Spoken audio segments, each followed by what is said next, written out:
Hey there, you sleepy couch potato. I'm glad you drifted in tonight. We're working on the audio speed to make it consistently smooth, so please give feedback. Now, with rain tracing soft lines along the dark, it feels easier to turn inward and let the day loosen. Tonight we're easing into the quiet mystery of how doctors learned the body, not as a triumph or a timeline, but as a long, patient listening, hands learning by touch, eyes learning by doubt, minds learning by revision. If this type of calm reflection helps you unwind, feel free to follow, leave a like, and share where you're listening from and what time it is for you. Now let your head settle into the pillow, lengthen your breath, and let the rain's steady rhythm carry us gently into the calm history story. You're settling in for the night in a world where the human body has been mapped down to individual cells, photographed in cross-sections and scanned in 3 dimensions until almost nothing remains hidden. But there was a time, stretching across millennia, when the body was the great unknown country, and doctors were explorers with nothing but their hands, their eyes, and their careful attention to guide them through territory that couldn't be seen or conquered, only slowly, patiently understood.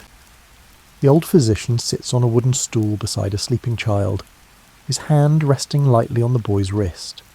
He's been here for hours, barely moving, his fingers pressed against the pulse point with the gentle insistence of someone who knows that answers come slowly, that bodies reveal themselves only to those willing to wait.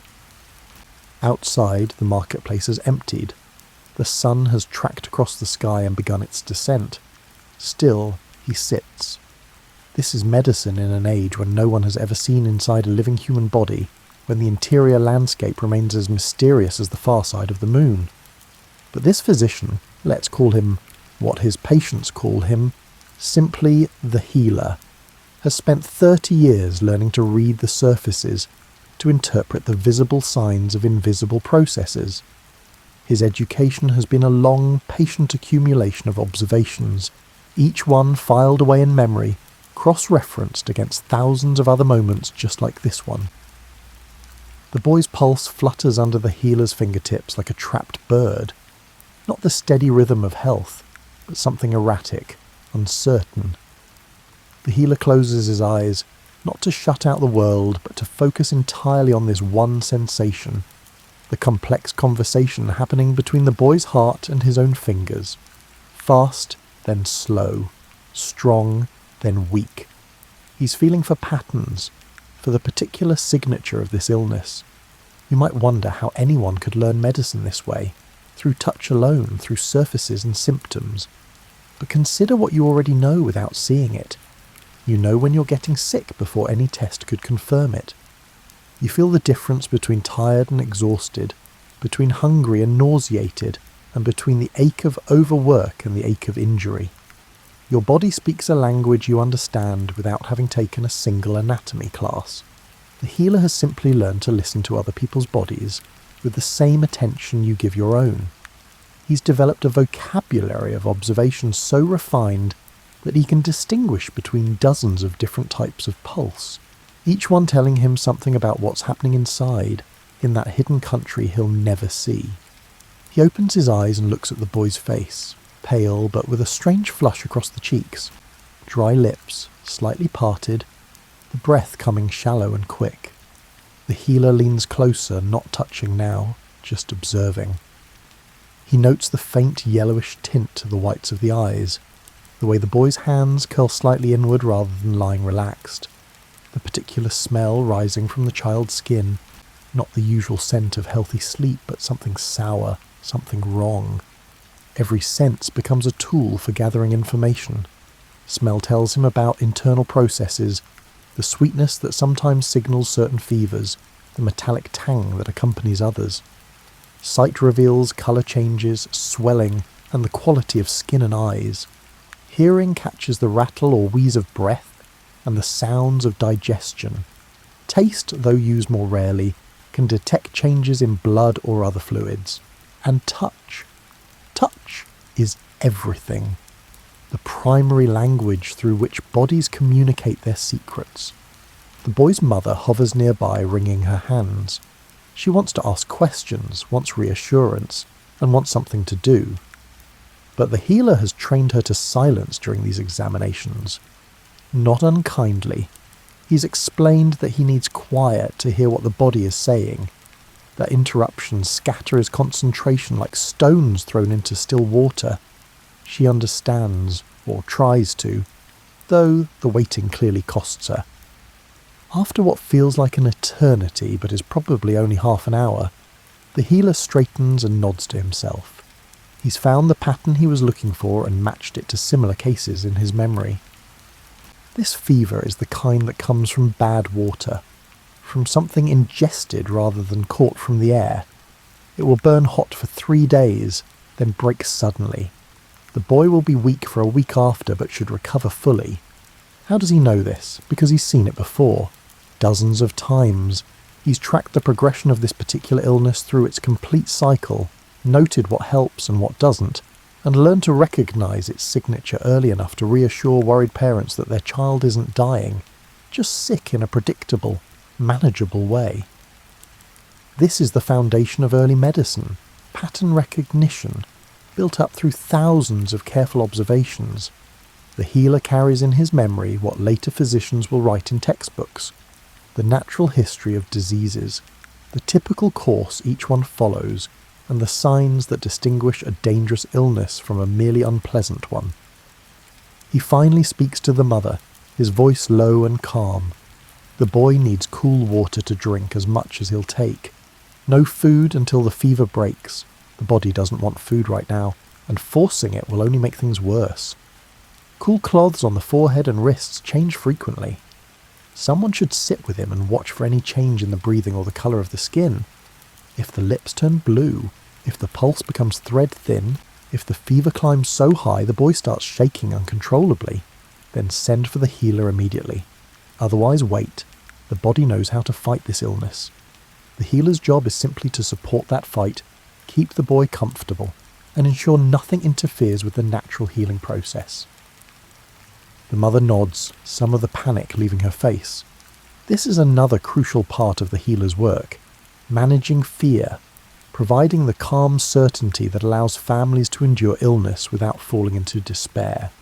He's learned that panic itself can be a kind of disease, spreading through households and making everyone sicker with anxiety. Before he leaves, the healer does one more thing. He marks the date on a small wooden stick he carries, noting it with a particular series of notches that remind him of this case. Later, he'll add this observation to his mental catalogue. Boy, age 7, fever from bad water, autumn season, pulse pattern like this, recovery expected. The catalogue grows constantly, every patient adding to his understanding. Walking home through the twilight streets, the healer thinks about the limitations of his knowledge. He knows what happens, but not always why. He knows this fever comes from bad water, but not what in the water causes it. He knows the pulse changes in certain ways during illness, but not what mechanism inside the body creates those changes. The interior remains mysterious, approachable only through these surface signs, these shadows on the cave wall that hint at shapes he cannot see. And yet, and this is the remarkable thing, he can heal anyway. Or rather, he can support the body's own healing and can recognize when it needs help and when it needs only time and space to do its work. Medicine without seeing inside the body is like navigation by stars.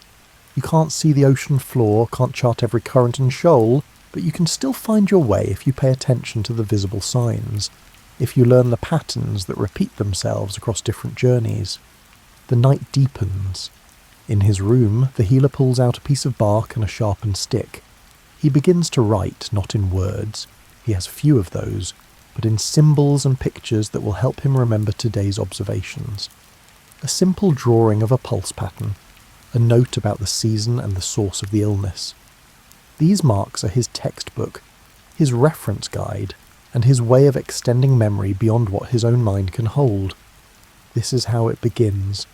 This slow, patient accumulation of knowledge about the body, built observation by observation, pattern by pattern, by people willing to sit for hours with their fingers on a pulse, their eyes on a face, and their minds open to what the visible can teach them about the invisible. The body as mystery, yes, but not unknowable, just patient, requiring attention, offering its secrets slowly to those who learn its language. Your skin is telling stories right now, broadcasting information about your internal state to anyone trained to read it. The healer learned this language the way you might learn a foreign tongue, through immersion, through making mistakes and correcting them, and through years of practice that gradually made the strange familiar.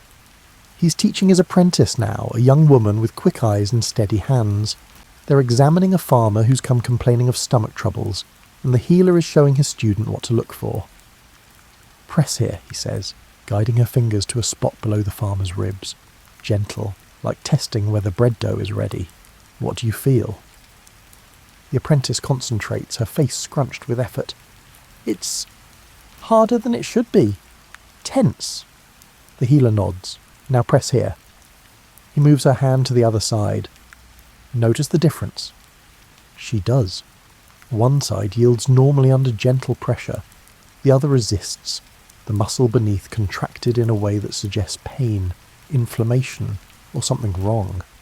This asymmetry tells a story about what's happening inside, in the hidden organs her fingers can't reach, but can somehow still sense. Touch is the healer's primary tool, refined to an extraordinary degree. He's learned that different tissues feel different. Muscle has a particular density, swollen lymph nodes a certain rubbery quality, and inflamed joints a hot tightness. He's learned that bodies tense around injuries and illnesses, trying to protect themselves, and that these protective patterns can be read like maps leading to the source of trouble. Over the months of her apprenticeship, he teaches his student the entire lexicon of touch, how to palpate the abdomen, feeling for hardness, distension, and unusual masses, how to examine joints, testing their range of motion, noting where they stick or grind or send the patient flinching away. How to run fingers along the spine, finding misalignments or tender points. How to press on the chest and feel the heartbeat below, learning the difference between strong and weak, regular and irregular. But touch isn't just about finding problems, it's also a form of treatment. The healer shows his apprentice how firm pressure on certain points can ease pain, how gentle massage can help drain swollen tissues, and how manipulation of stiff joints can sometimes restore their function. The body responds to touch, and seems to heal faster when tended by confident, caring hands. There's something almost magical about this, though the healer would never use that word. He's not performing magic. He's working with the body's own responses, with mechanisms he doesn't fully understand but has learned to trust. Touch communicates something beyond mere physical manipulation. It says, "You're not alone in this. Someone is attending to you. Help is here." The apprentice is also learning to read colour, that other great language of surfaces. The healer has taught her to observe the exact shade of a patient's skin, the greyness that suggests heart trouble, the yellow of liver problems, and the blue-tinged pallor of breathing difficulties. He's taught her to look at tongues, which change colour and texture with different illnesses, to examine eyes, noting whether they're bright or dull, yellow or red, sunken or bulging. Even waste products become text to be read. The healer examines urine for colour, clarity and smell, feces for consistency, colour and presence of blood, vomit for its contents and character. These may seem like unpleasant tasks, but they're diagnostic gold, offering windows into digestive and eliminative processes happening out of sight. What's remarkable is how much information can be gathered this way, without any technology, without seeing inside. The body is constantly reporting its status through these surface signs, like a castle sending smoke signals from within its walls. The healer has simply learned to read the signals, to connect them to internal states, and to build a working model of what must be happening inside, based on what he can observe outside. The farmer, meanwhile, has been patient through this examination, accustomed to the healer's thorough approach. When the healer finally speaks, it's with quiet confidence. The problem is in the digestion, something eaten that disagreed, now causing inflammation and spasm. Nothing dangerous, but uncomfortable. The treatment will be simple, a day of fasting to let the system calm down, then bland foods gradually reintroduced, an herbal tea to ease the spasm, time and rest. The farmer nods and leaves, reassured. The apprentice, however, has questions. But how do you know it's not something more serious? How can you be sure when you can't see what's happening inside? The healer considers this carefully. I can't be absolutely certain, he admits, but I can be reasonably confident based on patterns. This pain started suddenly after a meal, not gradually over weeks. It's in this particular location, not spread throughout the abdomen. His colour is good, his pulse is normal, and he has no fever. All of this together points to temporary digestive upset, rather than serious disease. And if you're wrong, then he'll get worse instead of better, and he'll come back and I'll revise my understanding. Medicine is not about being right every time. It's about being right more often than wrong, about recognising your mistakes and learning from them. This humility, this acknowledgement of limitation, is part of what makes the healer effective. He knows the boundaries of his knowledge and knows when he's reading clear signals and when he's making educated guesses. He doesn't pretend to certainty he doesn't possess, which means his patients trust him when he does express confidence. The apprentice watches him work over the following weeks, gradually absorbing not just the techniques but the philosophy behind them. She learns that examination is as much art as science, requiring intuition built on experience. She learns to trust her senses, to let her fingers and eyes and nose teach her what books cannot, because there are no books, only this direct transmission of knowledge from one practitioner to another. One evening, after a particularly long day of seeing patients, the healer shows his apprentice something he's been working on, a series of small clay tablets on which he's been trying to record different pulse patterns. Each tablet has a simple image, lines that wave or spike or stay flat, representing the different rhythms he's learned to recognise. It's crude and limited, but it's an attempt to preserve knowledge beyond his own memory, to create something that could teach future students even after he's gone. The apprentice traces the lines with her finger, trying to match them to the sensation she's felt at various patients' wrists. It's difficult. Pulse is so complex, so variable, so dependent on context. But she appreciates the effort and understands that her teacher is trying to build something larger than his own practice, something that could accumulate and grow over generations. The body has so many ways of speaking, the healer says quietly. We've learned some of its language, but there's much more we don't know. Maybe someday, someone will find ways to see inside, to understand what we can only guess at now. But until then, we work with what we have, our hands, our eyes, our patient attention. The apprentice nods, understanding that she's being initiated into a tradition that stretches back beyond memory, a long lineage of healers who learned to read the body's surface signs, who developed touch into an instrument of diagnosis and comfort, and who understood that not seeing inside didn't mean not knowing anything. It just meant knowing differently.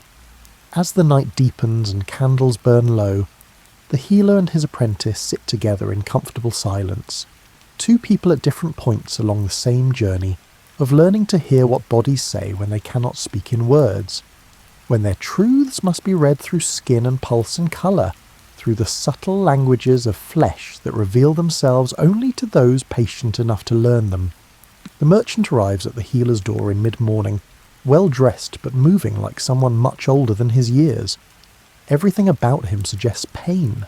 The careful way he lowers himself onto the stool, the shallow breathing and the tension visible in every muscle. But when the healer asks what troubles him, the merchant's answer is frustratingly vague. Everything, he says. Nothing works right. My stomach, my head, my sleep. I'm exhausted but can't rest. I'm hungry, but food tastes like ashes. Another healer might focus on individual symptoms and might treat the stomach separately from the head, the the sleeplessness as unrelated to the appetite. But this healer has learned something crucial over his decades of practice. The body doesn't experience itself in isolated parts. It's a unified whole. An illness in one area ripples outward, affecting everything else. So instead of immediately examining the merchant's stomach or head, the healer asks about his life. What does his work involve? How are things at home? Has anything changed recently? When did these symptoms begin? And what else was happening at that time? The merchant shifts uncomfortably. These questions seem irrelevant to him, too personal and not properly medical. But the healer waits patiently, and eventually the story emerges. The merchant's business is failing. Debts are mounting. His wife is angry. His children distant. He can't sleep because he lies awake calculating losses, trying to find solutions that don't exist. He can't eat because his stomach is a knot of anxiety. Everything hurts because he's carrying the weight of impending ruin. Now the healer understands. The symptoms aren't separate problems requiring separate treatments. They're all expressions of the same fundamental distress. The body and mind aren't separate kingdoms, but intimately connected, each affecting the other in ways that cascade and amplify. This holistic understanding is central to the healer's approach. He doesn't see a collection of symptoms to be individually addressed, but a whole person whose balance has been disrupted. Treating just the stomach would be like trying to calm a stormy sea by smoothing out individual waves. You might have temporary success, but the underlying turbulence remains. The healer's examination, when it comes, includes the merchant's physical state, but also his emotional and social circumstances. He asks about relationships, about work, about what brings joy and what brings sorrow. He observes not just pulse and tongue, but posture and expression, the way the merchant holds himself, and the quality of his voice. This broader view reveals patterns that pure physical examination might miss. The healer sees that the merchant's tension is concentrated in his shoulders and jaw, classic holding patterns for someone bearing unbearable stress. His pulse is tight and constricted, the rhythm of someone whose entire system is clenched against overwhelming pressure. His eyes, though physically healthy, have a haunted quality, the look of someone who hasn't felt safe or at ease in months. None of this can be fixed with herbs alone. The healer knows this. He could prescribe something to help the merchant sleep and something else to settle his stomach, but these would be temporary patches on a deeper wound. What the merchant needs is a change in his circumstances, a release from the pressure crushing him. Of course, the healer can't solve the merchant's financial problems. He's not a miracle worker. But he can do something important. He can help the merchant understand what's happening, and can name the connection between his external stresses and his internal suffering. This understanding itself is therapeutic, transforming mysterious, frightening symptoms into a comprehensible response to intolerable circumstances. The healer also knows that bodies have wisdom, that symptoms sometimes serve protective purposes. The merchant's inability to eat might be his body's way of saying, "Stop, something is very wrong. You need to change course." His sleeplessness might be an alarm that won't shut off until the danger is addressed. Suppressing these symptoms without addressing their cause would be like covering the warning light on a cart that's about to lose a wheel. What the healer offers instead is support for the whole person. Herbs that won't eliminate anxiety, but might take its edge off enough that the merchant can think more clearly and can make better decisions. Gentle physical treatments, massage and careful stretching, to release some of the muscular tension that's making everything worse. Advice about small, manageable changes, walks in fresh air, moments of stillness, and talking with someone trustworthy about the burdens he's carrying. Most importantly, the healer offers perspective. Your body isn't betraying you, he explains. It's responding normally to abnormal circumstances. These symptoms are messages, not enemies. They're telling you that something in your life needs to change. Listen to them. This conversation alone seems to help. The merchant's shoulders drop slightly. His breathing deepens.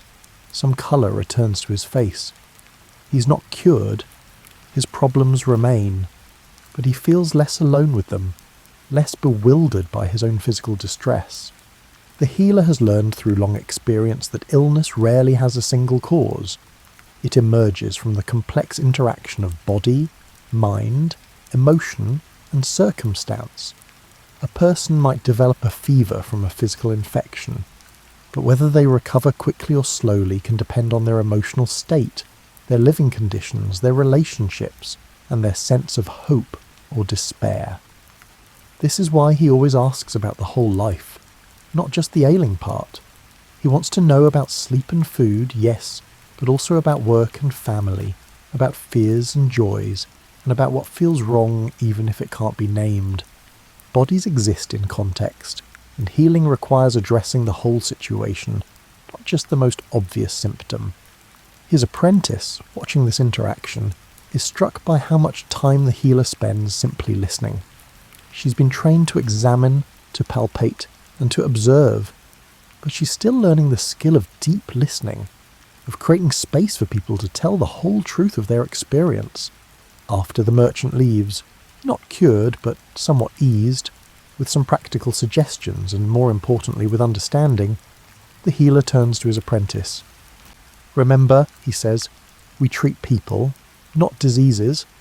The same illness will manifest differently in different bodies, and will require different approaches depending on who's carrying it. Cookie-cutter medicine might be faster, but it's rarely effective." The apprentice nods, beginning to grasp the complexity of what she's learning. It would be simpler if bodies were machines that broke in predictable ways and could be fixed with standard repairs.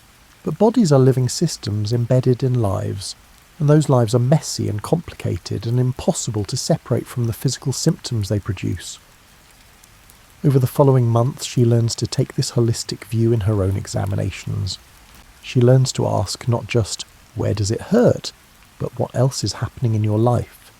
She learns to see patterns connecting physical symptoms to emotional states, to notice how grief can manifest as chest pain, how fear can settle in the gut, and how rage can create headaches. This doesn't mean she dismisses physical causes. Infections are real, injuries are real, and bodily malfunctions are real. But she learns to see them in context, to understand that the same infection might overwhelm one person while another fights it off easily, depending on factors that have nothing to do with the microbes themselves. She's learning to be a healer who treats whole people, who understands that the boundaries between body and mind, between physical and emotional, and between individual and environment are far more porous than they might first appear. That health is not just the absence of disease, but a state of balance involving every aspect of a person's existence.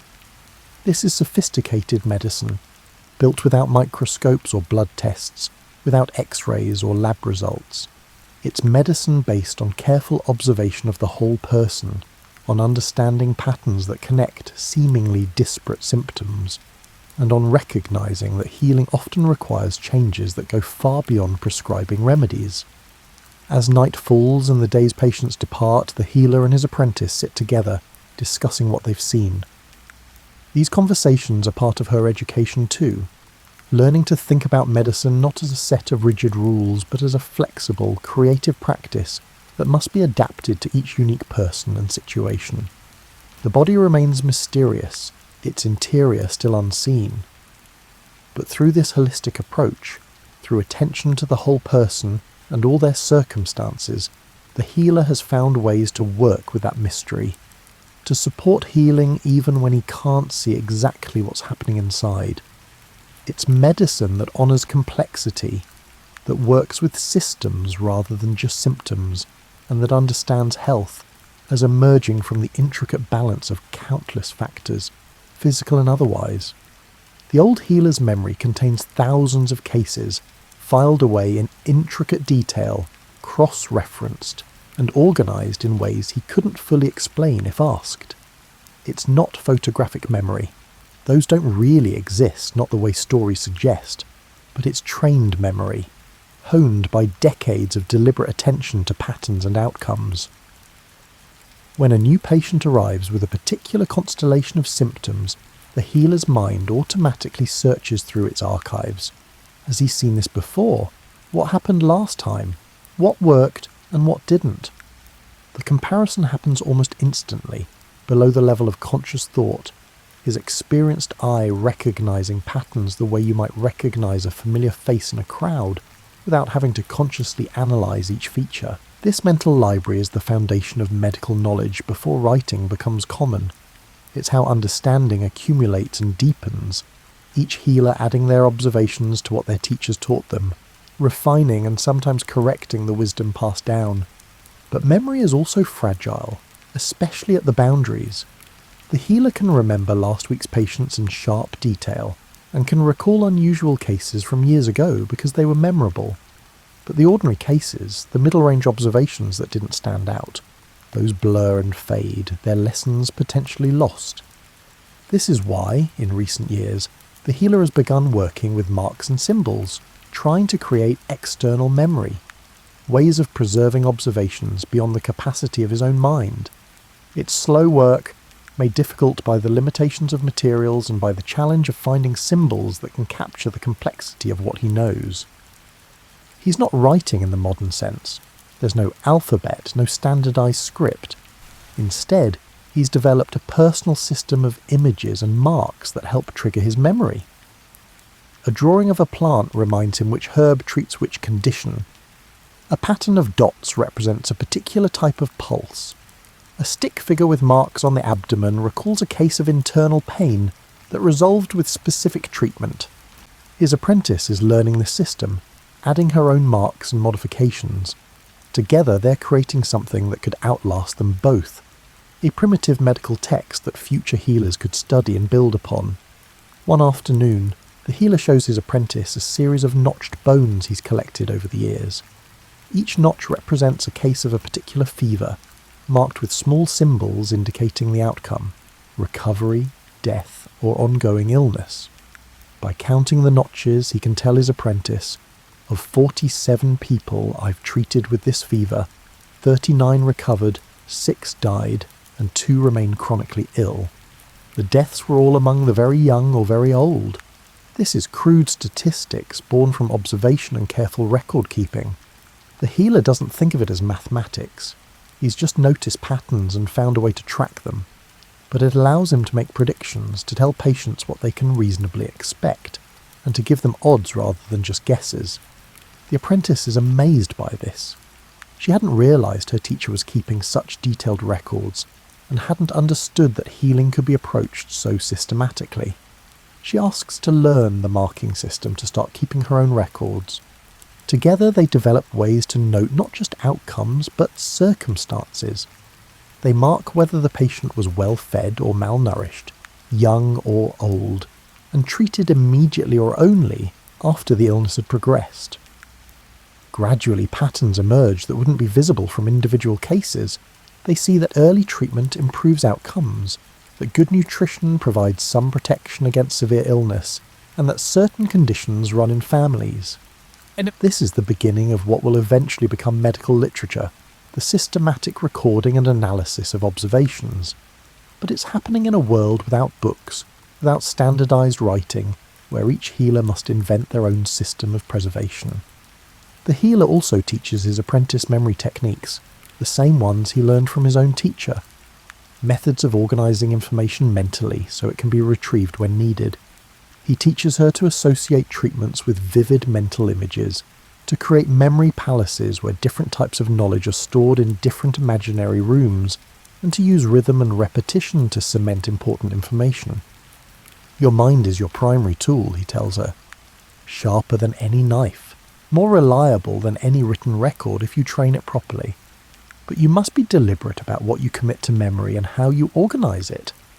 She learns to review cases each evening, going over the day's patients in her mind, noting what was unusual, what was typical, and what surprised her. This nightly review helps transfer observations from short-term to long-term memory, and ensures that lessons aren't lost. But even with trained memory and primitive record-keeping, knowledge remains precarious. When a healer dies, much of what they knew dies with them, unless they've successfully passed it to apprentices. And even the best transmission loses some nuance. The apprentice learns the rules, but not all the exceptions. the general patterns but not the subtle variations. This is why the healer is so committed to his marking system, imperfect as it is. He knows his memory will fail eventually, either through age or death. But these marks might endure, might teach future healers things he learned through decades of patient observation. One of his most precious possessions is a piece of treated leather on which he's drawn the human body as he understands it. It's not accurate in the way an anatomy text would be. He's never seen inside a body, so he's working from external observation and inference. But it shows the major landmarks as he knows them. The heart somewhere in the chest, the stomach below, the liver to the side, and the intestines coiled in the abdomen. It's a map of mystery more than knowledge, but it helps him teach his apprentice where to palpate, where different organs can be felt through the skin, and what areas correspond to what functions. When she examines a patient's abdomen, she can refer to this map and can understand that pain in this location likely involves these organs. The healer is aware that his map is probably wrong in many details. He's made his best guesses based on limited information, but it's better than no map at all, and future healers can correct and refine it as they learn more. As the months pass, the apprentice develops her own record-keeping habits. She scratches notes onto bits of bark, draws images on clay tablets, and ties knots in cords to remember important observations. Her system is different from her teacher's, adapted to her own mind and needs. This diversity is probably good. Different approaches to recording might preserve different types of information. Together they're participating in one of humanity's great projects, the accumulation and transmission of knowledge across generations. It's happening slowly, haltingly, without any grand plan. But each careful observation, each mark that captures and preserves a pattern, each apprentice who learns and adds their own discoveries, all of this builds towards something larger than any individual healer. The healer knows he stands in a long lineage.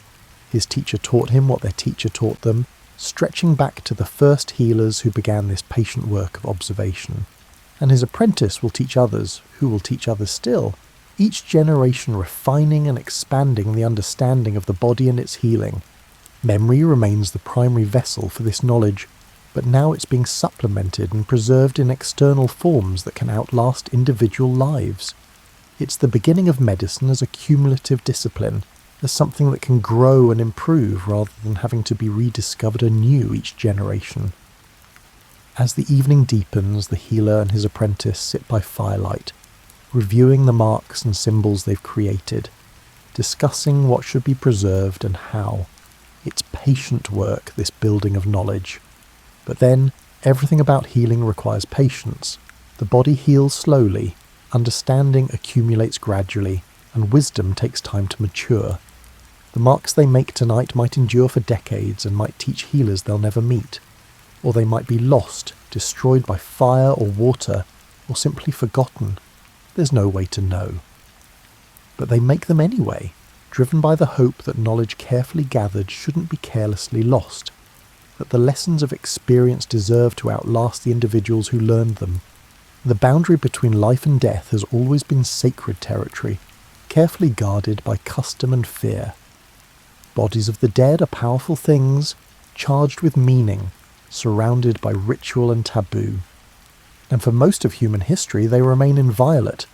To cut open a dead body would be unthinkable, a violation so profound it has no name. But knowledge has limits, and some healers begin to wonder, what if we could see inside? What if the mysteries we spend our lives trying to understand through surface signs could be directly observed? The healer thinks about this sometimes, though he'd never speak of it aloud. He's spent 30 years building mental models of the interior body based on what he can feel through skin and what he can infer from symptoms. But he knows these models are speculation, educated guesses that might be fundamentally wrong.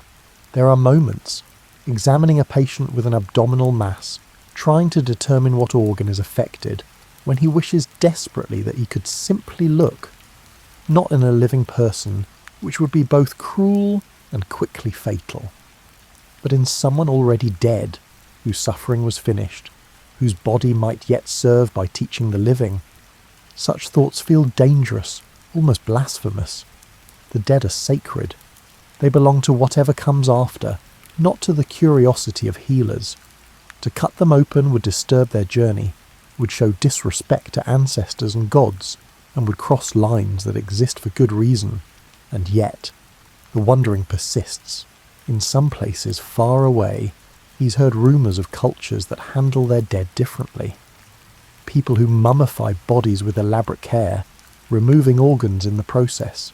Surely they must see inside during this work and must learn something from what they observe. But if so, that knowledge doesn't travel. It remains locked within those distant practices, not shared with healers elsewhere. The healer's apprentice asks him one day with the blunt honesty of youth, "Why don't we look inside? Not in living people, but in those who've died. Wouldn't that teach us what we need to know?" He considers how to answer. Because the dead aren't ours to use that way.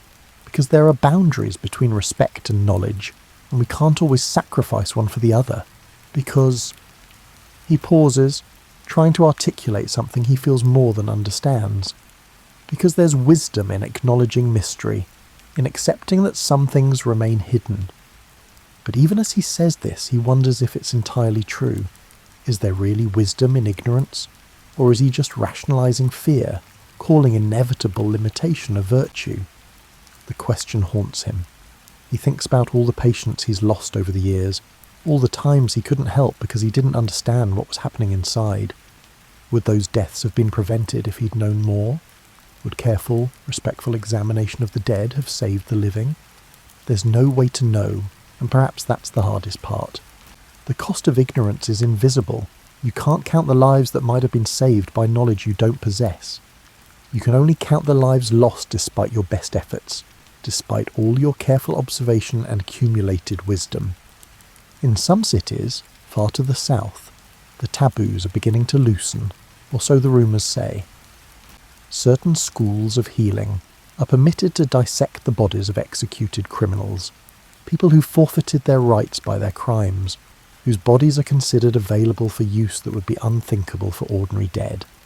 The healer has heard that these dissections reveal astonishing things, that the heart has chambers and valves, that the lungs are like sponges, that the liver is divided into sections, and that the intestines are far longer than anyone imagined. That the old mental maps, built from external observation and inference, are both partly right and partly profoundly wrong. This knowledge troubles him. On one hand, it's exciting. Finally direct observation of what he spent decades trying to understand indirectly. On the other hand, it makes him acutely aware of his own ignorance, of how much he's been guessing, and of how many of his confident explanations were probably mistaken. His apprentice, younger and less burdened by tradition, is less conflicted. She wants to learn from these dissections and wants to travel to the cities where they happen and see for herself. She doesn't understand why the healer hesitates, why he seems pulled between curiosity and restraint. The knowledge is there, she argues. People are already doing this work. Why shouldn't we benefit from what they're learning? Because there's a difference, the healer says slowly, between accepting knowledge that exists and actively participating in creating it.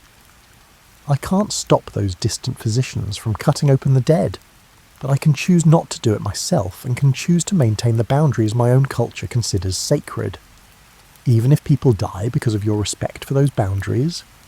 It's a brutal question, and the healer doesn't have a good answer. Perhaps, he says finally. Or perhaps there are other ways to gain knowledge, slower ways that don't require violating the dead.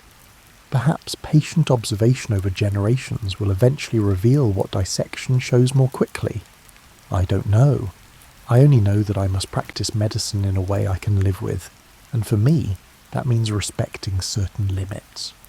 The apprentice isn't satisfied with this answer, but she accepts it for now. She continues her training, learning all the healer can teach about reading bodies from the outside, and about understanding health and illness through surface signs. But he can see her restlessness, her hunger for the kind of direct knowledge that comes from looking inside. One day she'll probably travel to those southern cities.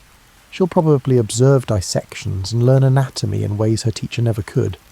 And when she returns, if she returns, she'll know things that will make her a better healer than he is. He accepts this. It's the natural progression of knowledge, each generation building on and surpassing what came before. But he also knows that something will be lost in this progression. The careful art of inference, the skill of reading the invisible through the visible, these will become less valued as direct observation becomes possible. Future healers will learn anatomy from books and dissections rather than developing the patient attention to surfaces that has been the foundation of medicine for millennia. Is this progress or loss? Probably both. Knowledge is never gained without cost, and the costs aren't always obvious at the time. The healer continues his work, continues his careful observations, and continues teaching his apprentice everything he knows. But the world is changing around him, and medicine is changing with it. The boundaries between permissible and forbidden are shifting. What seemed unthinkable is becoming thinkable, then doable, then routine. He's living in a hinge moment, though he can't fully see it from where he stands. Medicine is beginning its slow, irreversible movement from inference to direct observation, from reading signs to examining structures. The body's interior is being unveiled, and once seen, it can never again be completely mysterious. Part of him mourns this. There was something beautiful about the old medicine, about the humble acknowledgement that some things remain hidden, that we work with partial knowledge and must be content with it. There was craft in building understanding through patient accumulation of surface observations, through careful reasoning from visible to invisible. But another part of him, the part that's a healer before everything else, knows that direct knowledge will save lives, will make medicine more effective, and will reduce the suffering he's witnessed over his decades of practice. How can he argue against that? So he stands in this tension, honouring the old boundaries while acknowledging their eventual dissolution, teaching his apprentice the careful arts of inference while knowing she'll eventually have access to forms of knowledge that will make some of those arts obsolete. The sacred and the forbidden are not static categories. What one generation considers untouchable, the next might see as necessary. And somewhere in this progression, medicine is being transformed, though whether into something better or merely different remains to be seen. When the healer tries to explain to patients what's happening inside them, he doesn't use clinical language, there isn't any. Instead, he reaches for metaphors drawn from the natural world, images that make invisible processes comprehensible. Your body is like a garden, he tells a woman struggling with chronic digestive problems. Right now, the garden is overgrown with weeds. We need to clear them gently, prepare the soil, and plant good things. It takes time. You can't rush a garden. The metaphor works because everyone understands gardens, knows about cultivation and patience, and knows that forcing things doesn't help. The woman nods, her anxiety easing slightly. She can picture this and can understand treatment as tending rather than fighting. To a young man with fever, he says, "Your body is fighting a fire inside. Fever is how it burns away the illness. Our job is to keep the fire from spreading too hot, to give your body water and fuel for the fight, but not to extinguish the fire too quickly. It's doing necessary work." Again, the metaphor makes sense. Fire is something people understand, respect, and know how to work with. The young man grasps that his fever isn't just something to suppress, but a tool his body is using, even if it feels uncomfortable. These nature metaphors aren't just teaching tools, they shape how the healer himself thinks about the body. He genuinely sees it as garden-like, as something that grows and needs tending, that can be harmed by harsh treatment or neglect, and that responds to gentle, appropriate care. He sees it as river-like, with fluids and energies that need to flow freely. When something blocks the flow, injury, illness, stagnation, problems arise. Treatment often involves restoring flow, removing blockages, and ensuring nothing is damming up where it should run free. He sees it as fire-like in its vital heat, the warmth that animates living tissue and withdraws in death. This vital fire needs fuel and air, can burn too hot or too cool, and can be rekindled when low or banked when excessive. His apprentice learns to think in these terms, to see bodies as ecologies rather than machines, as living systems that self-regulate when healthy and need only guidance back toward balance when ill. It's a fundamentally different framework from modern biomedicine, but it's not wrong. It's just a different way of organising understanding. When they examine a patient together, the healer asks his apprentice, "What's the weather like inside this person?" She's learned to answer in metaphorical terms. Damp and cold, stagnant, like a marsh, or hot and dry like summer wind. These descriptions capture something real about the patient's state and translate invisible processes into observable patterns. The healer also uses seasonal metaphors. Bodies have seasons just like the year does, times of growth and rest, activity and dormancy. Illness often comes from being in the wrong season internally, from trying to maintain summer energy in winter conditions or vice versa. Treatment involves helping the body find its appropriate season. He explains to an exhausted patient, "You're trying to maintain high summer while your body needs autumn. You need to slow down, to let some things die back, to consolidate for the coming winter. Fighting against your season only exhausts you further." The patient understands this immediately. Everyone knows you can't force spring before it's time and can't hold on to summer indefinitely. Accepting your season and working with it rather than against it, this makes intuitive sense. What's remarkable is how useful these metaphors are, how much they capture about bodily processes despite having no basis in anatomy or physiology, as it will later be understood. The healer doesn't know about cells or organs or biochemistry, but his garden river fire framework allows him to think productively about health and illness, and to make treatment decisions that often work. This is because metaphors aren't just poetic decoration, they're thinking tools. They organise observations, suggest interventions, and predict outcomes. The garden metaphor leads to certain treatment approaches: gentle cultivation over harsh intervention, attention to environment and nourishment, and patience with natural growth processes. The river metaphor suggests others: removing blockages, restoring flow, and ensuring nothing stagnates. Different healers favour different metaphors and develop different frameworks for understanding. Some see the body primarily in terms of balance: hot and cold, dry and moist, all needing to be kept in proportion. Others emphasise vitality, the life force that animates the body and whose strength determines health. Still others focus on spirits or energies, invisible forces that flow through the body and can be directed or redirected. These different frameworks lead to different medicines and different treatment approaches, but all of them share something important. They see the body as alive, as a system with its own intelligence and self-healing capacity, as something to be supported rather than controlled. The healer's apprentice asks him one day, "Are these metaphors true? Is the body really like a garden or a river?" He considers this carefully. They're true enough to be useful. Whether they're literally accurate, whether there's actually fire inside us or fluids that flow exactly like rivers, I can't say. I've never seen inside. But the metaphors help me think clearly about what I observe and help me make predictions that often turn out right. That's a kind of truth, even if it's not the only kind. This pragmatic approach to knowledge is characteristic of the healer's medicine. He's not primarily concerned with absolute truth. How could he be, working with a body he can't see inside? He's concerned with useful understanding, with frameworks that help him help people, and with models that guide effective action. Over time, these metaphors become so embedded in medical thinking that they're almost invisible, just the way things are understood. Future physicians will inherit them and build on them, sometimes without realising they're working within metaphorical frameworks at all.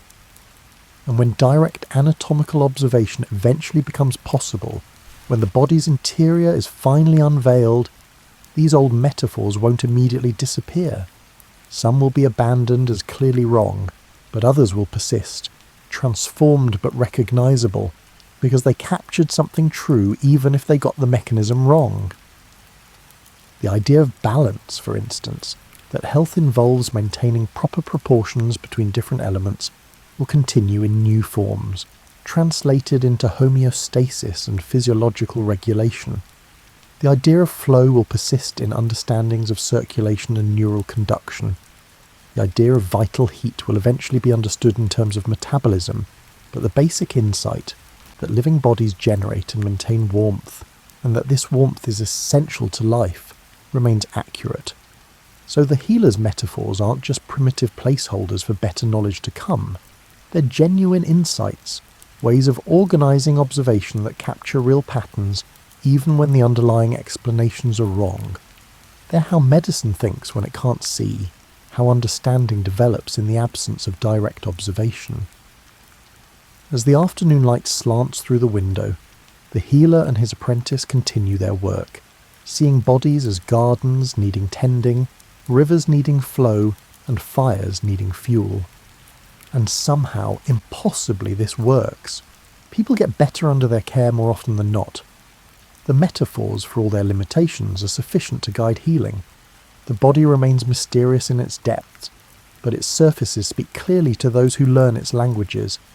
The language of pulse and colour, of heat and moisture, of balance and flow, all understood through metaphors drawn from the world everyone knows, the visible world of gardens and rivers and fire that helps make sense of the invisible world within.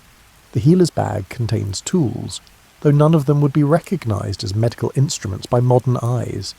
There are sharp flints for lancing boils and cutting away dead tissue, hollow reeds for drawing fluid from swollen joints, pieces of polished bone used for massage and manipulation, lengths of gut for stitching wounds, strips of bark for splinting broken bones.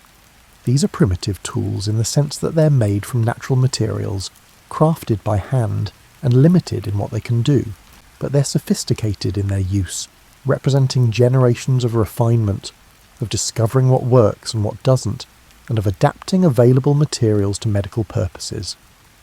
The healer is teaching his apprentice to lance an abscess, a swollen, painful collection of pus that needs draining. He shows her how to select the sharpest flint, how to heat it briefly in flame to cleanse it, how to position the patient so they're braced and comfortable, and how to make a quick, clean cut at the lowest point of the swelling so gravity helps with drainage.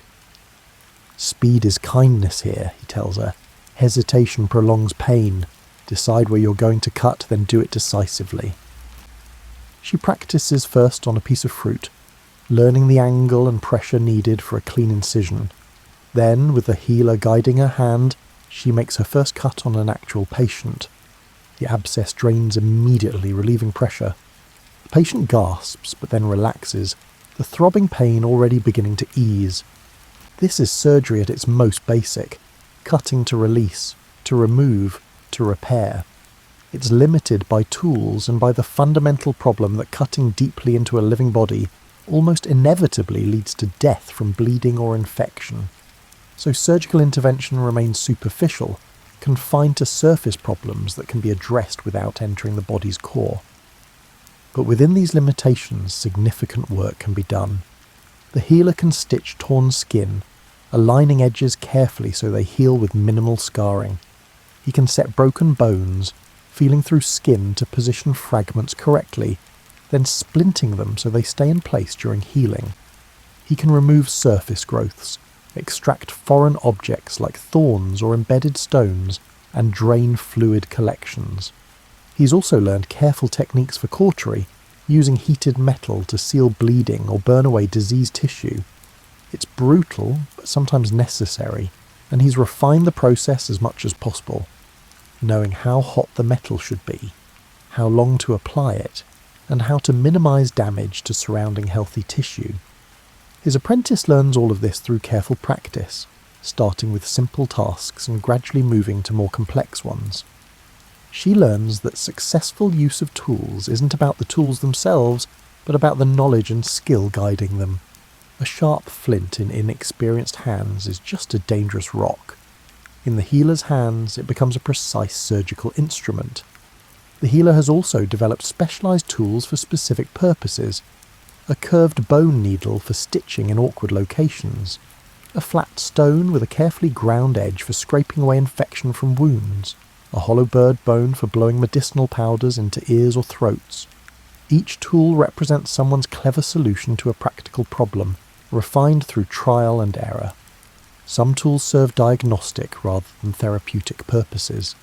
The healer has a collection of different weights, small stones of known heaviness that he uses to test muscle strength, having patients lift or hold them to assess their capacity. He has wooden rods of various sizes for testing joint flexibility, seeing how far a limb can bend before resistance or pain appears. He's even developed a crude but effective tool for listening to the chest, a hollow wooden tube that amplifies the sounds of heartbeat and breath when pressed against the skin. It's not as sophisticated as the stethoscopes that will eventually be invented, but it serves a similar purpose, allowing him to hear things his naked ear would miss. The apprentice is fascinated by this listening tube, by how much information it reveals. Through it, she can hear the heart's rhythm clearly, and can distinguish strong beats from weak ones, and regular from irregular. She can hear breath moving in the lungs and can detect wheezes and rattles that indicate obstruction or fluid. This tool extends your senses, the healer explains. Your ears alone might miss these sounds, but the tube gathers them, focuses them, and makes them audible. Good tools don't replace skill, they enhance it, allowing you to observe more precisely. This principle guides all his tool use. Tools are servants of observation and intervention, not replacements for knowledge and judgment. A tool can help you see or hear or manipulate more precisely, but it can't tell you what you're seeing or what to do about it. That requires understanding, built through experience and teaching. The healer also understands the limitations of his tools. Many things he'd like to do remain impossible. He can't look inside a living body to see what's causing internal problems. He can't reach deeply enough to repair damaged organs. He can't measure with precision, can't quantify blood flow or body temperature or blood composition. All his measurements are relative. Hotter than, weaker than, more swollen than. These limitations frustrate him sometimes, especially when they prevent him from helping someone he knows could be saved if only he could see what was wrong, reach where the problem was, and measure what needed measuring. But he's learned to work within constraints, to do what's possible rather than mourning what isn't. His apprentice will inherit these tools along with the knowledge of how to use them. She'll probably modify some and create new ones as she encounters problems that existing tools don't solve. This is how medical technology develops in the absence of manufactured instruments, through small incremental innovations by practitioners trying to solve specific problems. Over generations, tools become more refined, materials improve, stone gives way to metal, and crude needles to precisely crafted ones. Techniques become more sophisticated. Knowledge accumulates about what works and what doesn't, what's safe and what's dangerous. But the fundamental principle remains. Tools extend the healer's capabilities without replacing the healer's judgment. A sharp knife can heal or harm depending on the knowledge guiding it. A listening tube can reveal important information, but only to ears trained to interpret what they hear. As the afternoon wears on, the healer and his apprentice clean and organize the tools, a ritual performed after each day's work. Each tool is examined for damage, sharpened or polished as needed, and wrapped carefully for storage. This care matters. Tools that aren't maintained properly become unreliable, potentially dangerous. The apprentice asks about tools she's heard of from distant lands. Needles so fine they can pierce skin without pain, and blades so sharp they cut without tearing. The healer nods. Such tools exist, made by craftspeople who've devoted their lives to perfecting them. Perhaps someday we'll have access to them. But remember, better tools won't make you a better healer if your knowledge and judgment aren't equally refined. Tools are only as good as the hands and mind wielding them. This wisdom guides the apprentice's learning. She practices not just with tools, but also on understanding when to use them and when not to, when intervention helps and when it harms. The most important tool she's learning is judgment, the ability to assess situations accurately and respond appropriately. Physical tools are secondary to this. As night falls, the tools rest in their bag, waiting for tomorrow's needs. They're simple things, these flints and bones and reeds, but in skilled hands they're sufficient for much of the work that needs doing. Not everything, never everything, but enough. Enough to relieve suffering, to repair damage, and to support the body's own healing efforts. The healer knows that someday tools will be more sophisticated than anything he can imagine. But he also knows that the fundamental work will remain the same, using whatever tools are available, guided by whatever knowledge has been accumulated to help bodies heal. The tools may change, but the purpose endures. The healer sits alone in the darkness of early morning, unable to sleep. He's thinking about the child he lost yesterday, a little girl who came to him with what seemed like a simple fever. He treated it the way he'd treated dozens of similar cases, cooling cloths, plenty of fluids, careful watching. But this time, the fever didn't break. It climbed instead, and climbed until the child began convulsing. And then she was gone, despite everything he tried. He failed, not through negligence or ignorance of what he knew, but simply because what he knew wasn't enough. There was something different about this case, something he didn't recognise in time, some factor he didn't understand that turned a routine illness into a deadly one. This is the hardest part of medicine, harder than the physical demands or the long hours, the failures, the people you can't help despite your best efforts, despite all your accumulated knowledge and skill, the cases that remind you how much you don't know, how many mysteries remain unsolved. The healer has lost patients before, many over his long career. You can't practice medicine without sometimes failing. The human body is too complex, too variable, and too affected by factors beyond any healer's control.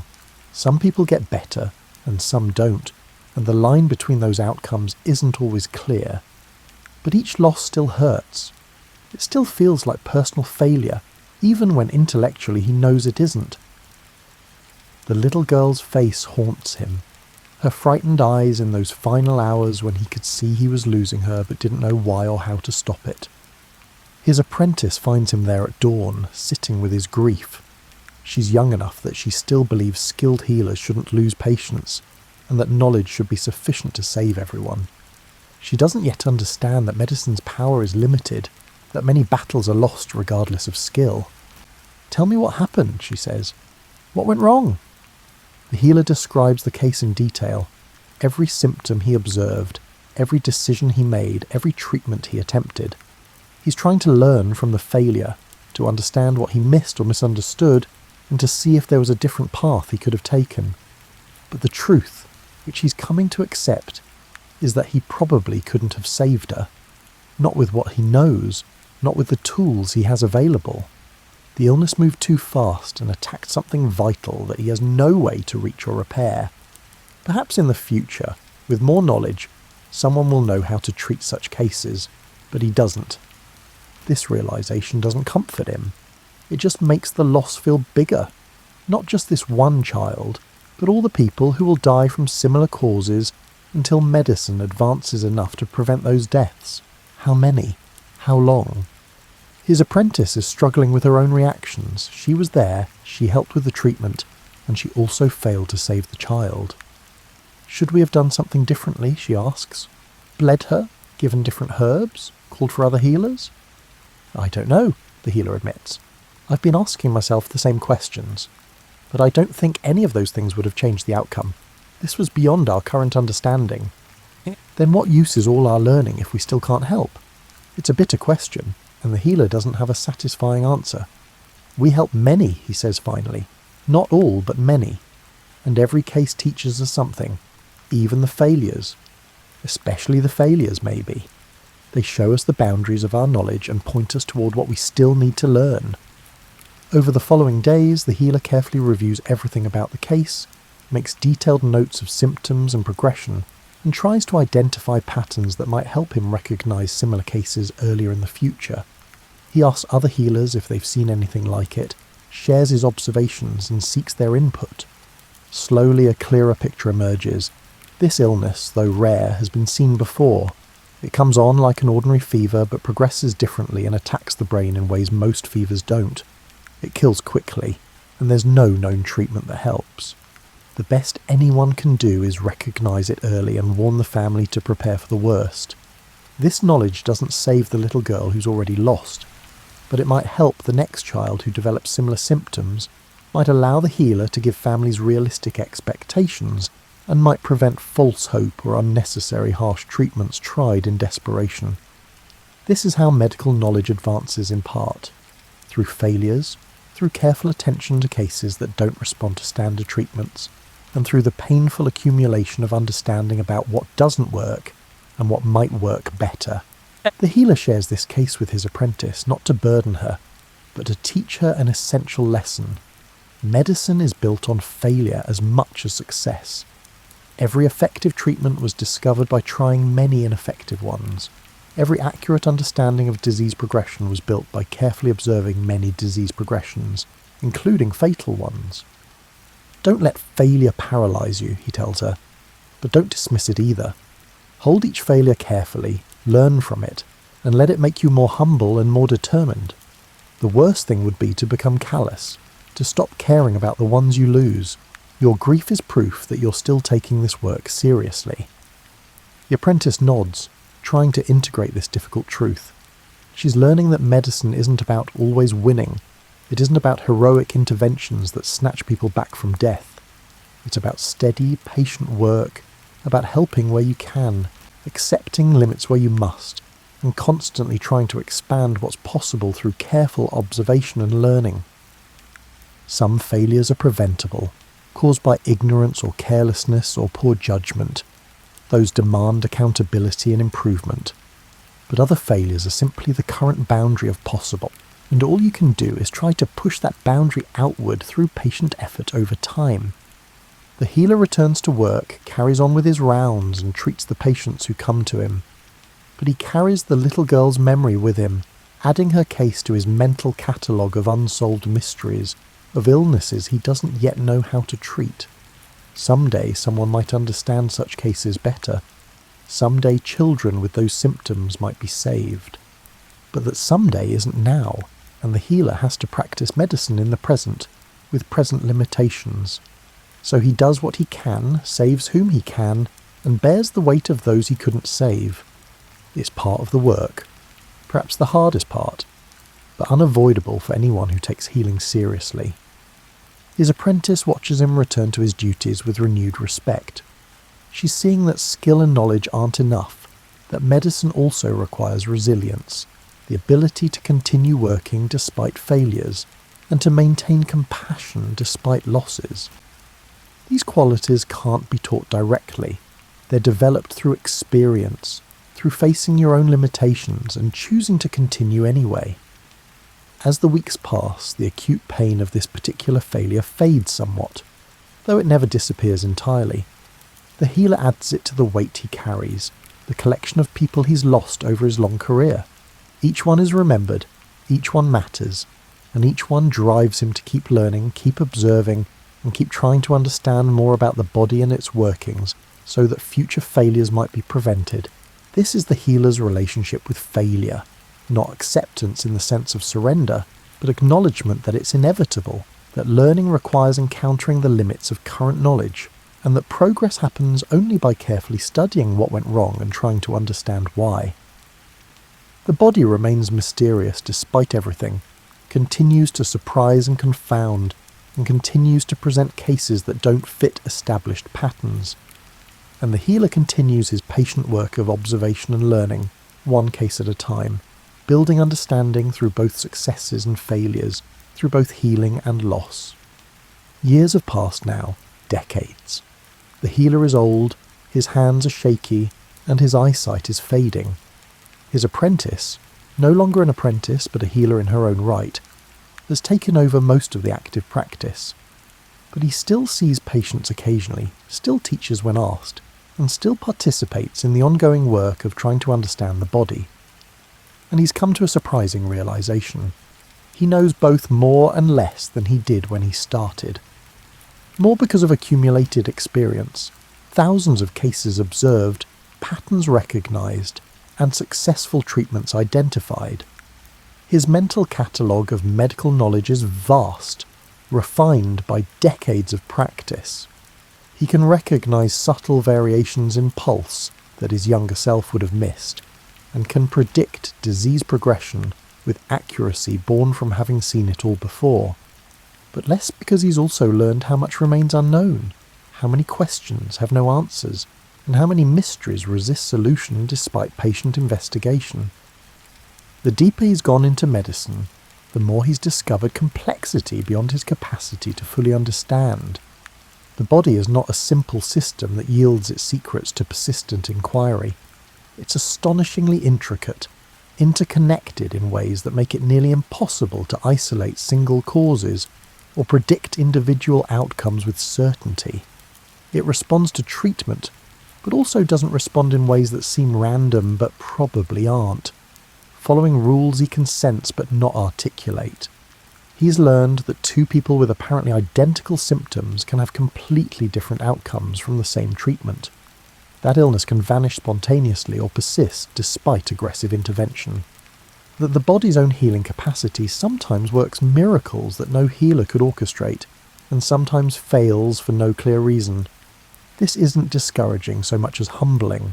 The healer has made peace with medicine's limitations and has accepted that perfect understanding may not be possible, and that he'll die with more questions than answers, despite a lifetime of careful observation. His former apprentice visits him one evening to discuss a puzzling case. Together they review what she's observed, consider possible explanations, and debate treatment approaches. Their conversation ranges across decades of shared experience, referencing cases they both remember and patterns they've both noticed. This transmission of knowledge from one generation to the next is how medicine progresses even without written texts or formal institutions. What the healer learned from his teacher, he's passed to his apprentice, who will pass it onward in turn. Each generation adds new observations, refines old understandings, and corrects mistakes. But each generation also faces the same fundamental challenge, understanding a system of profound complexity with limited tools and incomplete information. The body doesn't give up its secrets easily. It requires patience, humility, and willingness to sit with uncertainty while continuing to work despite it. And the healer has learned to be comfortable with this tension, to hold knowledge lightly while using it confidently, and to acknowledge mystery while not being paralyzed by it. This balance, between knowing and not knowing, between confidence and humility, might be his greatest achievement, more important than any specific medical knowledge he's accumulated. As the evening deepens, their conversation turns philosophical. What is the body, really? A garden to be tended, a river to be channeled, a fire to be fueled, or something else entirely, something that resists all metaphors, that remains fundamentally mysterious no matter how carefully observed? All of those and none of them, the healer says finally. The body is itself, irreducible to any single framework. We use metaphors because we need ways to think about it, but we shouldn't mistake our thinking tools for the reality itself. His apprentice nods, understanding. This wisdom, knowing the difference between models and reality, between useful frameworks and literal truth, is perhaps what distinguishes mature practice from naive certainty. They sit in comfortable silence, two practitioners at different stages of the same journey, both working with the same fundamental mystery, the human body in all its complexity, resistant to full comprehension but responsive to patient, careful attention. The healer knows his time is limited now. Within a few years at most he'll die, and his accumulated knowledge will die with him, except for what he's managed to pass on. This should feel tragic, but somehow it doesn't. He's part of a continuity larger than himself, a long lineage of healers stretching backward and forward in time, each contributing their observations to an ever-growing understanding. The body's mysteries endure, but so does the work of investigation. Future healers will have tools he can't imagine, knowledge built on foundations he's helped lay. They'll solve problems he couldn't, and will understand things that puzzled him his entire life. but they'll also face new mysteries and new complexities revealed by their deeper understanding. This is the nature of knowledge. Each answer opens new questions, and each solved mystery reveals deeper ones. The work is never finished, just continually refined and expanded. As his former apprentice prepares to leave, the healer offers final advice. Stay curious, stay humble. Pay attention to what the body shows you, even when it contradicts what you think you know. Trust your observations, but hold your theories lightly. And remember that helping people matters more than perfect understanding. Sometimes knowing enough is sufficient. She embraces him, understanding that this might be one of their last such conversations. When she's gone, the healer sits alone, reflecting on his long career, on all he's learned and failed to learn, and on the enduring mystery of the body that has been his life's work. Outside, stars wheel through their ancient patterns. Inside, the healer's heart continues its steady work, pumping blood through vessels he's never seen, following rhythms he's felt on thousands of wrists but never fully understood. His lungs breathe, his stomach digests, and his brain processes, all of it happening in darkness, in the hidden interior country he's spent his life trying to understand from the outside. The mystery endures. It always will, he suspects, no matter how much it eventually learned. The body is too complex, too dynamic, and too individual to ever be completely known. But partial knowledge, carefully accumulated and thoughtfully applied, is enough to help people, enough to ease suffering, and enough to justify a life spent in this patient investigation. The healer closes his eyes, tired now, ready for sleep. Tomorrow there will be more patients, more observations, and more small additions to the vast catalogue of medical knowledge. But tonight, he rests in the peaceful acceptance that the work is enough, that what he's learned and taught matters, and that the mystery he leaves unsolved will drive future healers forward just as it drove him. The body remains mysterious, hidden in its depths, but it speaks clearly enough to those who learn its languages, who develop the patience to listen, and who accept that understanding is always partial, but nonetheless valuable. This is the healer's legacy, not complete knowledge, but the method of pursuing it, the attitude of careful observation coupled with humble acknowledgement of limitation. And perhaps that's enough. Perhaps it always was.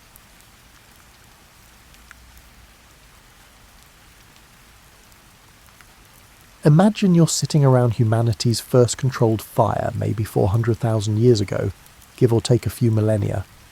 You're not quite a modern human yet. Your brow ridge is more pronounced, your posture slightly different. But your brain is asking the same questions humans still ask today. What is this? How does it work? And most importantly, how can I use this to make my life better? The fire itself was already miraculous enough.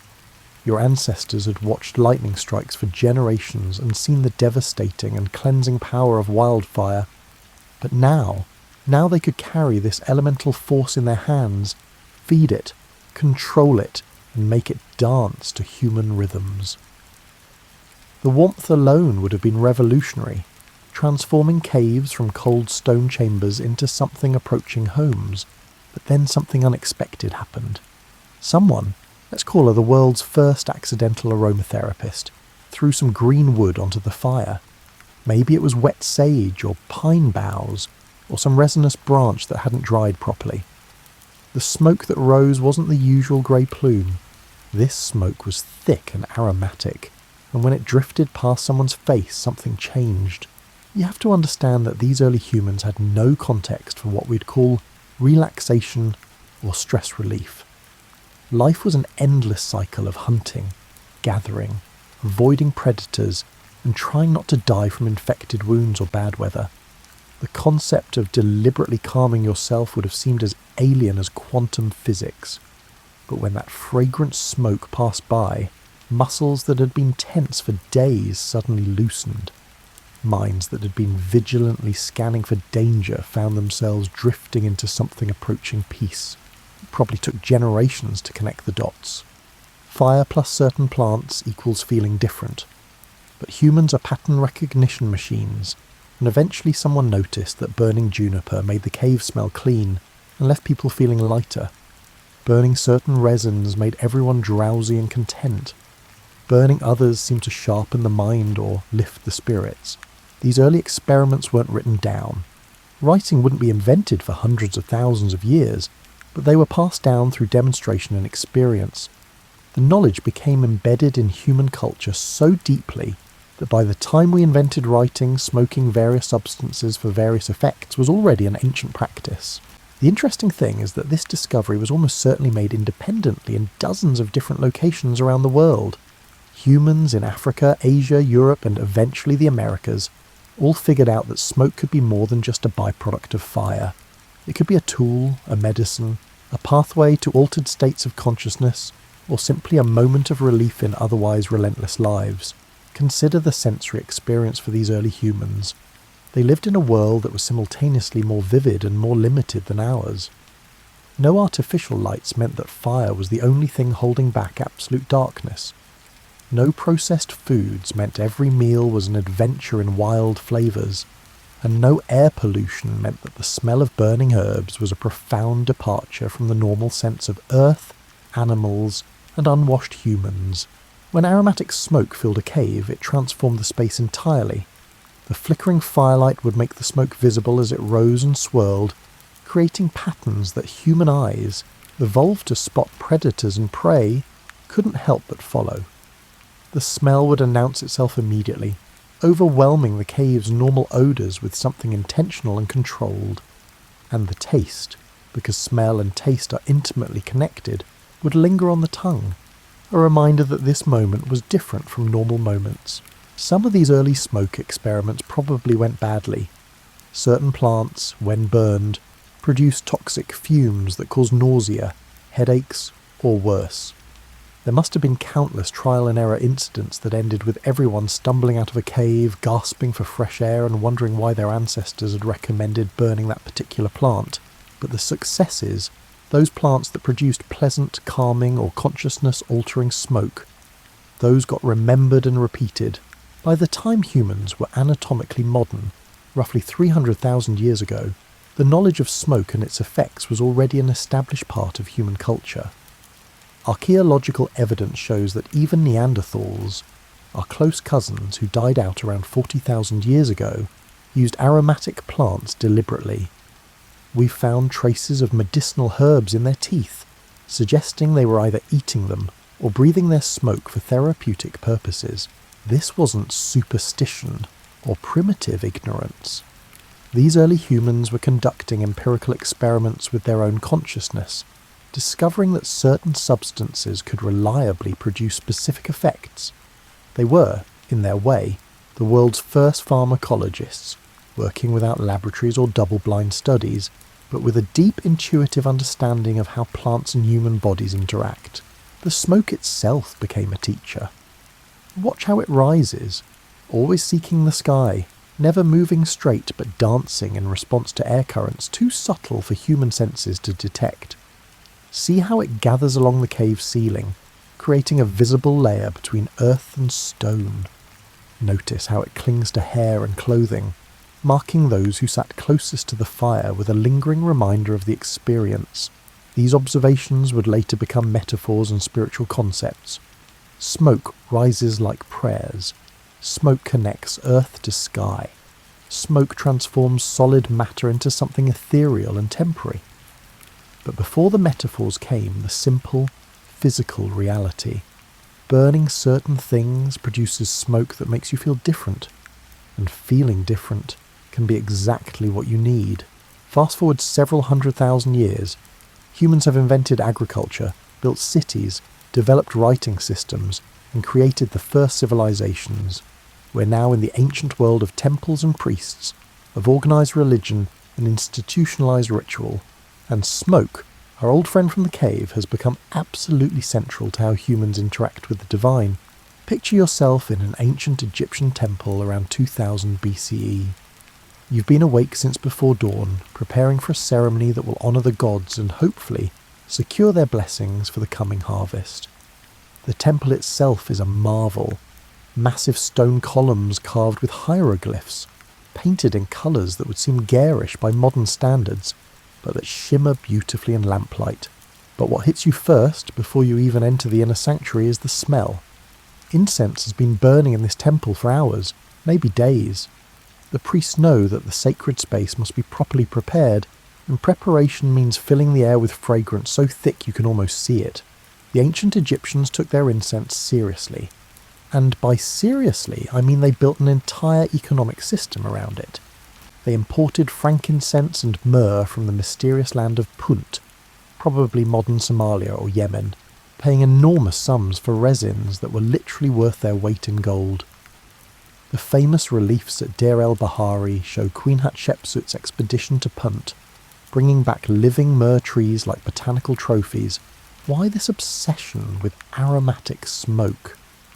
The practical answer is that temples were located in hot climates, filled with animal sacrifices, and attended by crowds of people who bathed less frequently than we do. Incense was, among other things, the ancient world's most sophisticated air freshener. But that's only part of the story. The Egyptians believed that fragrant smoke was literally food for the gods. When they burned incense before a statue of Ra or Osiris, they weren't just creating a pleasant atmosphere. They were providing sustenance to divine beings who existed in a realm beyond human senses. The smoke rising from the censer was a bridge between worlds, carrying prayers and offerings to places humans couldn't reach. The physical effect of this constant incense burning would have been significant. Ancient temples used frankincense, myrrh, styrax, and other resins that we now know contain psychoactive compounds. Frankincense, for instance, contains tetrahydrocannabinol and other chemicals that can produce mild euphoria and reduce anxiety when burned in enclosed spaces. Stand in a temple filled with frankincense smoke for hours, and you're going to feel different. Calmer, more contemplative, perhaps more receptive to spiritual experiences. The priests understood this, even if they couldn't explain it in modern pharmacological terms. They knew that the right combination of incense, chanting, drumming and ritual could induce states of consciousness that felt like communication with the divine. Whether these states actually involved supernatural contact or were simply altered brain chemistry is almost beside the point. The experience was real, profound, and reliably reproducible. Now travel west to ancient Greece, around 500 BCE. You're at the Oracle of Delphi, that famous sanctuary where priestesses delivered prophecies that kings and generals would stake their fortunes on. The oracle sits in a small chamber built over a geological fault, and modern researchers have discovered something fascinating. That fault releases ethylene gas, a sweet-smelling substance that produces euphoria and dissociative states in moderate concentrations. The Greeks didn't know about ethylene chemistry, but they certainly knew that the Pythia, the priestess who served as the oracle, would breathe deeply from the vapours rising from the earth, then enter a trance state during which she would speak the words of Apollo.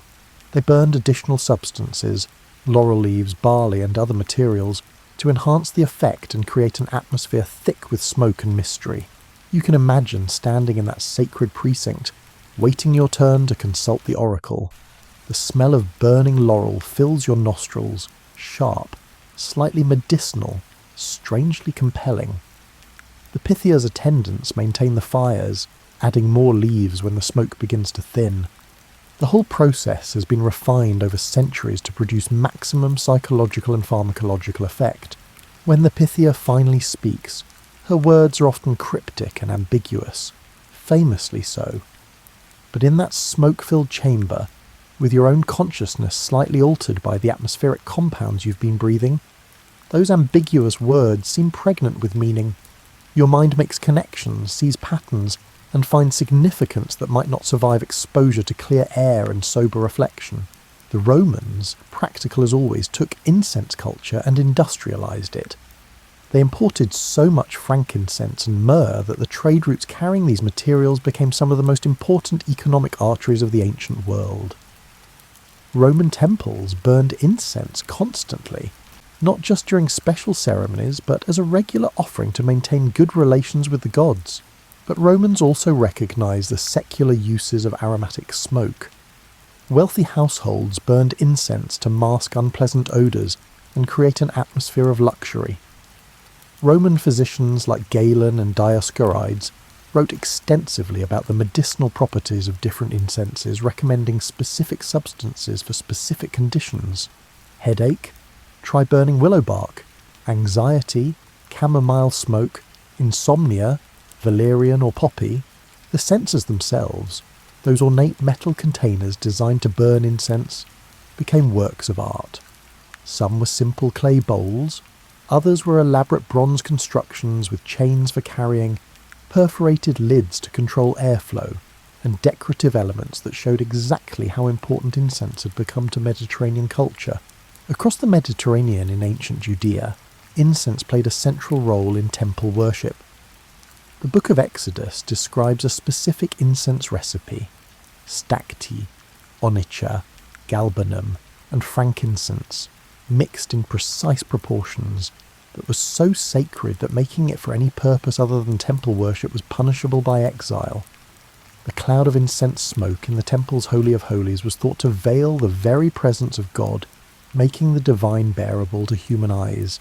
This period, roughly 3000 BCE to 500 CE, represents the high water mark of institutional incense culture in the ancient world. Smoke had evolved from a cave discovery to a cornerstone of religious practice, from an accidental finding to a deliberate technology for altering consciousness and creating sacred space.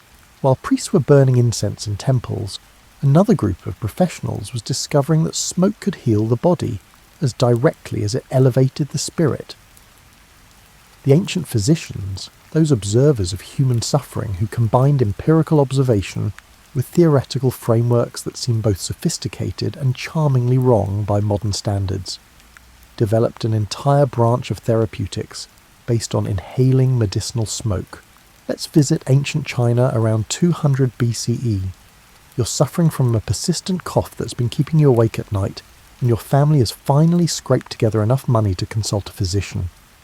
He's a learned man who has studied the classics, understands the flow of qi through the body, and has access to the accumulated medical wisdom of centuries. After examining your tongue, checking your pulse at several points, and asking detailed questions about your diet and daily routine, he nods thoughtfully. The problem, he explains, is an imbalance of energies in your lungs, complicated by excess dampness. The treatment requires a careful combination of approaches, but one element will be therapeutic smoke. The physician produces a small bundle of dried herbs, mahuang, ephedra, some dried mulberry leaf, and other materials you don't recognise. He instructs you to burn these over charcoal and breathe the resulting smoke deeply, 3 times per day, always facing east in the morning and west in the evening. The ritual specification isn't arbitrary. Chinese medicine viewed the body as intimately connected to cosmic patterns, and timing treatments to align with daily cycles was thought to enhance their effectiveness. The herbs he's prescribed actually work, though not for the reasons he believes. Mahuang contains ephedrine, a bronchodilator that opens airways and makes breathing easier. The other herbs have antimicrobial and anti-inflammatory properties that would genuinely help a respiratory infection. The act of deliberately slowing your breathing to inhale the smoke probably helps too, inducing a relaxation response that reduces stress-related coughing. The Chinese weren't alone in developing smoke-based therapeutics. In ancient India, Ayurvedic physicians created elaborate systems of dhumapana, therapeutic smoking. The Sushruta Samhita, a medical text composed around 600 BCE, describes specific herbs to be smoked for specific conditions. Asthma, try a mixture that includes cannabis and datura. Mental disturbances, different combinations of aromatic woods and resins. Even hiccups had their own prescribed smoke treatment. These Ayurvedic physicians understood something important. Different substances produce different effects depending on how they're consumed. Cannabis eaten as food produces one set of effects. The same plant smoked produces different, faster-acting results. This wasn't superstition. It was practical pharmacology based on careful observation.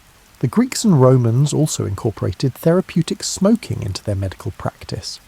Hippocrates, the father of Western medicine, described using smoke inhalation to treat gynecological problems. His reasoning was based on the theory that the uterus could wander through the body, a delightfully wrong idea called the wandering womb, and strong-smelling smoke would drive it back to its proper position. The theory was nonsense, but some of the herbs he recommended had genuine anti-inflammatory or muscle-relaxing properties that probably provided actual relief. Galen, probably the most influential physician of the ancient world, wrote extensively about smoke therapeutics. He distinguished between different types of smoke based on their properties: hot or cold, wet or dry, subtle or thick. A physician needed to match the qualities of the therapeutic smoke to the imbalance in the patient's body. Too much heat in the lungs. Use cooling smoke from cucumber seeds or lettuce. Too much cold. Warming smoke from pepper or mustard. The interesting thing is that many of these ancient smoke remedies actually worked, even if the theoretical explanations were completely wrong. When you burn eucalyptus and breathe its vapour, your congested sinuses do clear, not because you're balancing humours or adjusting your key, but because eucalyptol is a genuine expectorant and decongestant. Ancient physicians didn't need to understand the chemistry to observe that it worked and to incorporate it into their practice. Some ancient smoke therapies were surprisingly sophisticated. Greek and Roman physicians developed fumigation tents where patients with respiratory problems could sit surrounded by therapeutic smoke from carefully chosen herbs. The dosage could be controlled by adjusting ventilation. The duration of treatment was specified precisely, and patients were monitored for adverse reactions. In ancient Persia, physicians at the famous medical school in Gundashapur compiled extensive pharmacopoeias that included detailed descriptions of therapeutic smoking. They categorized hundreds of plants by their effects when burned and inhaled, creating reference works that physicians could consult when treating specific conditions. The sensory experience of these treatments would have been significant in itself. Imagine suffering from some chronic condition, joint pain, respiratory problems, or digestive issues, and being prescribed a treatment that involves sitting in a warm room filled with aromatic smoke while a physician monitors your response. The relaxation induced by the setting, the attention from a respected healer, and the pleasant smell of the burning herbs, all of these factors would work together to produce what modern medicine calls placebo effects, though that term doesn't quite capture the complexity of what's happening. Because here's the thing about placebo effects. They're real.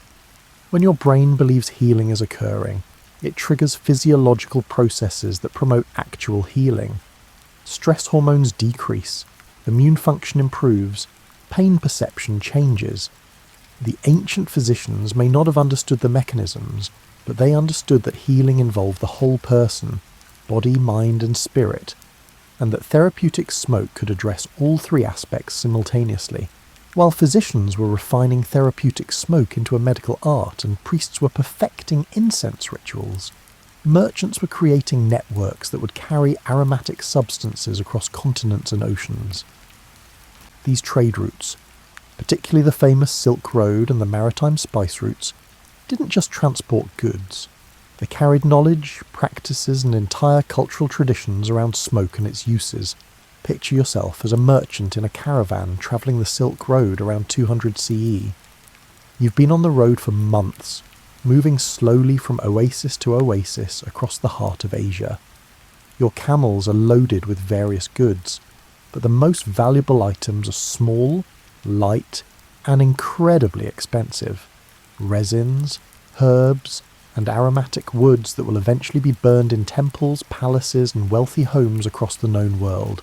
The economics of the incense trade were fascinating and sometimes absurd. Frankincense and myrrh, harvested from trees in southern Arabia and the Horn of Africa, could increase in value by a factor of 50 or more by the time they reached Rome or Shangan. Merchants could become wealthy from a single successful caravan, though they could also lose everything to bandits, sandstorms, or simple miscalculations about market demand. But these merchants were carrying more than commodities. At each stop along the route, they shared information about how different cultures used aromatic smoke. A Buddhist technique for burning incense learned in India might be combined with Chinese theories about herbal properties and Persian aesthetic preferences to create something entirely new.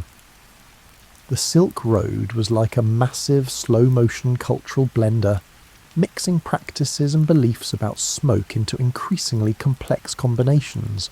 Consider sandalwood, that aromatic wood from India that has been prized for thousands of years.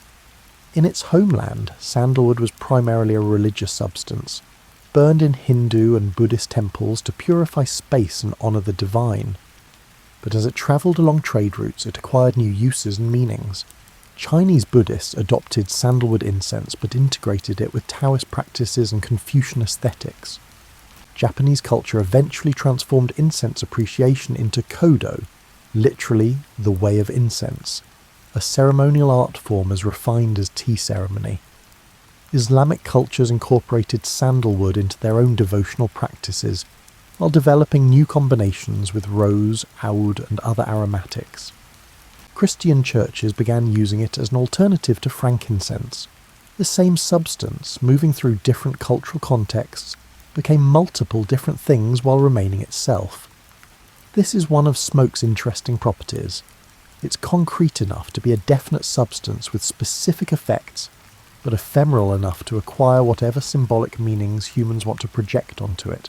The maritime spice routes that connected the Indian Ocean world were equally important for spreading smoke culture. Arab traders sailing from East Africa to India to Southeast Asia carried not just cinnamon, cloves and pepper, but also knowledge about aromatics and their uses. An Indonesian method for processing benzoin resin might be combined with Indian Ayurvedic theories and Arab perfumery techniques to create new products and practices. Some of these aromatic substances travelled astonishing distances. Camphor from Borneo found its way to Chinese temples and European apothecaries. Aloes wood from Southeast Asia became prized in Middle Eastern palaces. Dragon's blood resin from the Socotra Islands off Yemen travelled to China, India, Rome, and eventually medieval Europe. Each substance carried with it stories, practices, and beliefs about smoke and its properties. The traders themselves often became experts in aromatic substances. They needed to know not just market prices, but also how to identify genuine materials versus adulterations, how to store and transport delicate resins without losing their aromatic properties, and what different customers in different regions preferred. A successful incense merchant was part chemist, part cultural anthropologist, and part logistics expert. These trade routes also spread technologies for using aromatic smoke. The censer designs we discussed earlier, those specialised containers for burning incense, evolved through contact between different cultures. Chinese designs influenced Persian metalwork. Indian temple practices inspired Southeast Asian Buddhist rituals. Arab innovations in perfumery influenced European approaches to aromatic substances. By the medieval period, you could track cultural influence by following incense practices. When you see a particular way of blending aromatics or a specific ritual use of smoke appearing in a new region, you're usually seeing evidence of trade contact and cultural exchange. Smoke became a marker of cultural connection, a visible sign that ideas and practices were flowing between regions. The economic importance of the incense trade also shaped political relationships. Control over frankincense and myrrh-producing regions was contested by various powers throughout ancient history. The Romans even launched military expeditions into Arabia, partly to try to control incense supplies and reduce the enormous costs they were paying to Arabian merchants. The expeditions failed. Desert warfare is hard, but the attempt shows just how valuable these aromatic substances had become. What's remarkable is that this vast, complex trade system existed primarily to serve human desires for pleasant smells and altered consciousness. Yes, some aromatic substances had important medicinal uses, and yes, incense played crucial roles in religious practices. But at its core, the incense trade existed because humans across cultures agreed that filling the air with fragrant smoke was worth enormous effort and expense. This tells us something about human priorities. We're not purely practical creatures focused only on immediate survival needs. We're also aesthetic beings who value beauty, pleasure, and experiences that transport us beyond ordinary consciousness. The ancient incense trade served these deeper human needs, and merchants became wealthy because they understood something essential about what humans want from life. By now, several thousand years into humanity's relationship with aromatic smoke, something interesting had happened. Smoke hadn't just become a tool or commodity, it had become a language, a system of symbols through which humans expressed ideas about the sacred, the mysterious, and the boundaries between different realms of existence. Let's explore how different cultures turn this physical phenomenon into metaphor, and how those metaphors shaped human understanding of consciousness, divinity, and the structure of reality itself. Start in ancient Mesopotamia, that cradle of civilization between the Tigris and Euphrates rivers. The Babylonians and Assyrians burned incense in their temples, but they also carefully observed the patterns smoke made as it rose. Specialized priests, Baru they were called, practiced divination by smoke, reading messages from the gods in how incense smoke curled, drifted, or suddenly changed direction. This wasn't as arbitrary as it might sound. Smoke is exquisitely sensitive to air currents, temperature gradients, and subtle environmental factors that human senses can't directly detect. The Baru were essentially using smoke as a visualization tool for invisible atmospheric conditions, then interpreting these patterns according to complex symbolic systems that had been refined over generations. They were wrong about the god sending messages, but right that smoke reveals information about the environment that would otherwise be hidden. The symbolism was clear. Smoke connects the visible and invisible, the known and unknown. It emerges from the solid matter of incense or herbs, transforms into something ethereal, and disappears into air, travelling perhaps to realms beyond human perception. This made smoke a perfect metaphor for the soul's journey after death, for prayers seeking divine attention, and for any movement between material and spiritual realms. In ancient China, smoke took on different but related meanings. Taoist philosophers watched incense smoke rising in temples and saw lessons about the nature of reality. The smoke follows its nature, they noted. It doesn't try to be anything other than what it is, doesn't resist its own transformation from visible to invisible, and doesn't cling to any particular form or place. This made smoke a teaching tool about wu wei, effortless action, and about accepting change rather than fighting it. Chinese poets wrote extensively about incense smoke, using it as a metaphor for everything from romantic longing to political frustration to the transience of life itself. Li Bai, one of China's greatest poets, wrote about smoke from his incense burner twisting like dragon shapes, connecting his writing desk to the realm of immortals. The smoke wasn't just decoration. It was a visual representation of the connection between mundane reality and transcendent experience that poetry sought to capture. In India, smoke symbolism became deeply embedded in both Hindu and Buddhist practice. The Sanskrit word dhuma, smoke, appears in countless religious texts, usually associated with transformation, purification, and the transition between states. When a Hindu cremation releases smoke into the sky, that smoke represents the deceased's essence beginning its journey to whatever comes next. When Buddhist monks burn incense, the rising smoke visualizes the rise of merit from good actions, the dispersion of negative karma, and the movement of consciousness toward enlightenment. The Buddha himself apparently used smoke as a teaching metaphor. In various sutras, he compared clinging to impermanent things to trying to grasp smoke. The harder you squeeze, the faster it escapes, and you're left with nothing but perhaps a lingering smell on your hands. The lesson was about non-attachment, about recognizing that everything like smoke is temporary and cannot be possessed. Native American cultures developed their own rich smoke symbolism, though we should be careful here about generalizing across hundreds of distinct cultures. Many groups use smoke from sacred plants, tobacco, sage, sweetgrass, in ways that combined practical purposes with deep symbolic meaning. Smoke might purify a space, carry prayers to the spirit world, mark the boundaries of sacred ground, or seal agreements between peoples. The peace pipe, sage and or ceremonial pipe. Traditions found in many North American cultures treated smoke as a covenant mediator. When former enemies shared smoke from the same pipe, they were creating a physical and symbolic bond. The smoke they exhaled had been inside their bodies, mingling with their breath and blood. Sharing that smoke meant sharing something essential. Breaking an agreement made over the pipe wasn't just political betrayal, it was spiritual violation. In Islamic cultures, smoke acquired meanings related to both beauty and transcendence. Persian poetry frequently mentioned incense smoke as a symbol of devotion, longing, and the attempt to reach beyond material limitations. Sufi mystics sometimes used aromatic smoke as part of their practices, seeing in its rising movement an image of the soul's aspiration toward God. The best smoke, pure, fragrant, rising straight and true, represented the ideal spiritual state. Medieval European Christianity inherited its smoke symbolism partly from Jewish temple traditions and partly from broader Mediterranean cultures. The smoke of incense in a cathedral represented prayers rising to heaven, but it also had more practical symbolic functions.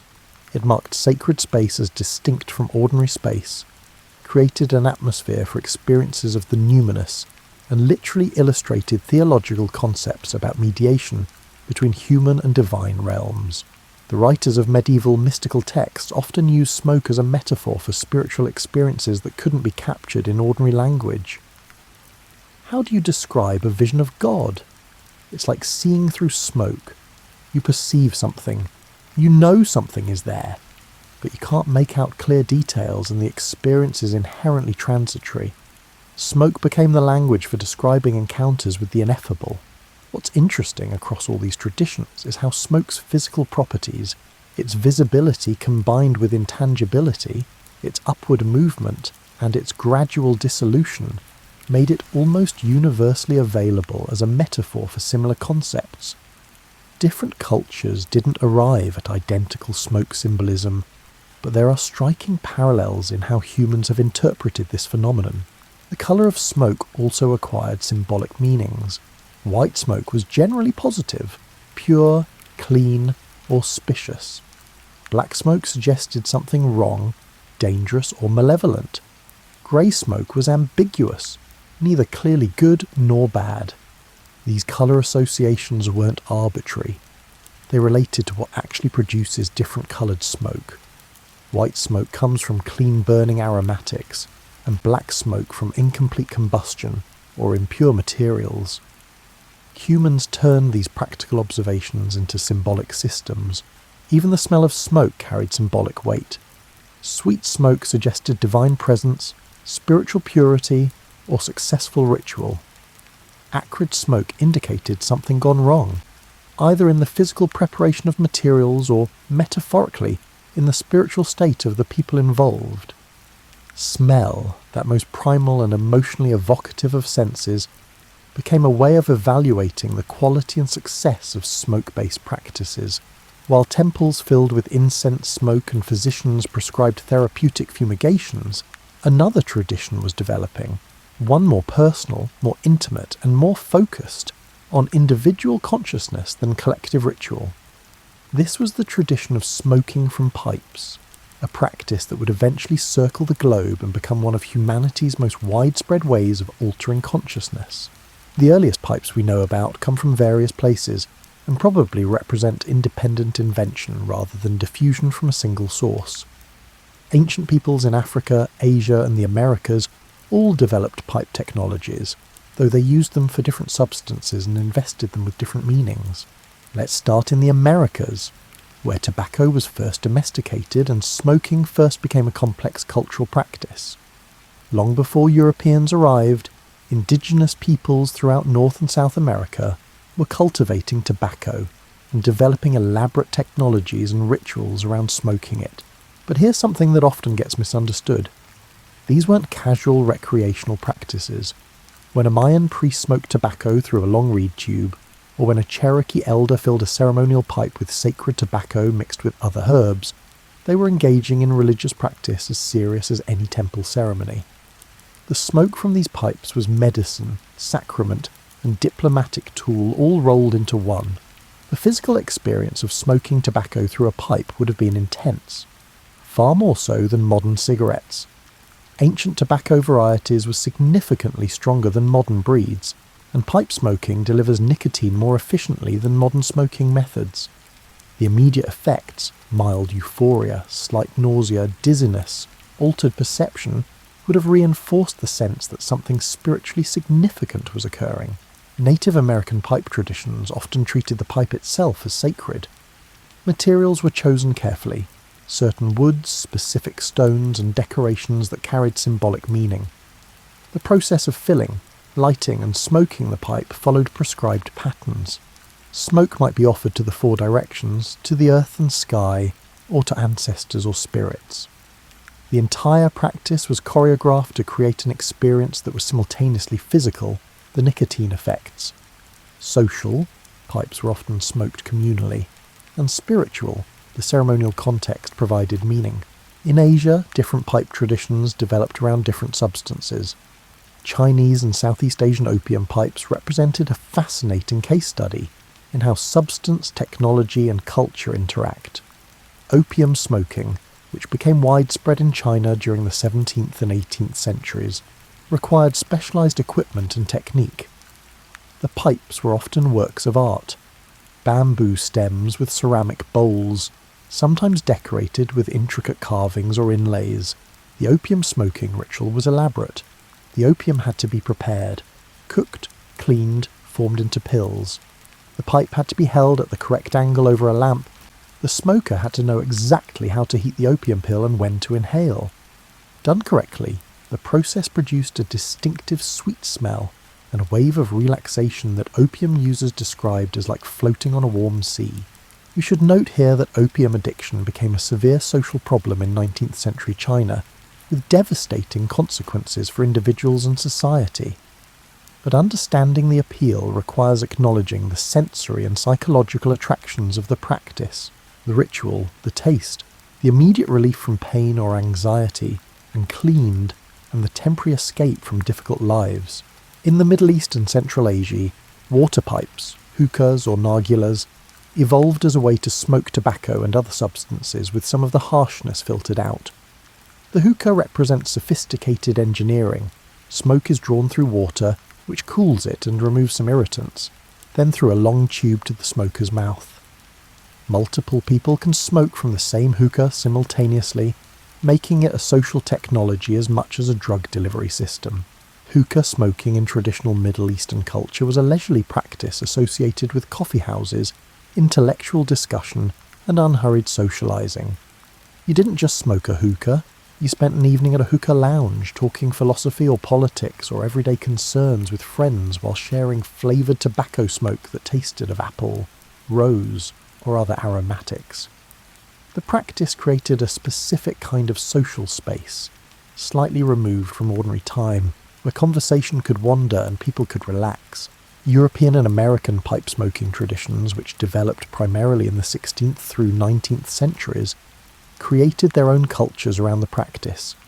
Clay pipes, then briar pipes, became technologies of contemplation.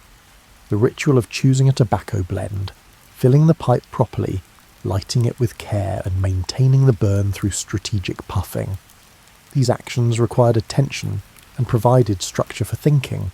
Many scholars, writers, and artists described pipe smoking as an aid to concentration and creativity.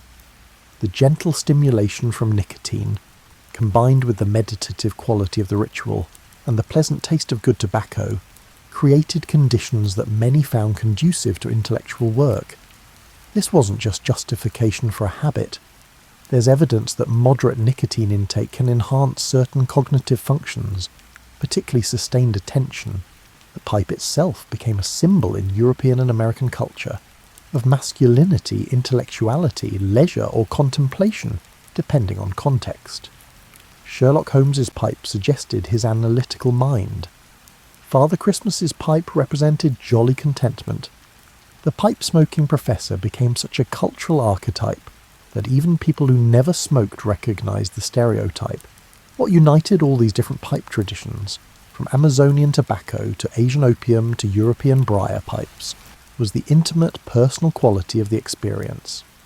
Unlike temple incense that filled a large space for many people, unlike physicians' fumigations administered as treatment, pipe smoking was about individual consciousness, personal ritual, and chosen moments of altered awareness. The pipe created a small, immediate relationship between a person and smoke. You controlled every aspect: what you smoked, when you smoked, and how much you smoked. The smoke filled your mouth, touched your tongue, and entered your lungs, or in some traditions was only taken into the mouth. It was yours in a way that communal smoke wasn't. This personal quality made pipes attractive for contemplation, for marking transitions between activities, and for creating small islands of ritual in otherwise unstructured time. You could smoke a pipe while thinking through a problem, while grieving a loss, while celebrating a success, or while simply watching the sunset.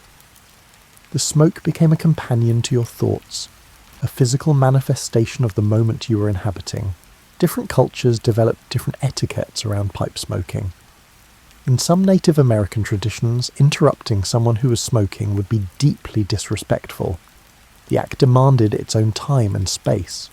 In Victorian England, pipe smoking was gendered male and confined to specific rooms or times, creating a whole architecture of social rules about where and when smoke was appropriate. In Middle Eastern coffee houses, hookah smoking was communal and conversational. The pipe passed between friends as freely as words. The sensory experience of pipe smoking varied enormously, depending on what was being smoked and how. Tobacco could be sweet or harsh, smooth or biting, aromatic or plain. Opium produced a distinctive smell that became associated with relaxation and escape. Cannabis, which has been smoked in various forms for thousands of years, offered yet another sensory profile, earthier and more pungent than tobacco, with quite different effects on consciousness. What's interesting is how quickly pipe smoking spread once global trade networks emerged in the 16th and 17th centuries. Tobacco, which was completely unknown outside the Americas before 1492, had reached every inhabited continent within a century of European contact with the New World. Pipes appeared in Africa, Asia, Europe and Oceania with remarkable speed, suggesting that the practice answered some widespread human need or desire. This rapid spread wasn't just about nicotine addiction, though that certainly played a role. It was also about the appeal of a personal ritual that could create moments of calm in increasingly complex, connected and demanding societies. As the world modernized, as traditional rhythms of agricultural life gave way to urban industrial time, the pipe offered a portable, personal technology for creating small moments of peace. Now we approach more recent history, that period from roughly 1700 to 1900, when the practices we've been discussing underwent significant transformation. The scientific revolution was changing how educated people understood smoke and its effects. Industrialization was changing how aromatic substances were produced and distributed. Colonialism was disrupting traditional practices while spreading them to new contexts. Let's consider how European expansion affected incense traditions worldwide. When Portuguese traders reached India and Southeast Asia, when Spanish conquistadors encountered American civilizations, and when Dutch merchants established themselves in Indonesia, they found elaborate, sophisticated traditions around aromatic smoke. Some of these traditions they adopted, others they disrupted, and still others they tried to suppress. Christian missionaries, for instance, often viewed indigenous smoking practices with deep suspicion. Shamanic tobacco use in the Americas looked disturbingly like religious ritual, which of course it was, and missionaries worked to suppress it as paganism. But they had no problem with incense in their own churches, which was also a religious smoke ritual, but properly Christian and therefore acceptable. This selective acceptance and rejection created interesting hybrid practices. In Latin America, indigenous smoking traditions mixed with Catholic incense used to create something new. In India, Hindu incense practices continued but also influenced British colonial culture. By the Victorian era, Wealthy British homes routinely burned Indian incense, though usually stripped of their original religious meanings and appreciated primarily for their exotic fragrance. The scientific study of smoke and its effects began in earnest during this period. Chemists started analysing the compounds in various aromatic substances, identifying specific molecules responsible for particular smells or effects. Physicians began conducting something resembling clinical trials, testing whether therapeutic smoking actually worked for the conditions it was prescribed to treat. Some traditional smoke remedies held up reasonably well under scientific scrutiny. Yes, eucalyptus smoke does help respiratory problems. We can now explain exactly why in terms of chemical constituents and their interactions with human respiratory tissues. Other traditional practices didn't fare as well. No, smoke from burnt goat hair will not cure epilepsy, regardless of what ancient physicians believed. But this scientific understanding also stripped smoke of much of its mystery and symbolic power. When aromatic smoke becomes merely a delivery mechanism for specific chemical compounds, it loses something of its capacity to carry meanings beyond the physical. The rationalization of smoke knowledge made practices more effective in some ways, while making them less meaningful in others. Industrialization changed the incense trade dramatically. Instead of rare resins carried across continents by caravan, aromatic substances could be synthesized in factories, or at least mass-produced from plantation-grown materials.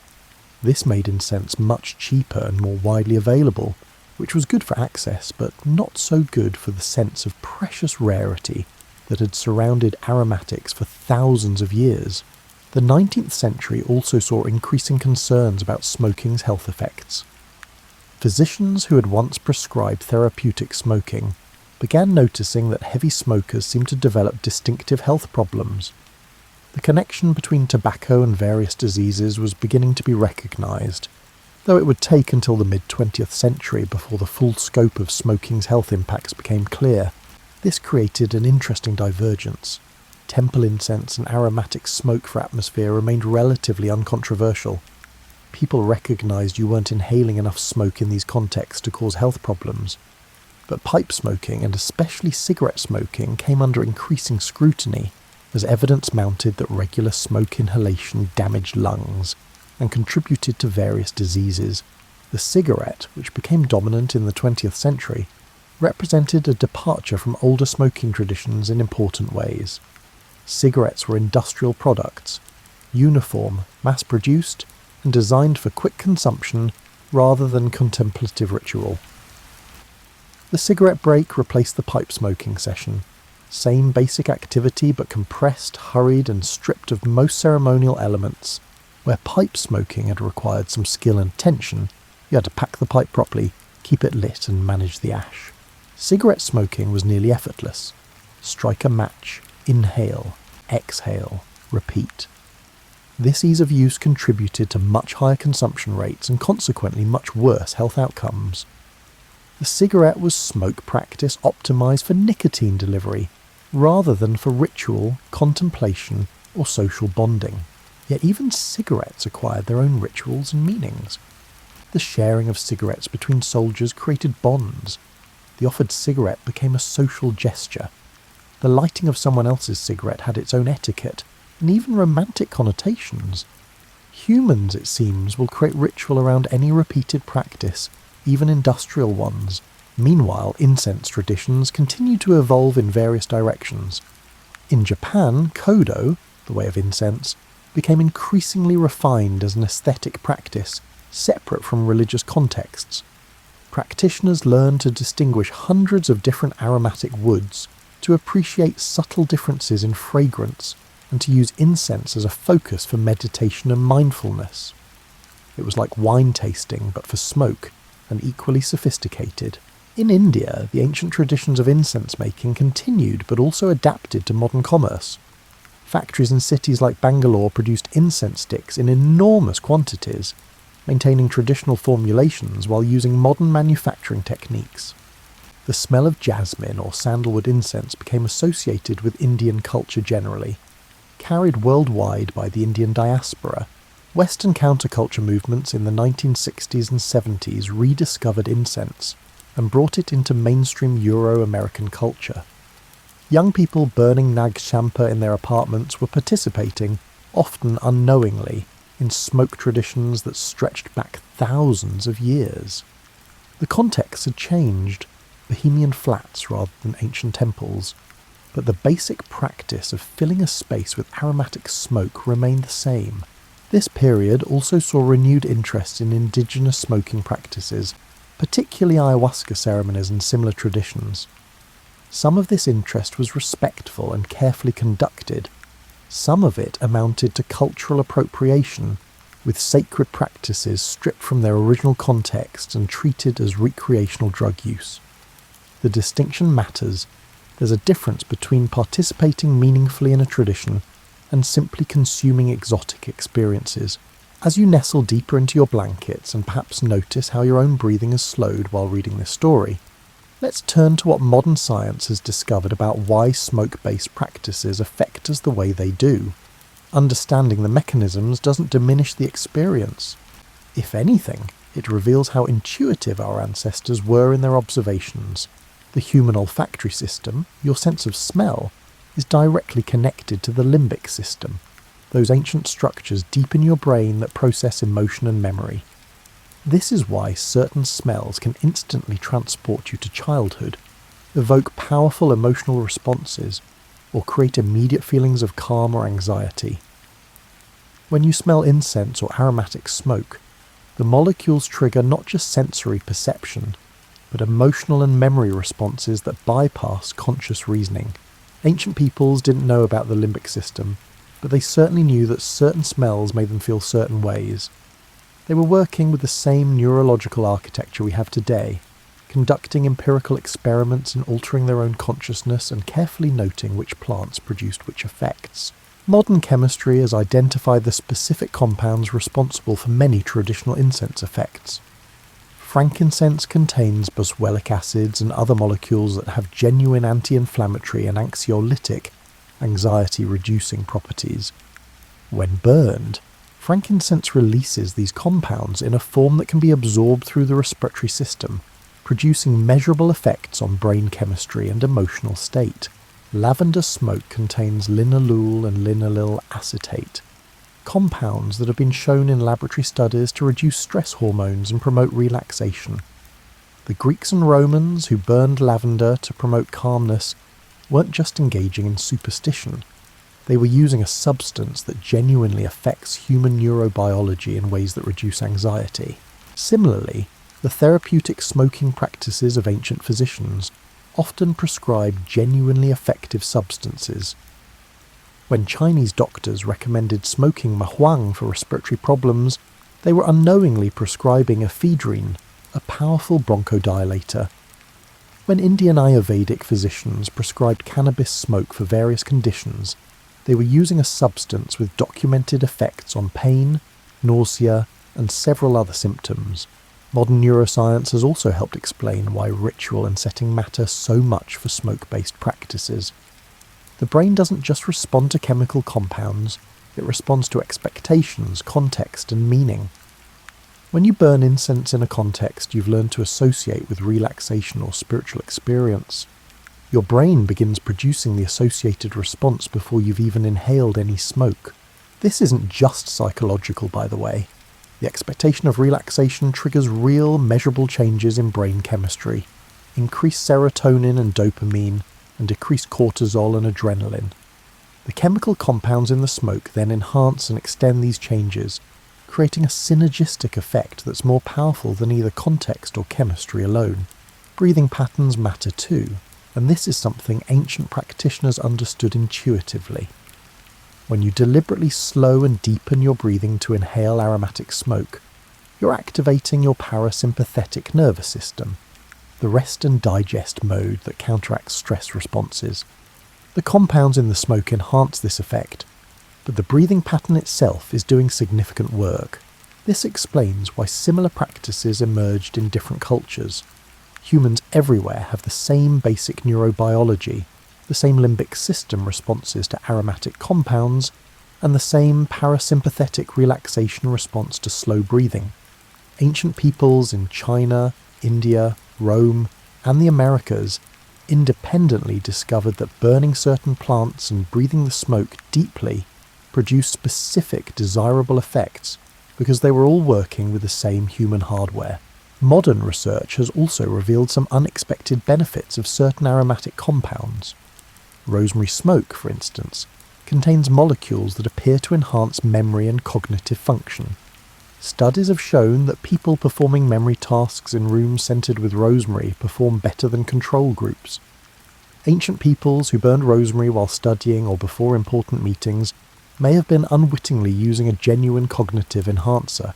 Interestingly, the communal aspects of smoke practices also have measurable effects. When people participate in shared rituals, whether religious incense ceremonies or communal pipe smoking, their stress hormones decrease, their sense of social connection increases, and various measures of well-being improve.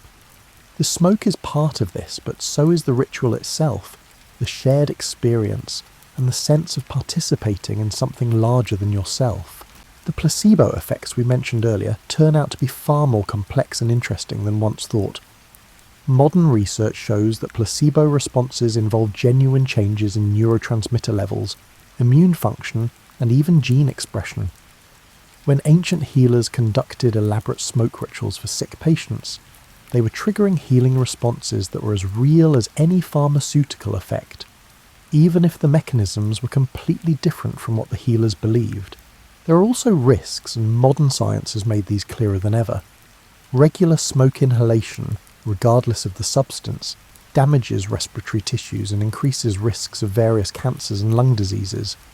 The difference between occasional ceremonial incense exposure and daily tobacco smoking is enormous in terms of health outcomes. But even aromatic smoke in high concentrations can be problematic for people with respiratory conditions. This creates an interesting tension. The practices we've been discussing do have genuine effects, psychological, neurological, and social. But they also carry risks that increase with frequency and intensity of use. Ancient peoples generally used these practices more sparingly than modern recreational smokers, which likely limited health impacts while preserving the ritual and psychological benefits. The modern scientific understanding of smoke and its effects suggests that our ancestors were remarkably sophisticated observers of human consciousness and the substances that alter it. They couldn't explain the mechanisms in terms of neurotransmitters and receptor sites, but they could reliably predict that burning substance X in context Y would produce effect Z. That's empirical science, even without the theoretical frameworks we've added. Now, as we move into the present day, the story of smoke becomes more personal and immediate. You might have your own experiences with incense, with the smell of wood smoke from a fireplace, with the lingering aroma of sage or sweet grass, or with memories attached to particular scents that rise in curling wisps.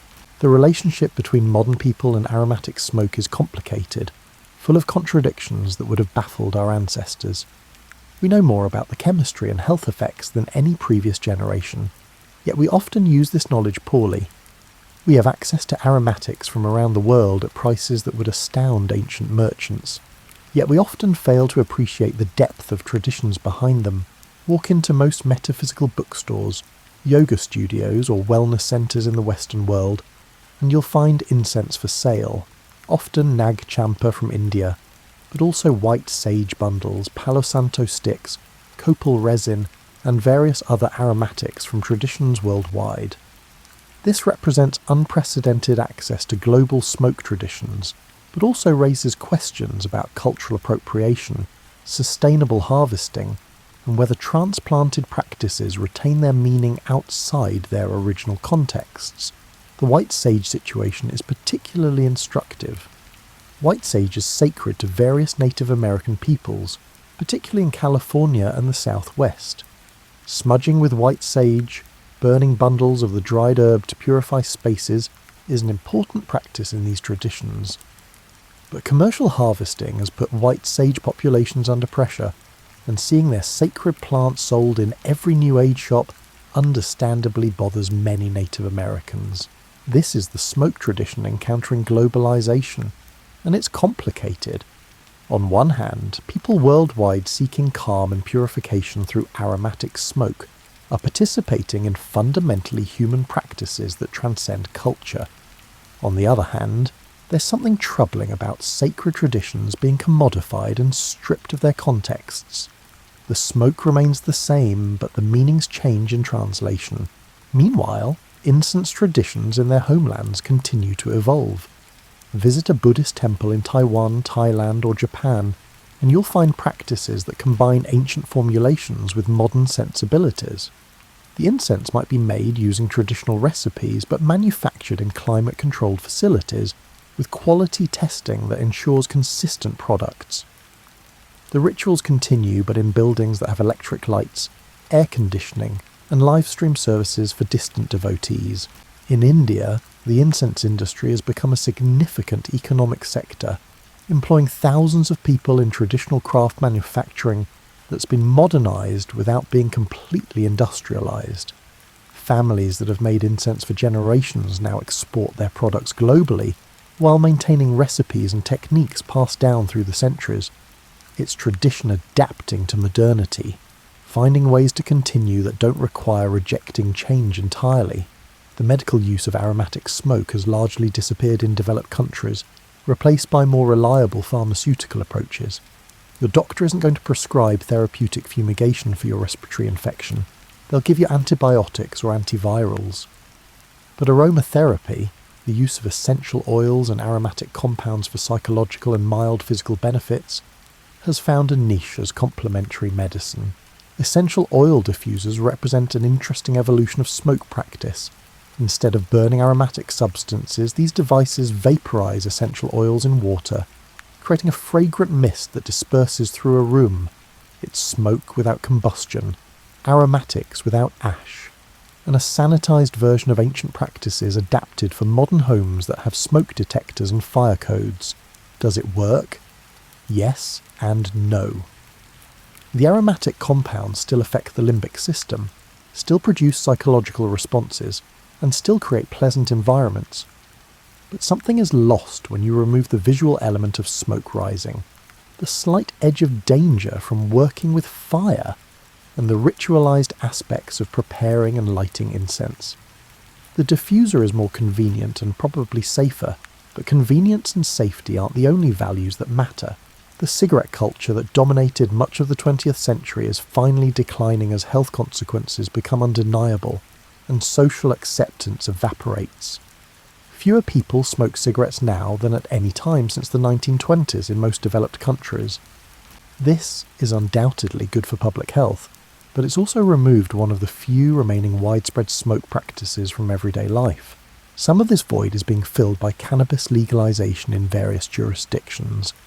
As cannabis becomes legal for recreational use, new traditions and practices are emerging around its consumption.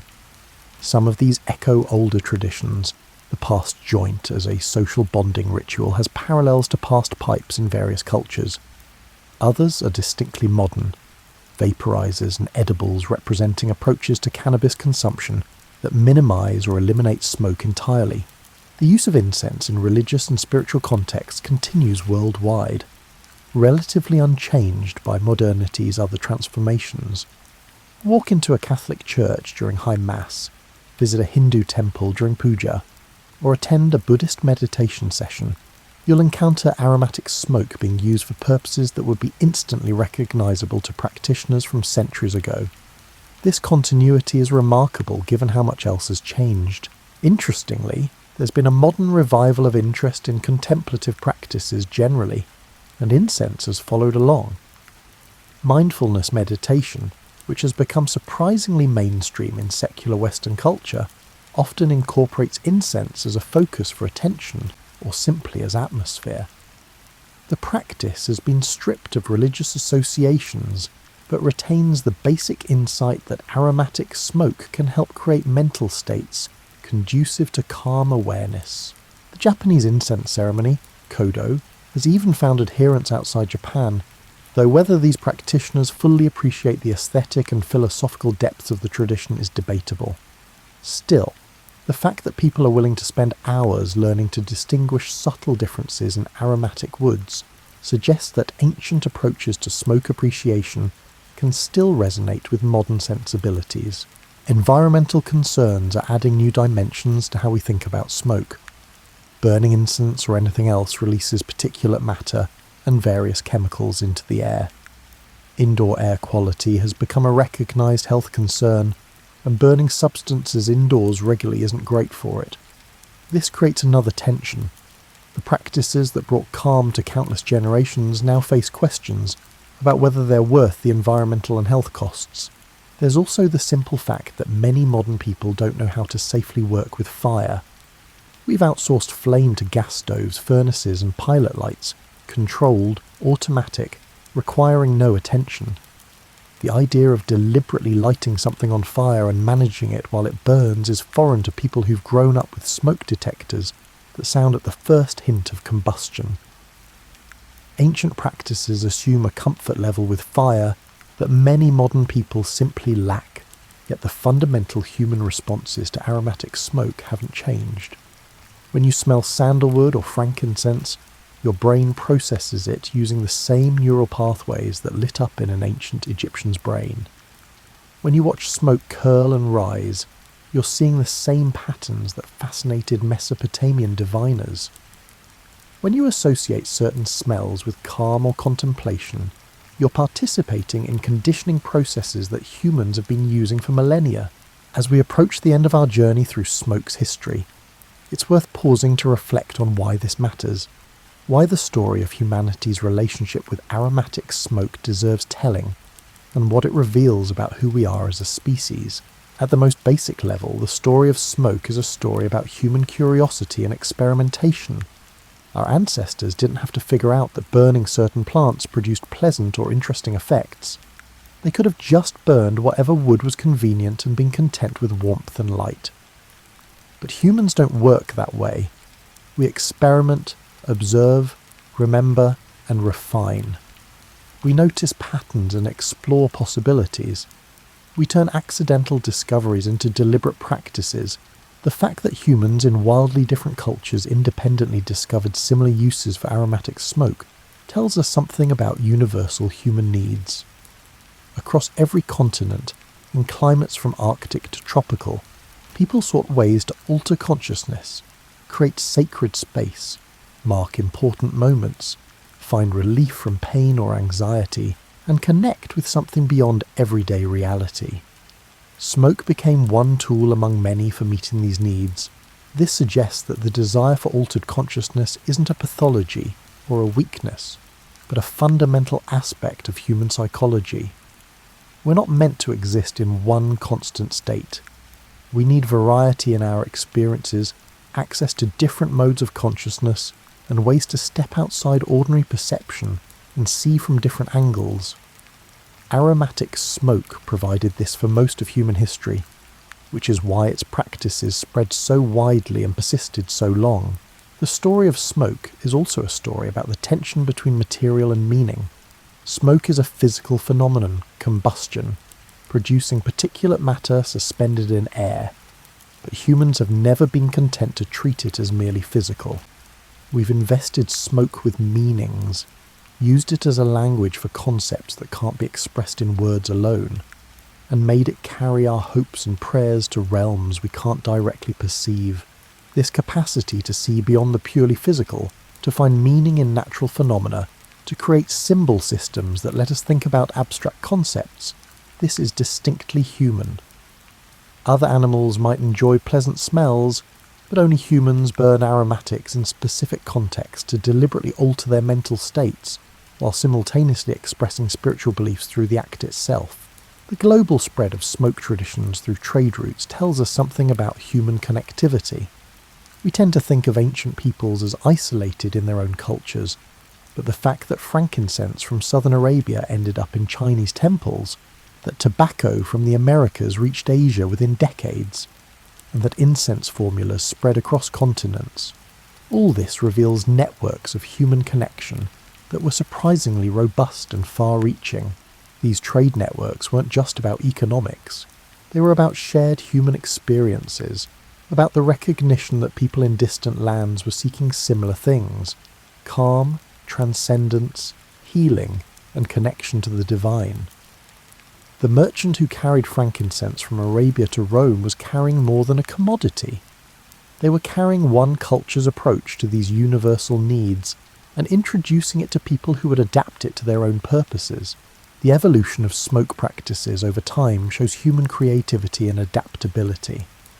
The same basic principle, burning aromatic substances and breathing or being present with the smoke, has been endlessly varied and refined. From cave fires to temple censers to ceremonial pipes to modern incense sticks. Humans have found countless ways to engage with this simple practice, each variation reflecting different values, technologies, and cultural contexts. There's something deeply democratic about smoke practices. Unlike some technologies that require rare materials or expert knowledge, almost anyone can burn aromatic substances and benefit from the experience. Yes, there are elaborate traditions that require years to master, but the basic practice is accessible to everyone.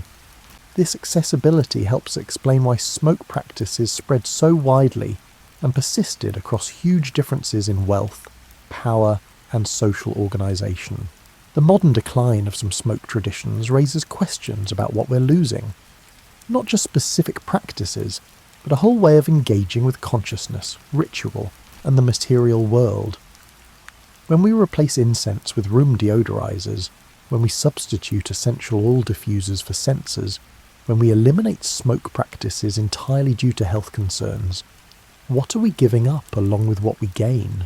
This isn't a call to reject modernity or ignore legitimate health concerns. But it is worth recognizing that our ancestors' smoke practices emerged from and spoke to genuine human needs that don't disappear just because we've developed new technologies. The need for ritual, for moments of deliberate calm, for sensory experiences that anchor us in the present, these persist whether we acknowledge them or not. Perhaps what's most remarkable is how such a simple thing, aromatic smoke, could carry so much weight across so many cultures and so many centuries. We've developed incredibly sophisticated technologies, mapped the human genome, and sent probes to the edge of the solar system. Yet something as basic as burning aromatic resins and breathing the smoke can still produce experiences that modern science fully explains, but can't quite replicate through any other means. The smell of frankincense or sandalwood, the sight of smoke curling upward, the taste of aromatic vapour on your tongue. These experiences connect you directly to humans who lived thousands of years ago, who found in these same smells and sights access to states of consciousness they valued. It's a form of time travel, not through technology, but through shared experience across the centuries. As you finish this story and prepare for sleep, you might be more aware of the air you're breathing, the way scents linger in your room, and the quality of stillness that can settle over a space in the evening. These awarenesses are part of what smoke practices cultivated. Attention to subtle sensory experiences, recognition that the invisible can be as important as the visible, and understanding that consciousness is not fixed but fluid. The story of smoke is, in the end, your story too. Whether you've ever burned incense or not, whether you have any personal smoke practices or not, you're part of a species that has been exploring consciousness, seeking calm, and finding meaning in rising wisps for hundreds of thousands of years. That's worth remembering as you drift towards sleep. You're not separate from this history. You're its latest chapter, carrying forward patterns of human experience that stretch back to those first cave dwellers who threw aromatic branches on their fires and discovered that the world could suddenly seem different, more spacious and more full of possibility. The practices change, the substances vary, and the cultural context shift, but the underlying human impulses remain constant. We seek moments of peace in difficult times. We create rituals to mark the sacred and separate it from the mundane. We use our senses to anchor ourselves in the present moment. We explore altered states of consciousness because ordinary consciousness, while necessary, is not sufficient for a fully human life.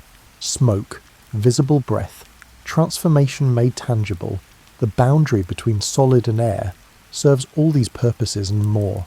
It's been medicine and sacrament, recreation and therapy, art form and spiritual practice. It's linked distant cultures and revealed common humanity. It's been studied by scientists and mystics, sought by kings and available to peasants. Tomorrow you might smell wood smoke from a neighbour's fireplace, or incense from a nearby temple, or simply the lingering aroma of your evening tea. When you do, you might remember this story and recognise that you're experiencing something humans have found meaningful for longer than we've had written language. You might notice how the smell affects your mood, how your breathing changes, and how the moment feels slightly different from moments without that aromatic presence. Or you might not. You might simply go about your day, unaware of the ancient traditions playing out in the background of modern life. Either way, the smoke will continue to rise, carrying with it meanings and memories accumulated across millennia. The practices we've discussed face an uncertain future. Climate change, urbanisation, health concerns and cultural shifts all challenge traditional smoke practices. Some will adapt and continue, others will fade, and new forms will emerge that we can't yet predict. But the human needs these practices address aren't going anywhere, which suggests that some form of smoke tradition will persist as long as humans do. Perhaps future historians will look back at our era as the moment when humanity's ancient relationship with aromatic smoke underwent its most dramatic transformation. Or perhaps they'll see our time as just another adaptation in an ongoing story that continues to unfold in ways both familiar and surprising. What we can say with certainty is that smoke has been a faithful companion to human consciousness for longer than any other deliberately sought-altered state. Before alcohol fermentation, before plant cultivation, before writing or wheels or cities, humans were burning aromatic substances and discovering that the right smoke at the right time could open doors to experiences that made life more bearable and sometimes transcendent. That's not a small thing. That's evidence that humans have always been more than just survival machines focused on food, shelter, and reproduction. We're meaning-making creatures, consciousness-exploring animals, beings who seek not just to live but to experience living fully in all its varieties and depths.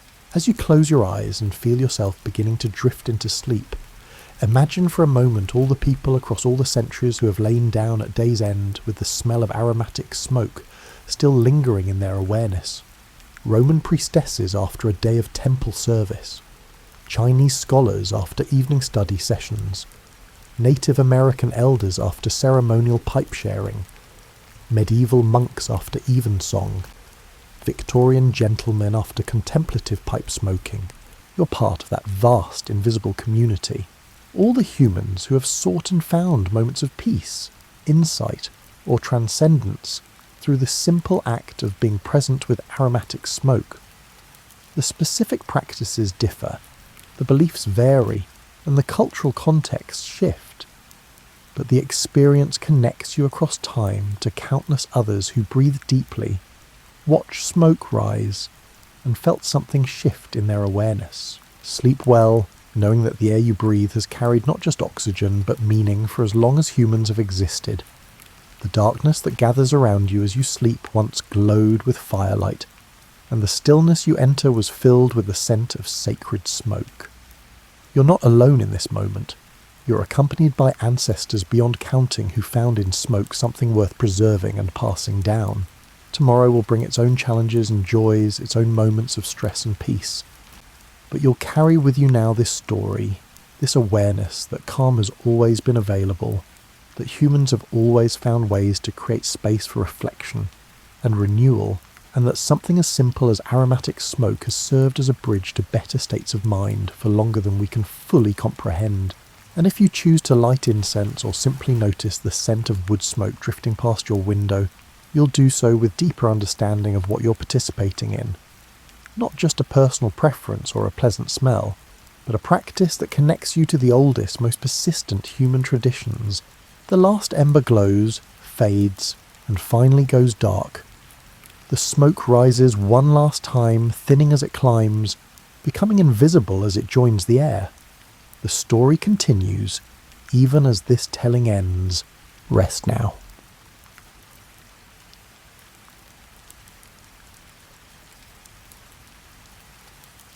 Close your eyes and imagine a time before forks existed, before napkins, before anyone ever told you to keep your elbows off the table. We're going back roughly 300,000 years to when your ancient ancestors were just trying to figure out this whole being human thing, and table manners ranked somewhere below avoid being eaten by large cats on their list of concerns. Picture early humans gathered around a fire as the sun sets, casting orange light across the landscape. There's no table, obviously.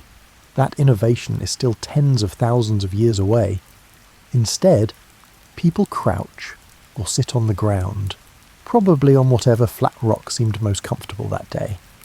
The meal is simple. Perhaps some roasted meat from the day's hunt.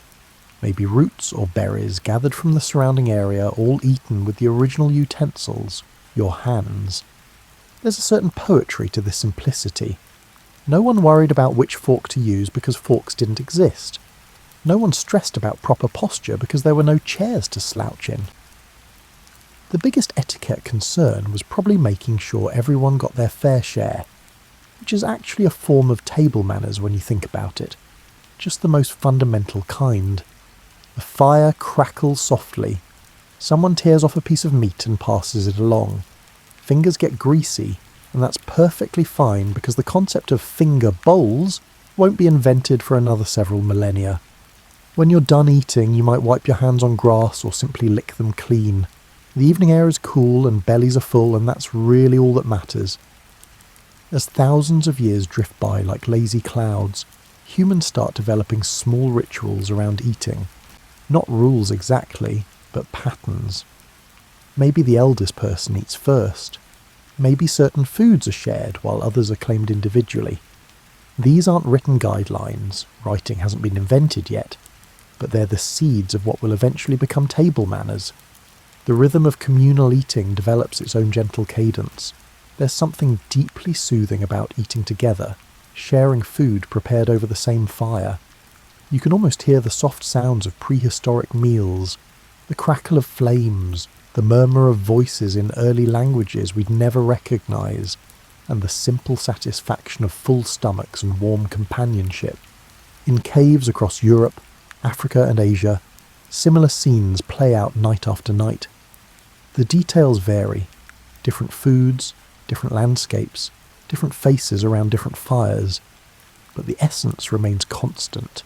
Humans eating together, developing the first social bonds that would eventually lead to civilization.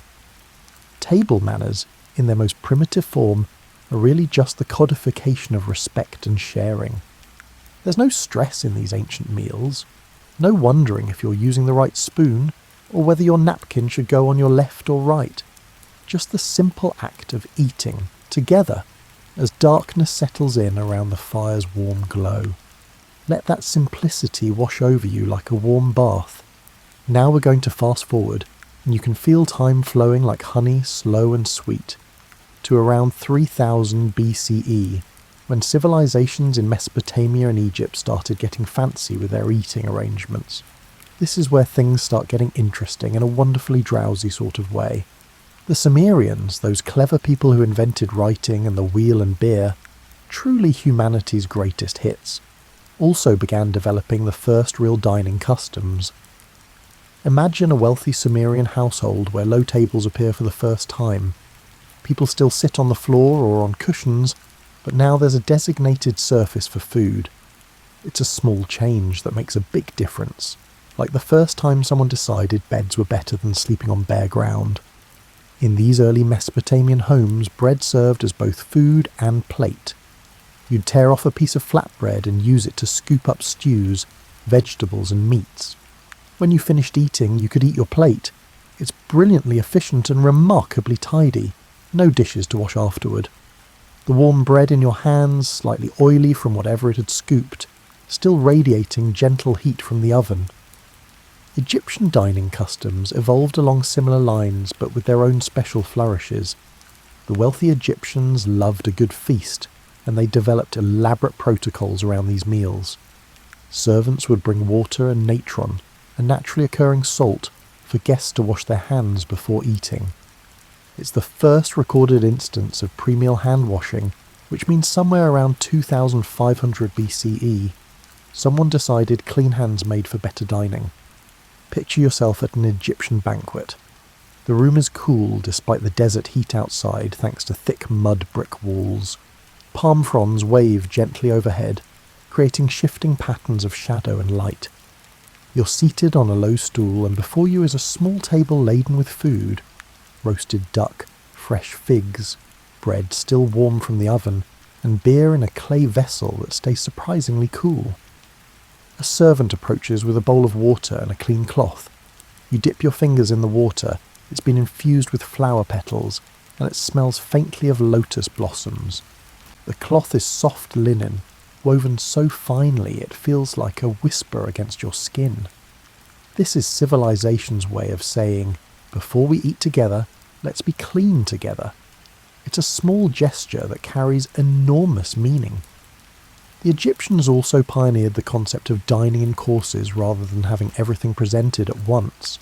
First might come fruits and vegetables, then fish, then meat, each course arriving with its own subtle ceremony. There's a rhythm to this kind of eating, a gentle progression that mirrors the flow of the Nile itself, steady, predictable, soothing. In ancient China, around the same period, entirely different dining customs were emerging. The Chinese developed the use of chopsticks around 1200 BCE, and with them came a whole philosophy of eating. Chopsticks required patience, precision, and practice. They slowed down the eating process, which the Chinese sages believed was healthier for digestion and better for social interaction. Confucius, that wise teacher whose thoughts would influence Asian culture for millennia, had strong opinions about dining. He believed that the way you ate revealed your character. Food should be cut into small, manageable pieces in the kitchen, never at the table, where knives might suggest violence. Meals should be eaten slowly, with attention to flavours and textures.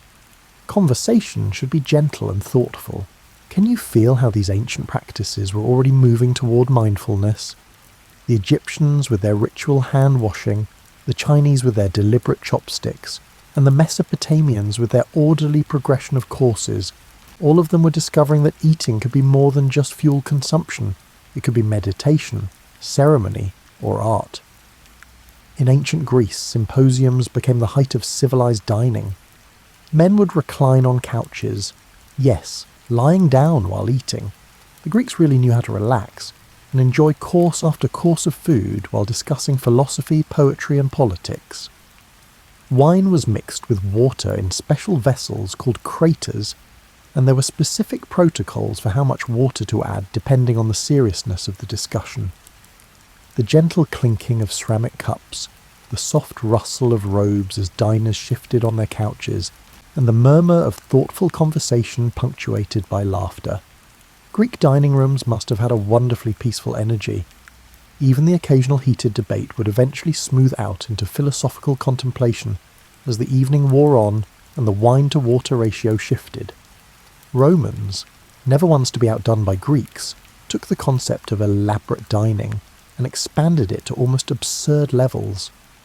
A wealthy Roman dinner party, called a convivium, could last for hours, featuring dozens of courses, entertainment between dishes, and social rituals that made modern etiquette look simple by comparison.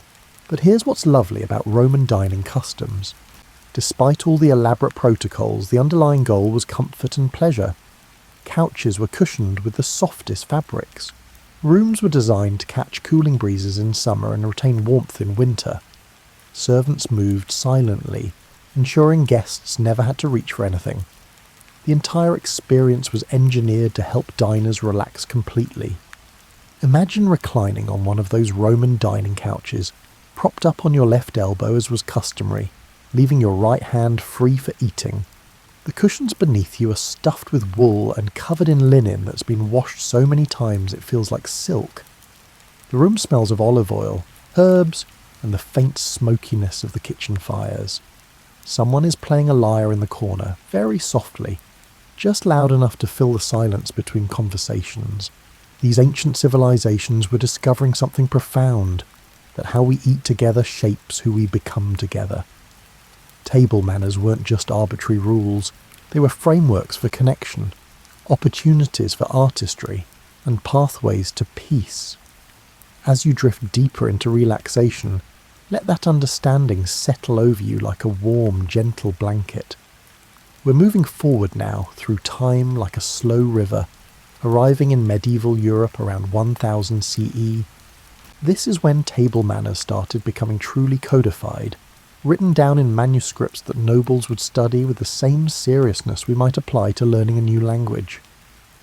The medieval period is fascinating for table manners because it represents a kind of bridge between ancient informality and modern refinement. Castles and manor houses had great halls where dozens or even hundreds of people might eat together, creating a need for clear social rules about how to behave when you're sharing a trestle table with everyone from knights to kitchen staff. Picture a great hall on a winter evening. Torches and candles provide flickering light that makes shadows dance on stone walls. The fire in the central hearth crackles and pops, sending occasional sparks upward. Long wooden tables run the length of the hall, and people are beginning to gather for the evening meal. The air smells of wood smoke, roasting meat, and the musty scent of the rushes scattered on the floor. You're seated on a wooden bench. Chairs with backs are still mostly reserved for the very important people at the high table. Before you is a trencher, which is a thick slice of stale bread that serves as your plate. It's going to soak up juices and gravies from your meal, and by the end of dinner, it will be thoroughly saturated and delicious. Sometimes trenchers were given to the poor after meals, other times they were eaten by the diners themselves. Waste not, want not. Medieval table manners were spelled out in texts with wonderfully specific instructions. One 13th century guide advised, "Do not touch your ears or nose with your bare hands while eating." Another suggested, "Refrain from picking your teeth with your knife." These instructions tell us something important. They wouldn't need to write these rules down if people weren't doing these things. Medieval dining was clearly a work in progress. The concept of sharing was central to medieval eating. You didn't have your own cup, you shared one with your neighbour. Large serving dishes called messes were placed along the table, and groups of 4 to 6 people would eat from the same mess. This required cooperation and a certain amount of consideration. Taking too much meant your messmates would go hungry. Hogging the shared cup meant thirsty neighbours. Etiquette manuals from this period emphasise cleanliness, with an almost desperate urgency. Wash your hands before eating, they insist. Wipe your mouth before drinking from the shared cup. Don't put food back into the communal dish after you've bitten it. Reading between the lines, you can sense medieval people trying very hard to make communal dining more pleasant while working with limited resources. Forks were virtually unknown in medieval Europe. They wouldn't become common until the Renaissance. Instead, you ate with a knife and your fingers, which required a certain delicacy. You were supposed to eat with your thumb, index, and middle fingers only. Using all 5 fingers was considered boorish. It's oddly specific, but when you think about it, eating with just 3 fingers does require more precision and care than grabbing food with your whole hand. The rhythm of a medieval meal had its own soothing quality. First, servants brought basins of water around for hand washing. Then bread was placed on the table, not just the trenchers, but fresh bread for eating. Then came the first course, usually something in a sauce that could be scooped up with bread. Between courses there might be entertainment, a minstrel singing, a juggler performing, or simply conversation flowing up and down the long tables.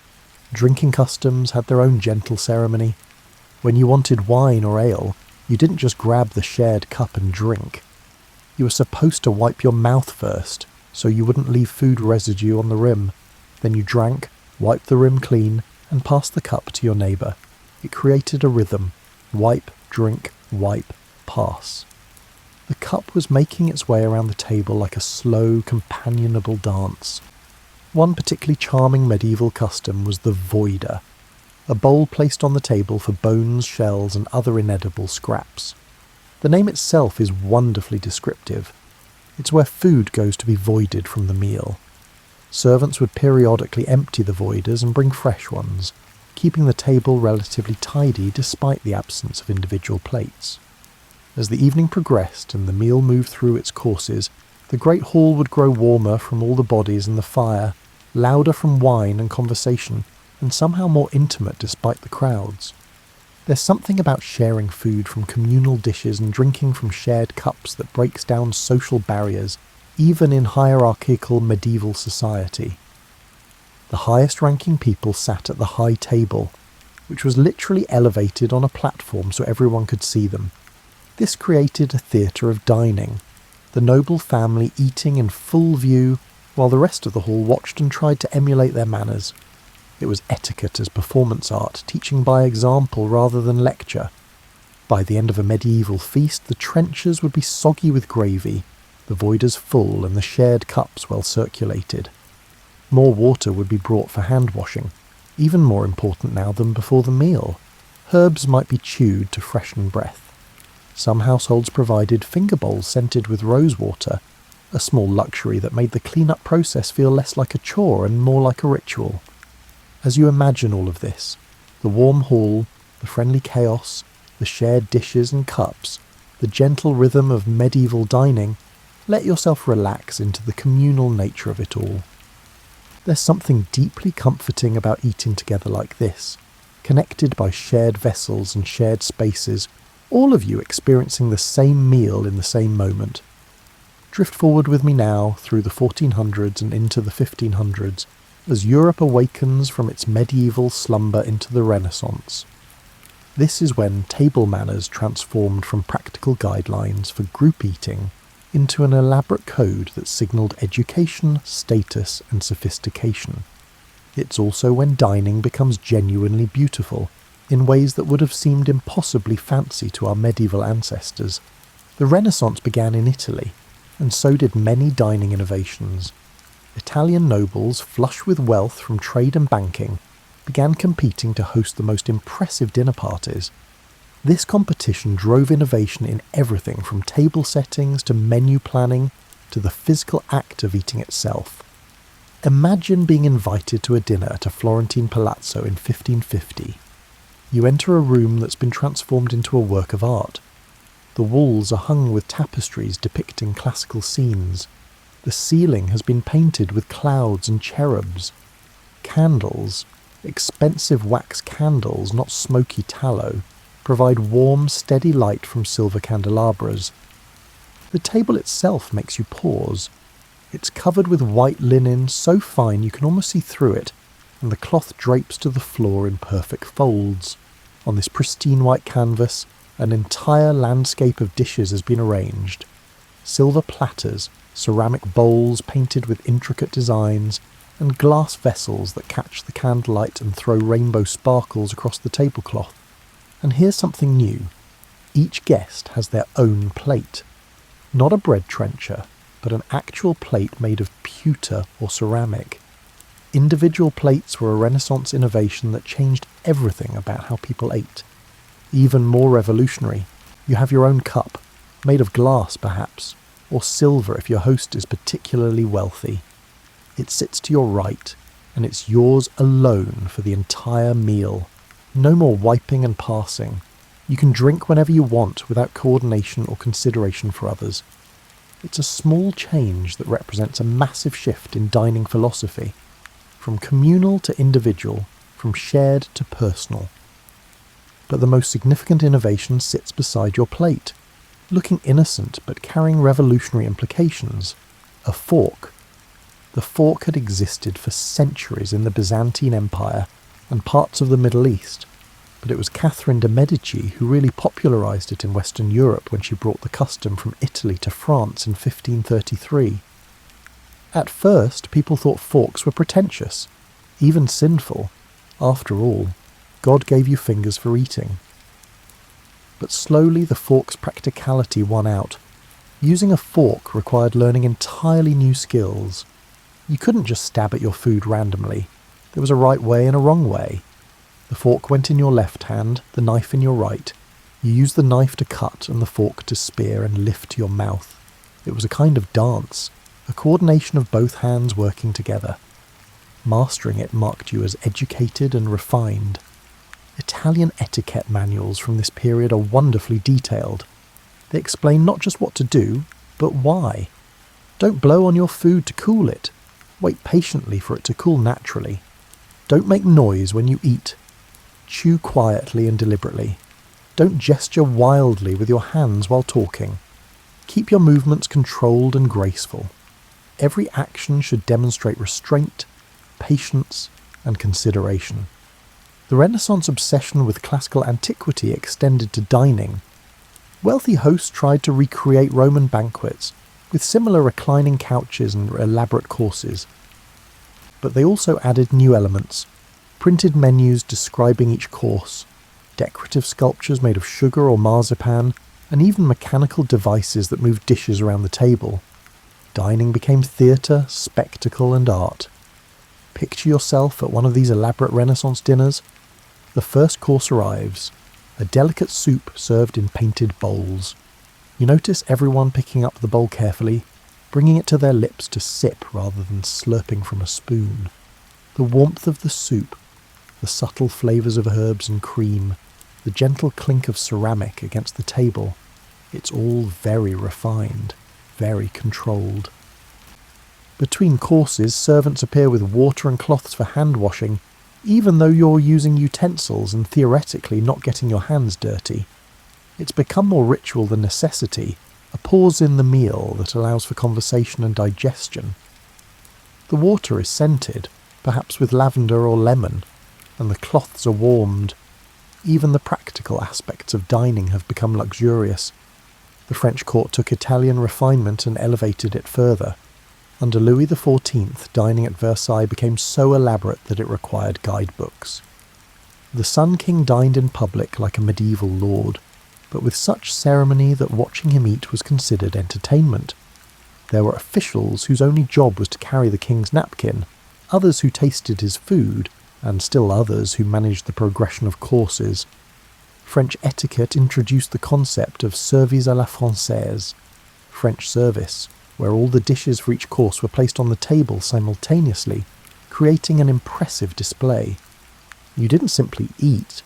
You surveyed the options, made choices, and constructed your own meal from the available dishes. It required both decision-making and restraint. You couldn't try everything without appearing greedy. Napkins evolved during this period into something approaching what we use today. Renaissance napkins were large squares of linen, often embroidered with family crests or decorative patterns. They had multiple uses: wiping your fingers and a mouth, protecting your clothing, and even being tied around your neck like a bib for particularly saucy dishes. Some etiquette manuals suggested elaborate napkin folds that could take servants hours to perfect. The seating arrangement at Renaissance dinners followed strict protocols. The most important guests sat to the host's right, the second most important to their left, and so on down the table in descending order of rank. Where you sat announced your social status to everyone present. This created a physical representation of social hierarchy, with the table itself becoming a map of power and prestige. Music often accompanied these elaborate meals, but it was carefully chosen to be soothing rather than stimulating. Soft lute music, perhaps, or a small ensemble playing gentle madrigals. The music filled the spaces between conversation without overwhelming it, like a sonic tablecloth underneath the sounds of dining. Even the music was refined, controlled, and perfectly pitched to enhance rather than dominate. As you imagine yourself in this Renaissance dining room, the candlelight, the music, the careful choreography of utensils and courses, notice how much more deliberate everything has become. Medieval dining was communal and energetic. Renaissance dining is individual and contemplative.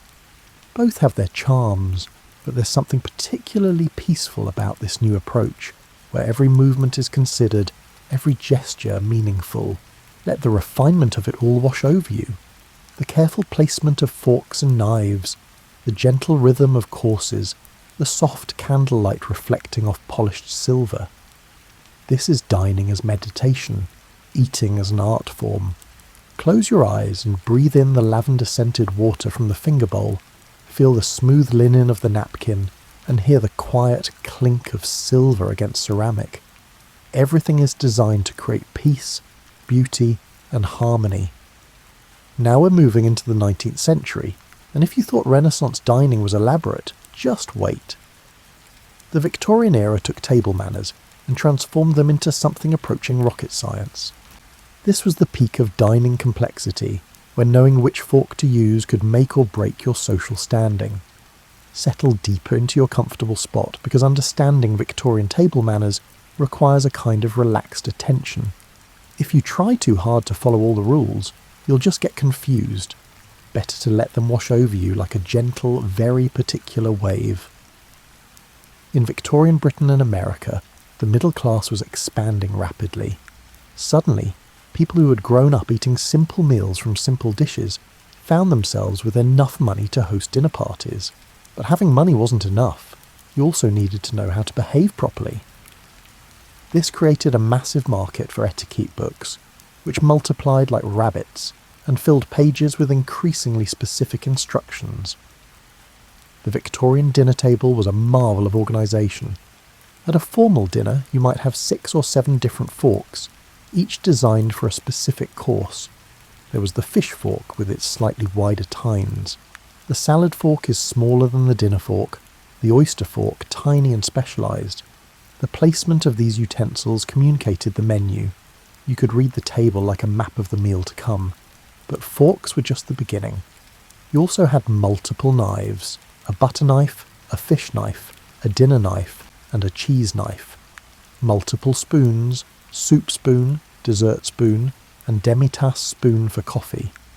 Multiple glasses, water goblet, red wine glass, white wine glass, sherry glass, and champagne flute.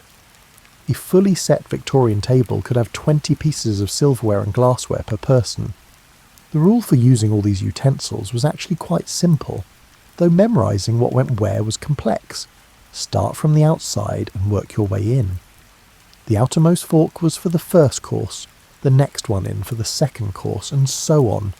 This meant you didn't need to know what each utensil was called, you just needed to know the sequence. Picture yourself at a Victorian dinner party. You're wearing formal clothing that's slightly uncomfortable, corsets for women, tight collars for men. The dining room is elaborately decorated with heavy curtains, ornate furniture, and multiple layers of table linens. The table itself is a landscape of china, crystal, and silver, all gleaming in the light from a chandelier overhead. The meal begins with soup served by gloved servants who move silently around the table. You pick up your soup spoon, the largest spoon at your place setting, and here's where it gets specific. You're supposed to spoon soup away from you, not toward you. This prevents drips from falling on your clothing. You sip from the side of the spoon, not the tip. You never, ever blow on the soup to cool it, no matter how hot it is. When you've finished your soup, you place the spoon on the plate beneath the bowl, handle pointing to the 4 o'clock position. This signals to the servants that you're done and they can clear your place. Every position of the utensils communicated something. Resting position meant you were pausing, and finished position meant they could clear. Between each course, servants would change not just the plates but also the utensils. What you'd eaten fish with would be replaced with fresh implements for the next course. This created a rhythm to the meal. Eat, pause while the table is cleared and reset, eat the next course, pause again. The pauses were for conversation, which was as choreographed as the eating. Victorian conversation rules were elaborate. You were supposed to talk to the person on your right during some courses, and the person on your left during others. Topics were carefully circumscribed, nothing too political, religious or personal. The weather was safe. Recent books were acceptable. Garden design was perfect. The goal was pleasant, uncontroversial conversation that helped digestion rather than hindering it. Napkin use had evolved into an art form. When you sat down, you unfolded your napkin and placed it across your lap. Never tucked into your collar like a bib. You used it to dab your mouth, not wipe vigorously. If you needed to leave the table temporarily, you placed the napkin on your chair. Only when the meal was completely finished did you put the napkin on the table, and even then, you didn't fold it neatly. That might suggest you expected to use the same napkin again, implying your host didn't have enough clean napkins for every meal. The Victorian era introduced what the French called service à la Russe, Russian service, which replaced the French style. Instead of all dishes appearing at once, Russian service brought one course at a time, already plated. This was more practical for homes without large staffs of servants, and created a more controlled, sequential dining experience. The meal became like a story unfolding chapter by chapter. Women's etiquette books had additional rules. You were never supposed to appear too hungry. You should eat slowly, in small bites, showing restraint and delicacy. Foods that required messy eating, lobster, artichokes, whole fruits, should be approached with extreme care, or avoided entirely in formal situations. The goal was to eat sufficiently without appearing to actually need food, which is quite the mental gymnastics when you think about it. Alcohol consumption was carefully regulated by social rules. Gentlemen could drink more freely, but even they were expected to maintain perfect composure. Ladies might have a glass of wine with dinner, but were encouraged to dilute it with water and sip rather than drink. Toasting was a complex ritual with its own protocols. Who could propose toasts, when, and how everyone should respond?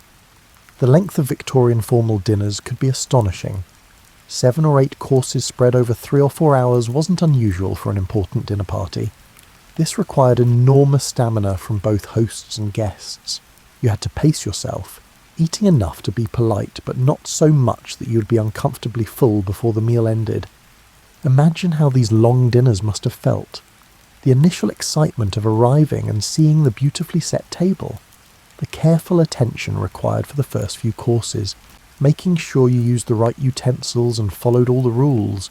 The gradual relaxation as wine and conversation flowed. The slight fatigue set in around course 5 or 6. The gentle relief when dessert finally appeared, signalling the approaching end. What's interesting about Victorian table manners is how much they were about demonstrating control over your appetite, your emotions, your movements, and your conversation. Every aspect of dining became an opportunity to show that you were civilized, educated, and refined enough to belong in polite society. It was exhausting, but it was also strangely meditative. When every action is prescribed, you stop worrying about what to do and simply follow the pattern. As you drift in that pleasant space between waking and sleeping, imagine the soft clink of fine china, the gentle murmur of appropriate conversation, and the gleam of candlelight on crystal. Victorian dining rooms must have been peaceful in their own formal way, everyone following the same elaborate choreography, moving through the meal like dancers who all know the steps. Let that formality relax you rather than stress you. There's something soothing about knowing exactly what's expected, about moving through prescribed patterns. Victorian table manners might have been complex, but they created a framework that made social interaction predictable, and therefore, in its way, peaceful. As we move into the 20th century, something wonderful happens to table manners. They start absorbing influences from around the world.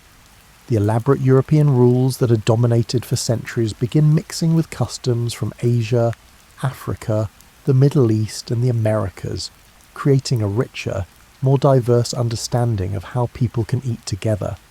Let your mind drift across the globe now, visiting different dining traditions, each with its own beauty and logic.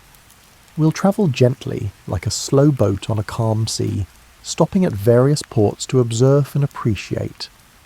In Japan, table manners revolve around respect, for the food, for those who prepared it, and for your dining companions. Before eating, you say itadakimasu, which roughly translates to "I humbly receive this food." It acknowledges the plants and animals that gave their lives, the people who prepared the meal, and the natural forces that made it all possible. This single word turns eating into gratitude. Chopstick etiquette in Japan is wonderfully specific. Never stick chopsticks vertically into rice. That's how food is offered to the dead. Never pass food from chopstick to chopstick. That resembles a funeral ritual. Never point chopsticks at people or wave them around while talking. The rules aren't arbitrary. They all connect to deeper cultural meanings about respect and awareness. Picture a Japanese meal. You're sitting on a tatami mat, perhaps with a low table before you.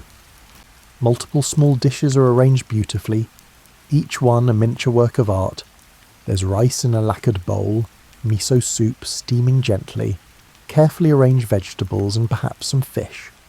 You pick up your chopsticks, hold them correctly, which takes practice, and begin eating slowly, appreciating each flavour separately.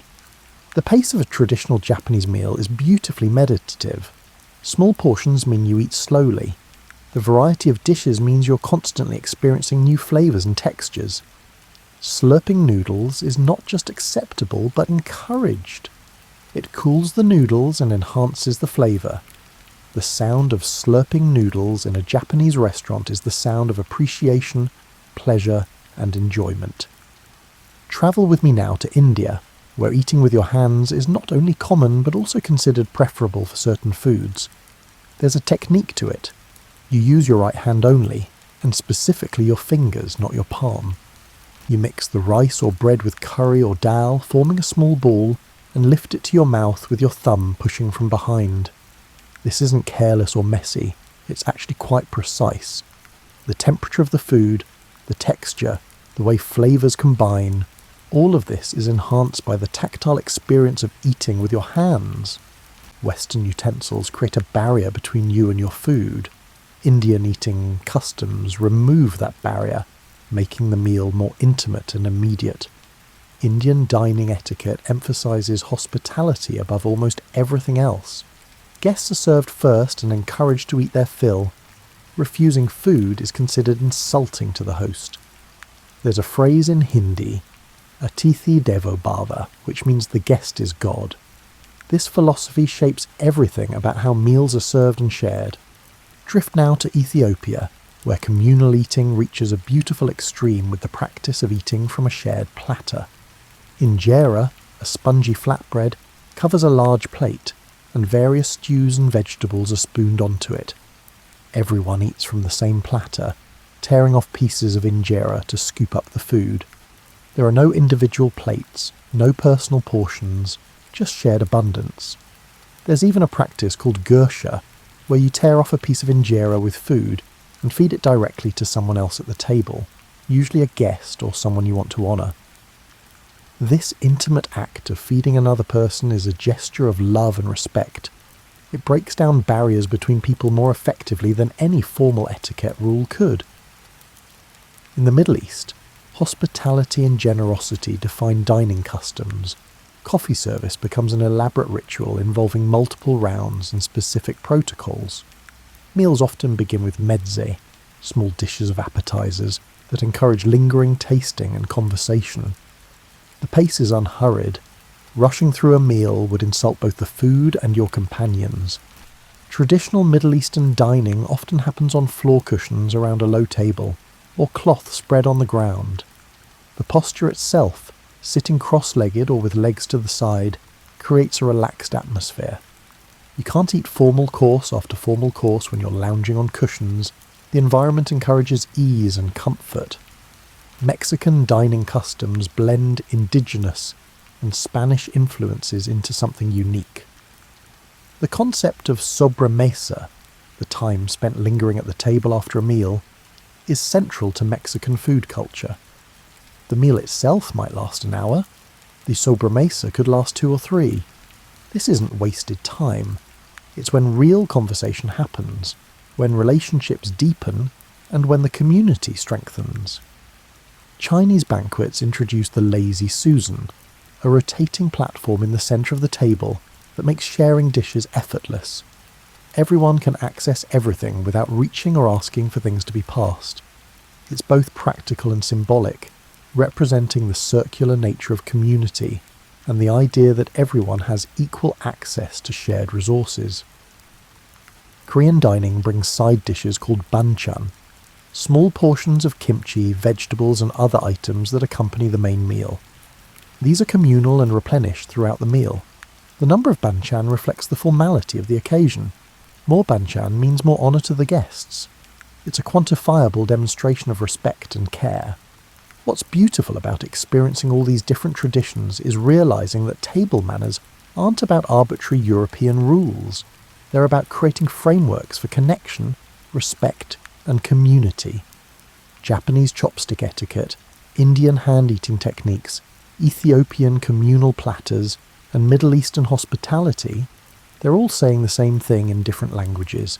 Eating together matters, and how we do it shapes who we become together. The 20th century saw these traditions increasingly interact as travel became easier, and immigration brought new communities to new places. A child growing up in London might experience chopsticks at a Chinese restaurant, eat with their hands at an Indian friend's house, and use a knife and fork at home. This mixing created people who were fluent in multiple dining languages and able to move comfortably between different food cultures. What emerges from this global exchange is a kind of meta-etiquette, the understanding that different situations call for different manners, and that being polite means adapting to the customs of your hosts rather than insisting on your own habits. If you're invited to a Japanese home, you remove your shoes and sit on the floor. If you're eating Ethiopian food, you share from the communal platter. Flexibility becomes the highest form of good manners. This also means that the rigid Victorian rules start loosening. Yes, there are still formal dinners with specific protocols, but they're increasingly seen as one option among many rather than the only correct way to eat. A casual meal with friends might involve pizza eaten with hands straight from the box. A business lunch might be salad at a desk. A celebration dinner might be an elaborate multi-course affair. Each context has its appropriate customs, and navigating them successfully requires awareness rather than memorization. As you imagine yourself moving between these different dining cultures, the tatami mats of Japan, the cushioned floor of a Moroccan home, the communal table of an Ethiopian restaurant, the formal dining room of a European-style dinner party, feel how each environment invites a different kind of presence. Some are meditative and precise, others are warm and communal, and still others are formal and structured. All of them are valid. All of them have something to teach.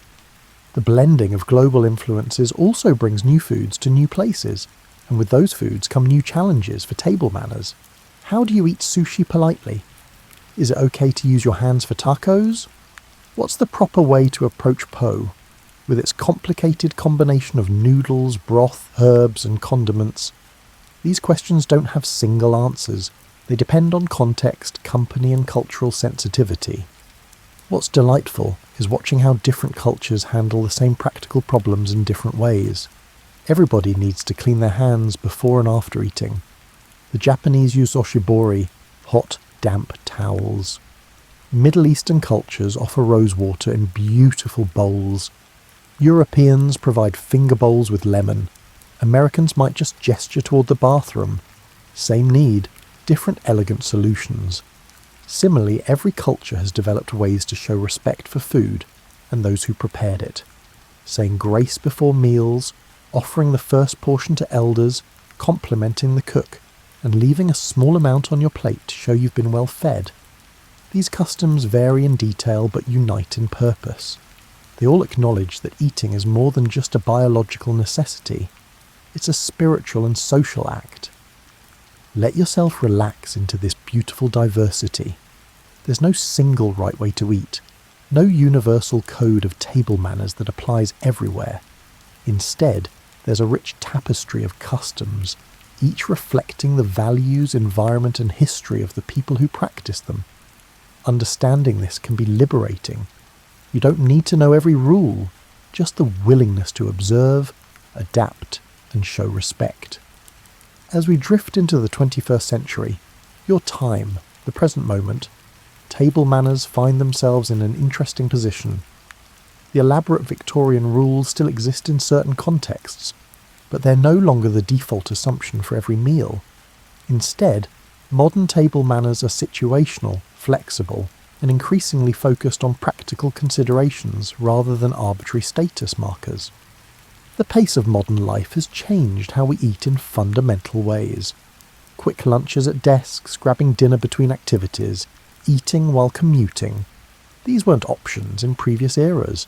This creates tension between traditional notions of proper dining and the realities of contemporary schedules. The result is a kind of bifurcation. Some meals are formal and traditional, others are pragmatic and casual, and navigating between them requires a different kind of social intelligence. Think about your own meals over the past week. Probably some were eaten quickly, maybe while doing something else. Perhaps you had breakfast standing at the counter, lunch at your desk, and dinner in front of the television. These meals have their own informal etiquette, not the kind written in books, but the kind that emerges from shared understanding about what's acceptable. But then maybe you also had a meal that felt more significant. Dinner with family, where everyone sat down together, lunch with a friend at a restaurant, a holiday gathering with extended family. For these meals, different rules applied, not necessarily formal rules, but rules nonetheless. You probably put your phone away, engaged in conversation, and paid attention to your eating pace relative to others. This is the dance of modern table manners, knowing when to apply which standards, understanding the unspoken expectations of different situations, and being able to shift gears smoothly. It's actually more complex than Victorian etiquette in some ways, because at least Victorians knew the rules were always the same. Modern diners need to read contexts and adapt constantly. The smartphone has introduced entirely new etiquette questions. Is it okay to check your phone during dinner? To photograph your food? To scroll through social media between courses? The answers depend on who you ask and what the situation is. A casual lunch with close friends might include phones on the table. A formal business dinner definitely wouldn't. We're still collectively negotiating these norms. Food photography has become its own phenomenon. Millions of people photograph their meals and share them online, turning every plate into potential content. Traditional etiquette would probably faint at this practice, taking pictures of food before eating it, delaying a hot meal to get the right lighting. But modern manners are evolving to accommodate this new reality, with some restaurants even designing dishes to be photogenic. The rise of dietary restrictions and food preferences has also changed table manners. Vegetarians, vegans, people with allergies, and religious dietary requirements, all of these create situations that require new forms of consideration. Good hosts ask about dietary restrictions before planning menus. Good guests communicate their needs clearly and appreciate efforts made on their behalf. It's old-fashioned consideration applied to new situations. Environmental consciousness is influencing table manners too. Reducing food waste has become a form of politeness. Using reusable containers instead of disposables. Choosing sustainable foods. These might seem like personal choices rather than etiquette, but they're increasingly seen as part of being a considerate diner and community member. The concept of mindful eating has introduced meditative practices to mealtime. Eating slowly, paying attention to flavours and textures, and being present with your food rather than distracted by devices or thoughts. These practices borrow from Buddhist traditions and contemporary wellness culture. They're not quite table manners in the traditional sense, but they're definitely etiquette for how to relate to food and the act of eating. Tipping culture creates its own complex etiquette, varying dramatically by country and even by city. In some places, tipping is essential and expected. In others, it's insulting. The amounts vary, the situations where it's appropriate vary, and even the method of tipping varies. It's a minefield of social expectations that somehow everyone is expected to navigate without explicit instruction. Family dinner tables have changed dramatically. Where Victorian families might have formal dinners every night, modern families are lucky to gather everyone for meals a few times a week. This scarcity makes shared meals more precious but also less practiced. Children might grow up with fewer examples of table manners, learning them in fits and starts rather than through daily repetition. Yet there's also a counter-movement toward reclaiming the dinner table. Slow food movements, farm-to-table restaurants, cooking classes, and meal kit services, all of these represent people trying to make eating together more intentional, more valued, and more ceremonial. It's as if, having gone through a period of extreme casualization, we're collectively realizing that something important was lost and trying to get it back. Restaurant etiquette has evolved too. The rise of casual fine dining has created spaces where you might encounter amazing food without formal dress codes or elaborate protocols. You can eat Michelin-starred cuisine while wearing jeans. This democratization of fancy food has made high-quality dining more accessible, but also more confusing. How formal should you be in these spaces? Food delivery and takeout have created new situations with their own unwritten rules. Do you tip delivery drivers the same as restaurant servers? How do you tip for pickup orders? What's appropriate when ordering through apps versus calling directly? These questions didn't exist 20 years ago. Now they're part of everyday dining life. The pandemic added another layer of complexity, introducing concepts like outdoor dining, takeout cocktails, and virtual dinner parties. Some of these innovations will probably fade. Others might become permanent parts of how we share meals. Table manners are adapting in real time, and we're all participating in creating the new norms. What's interesting about modern table manners is that they're more democratic than they've ever been.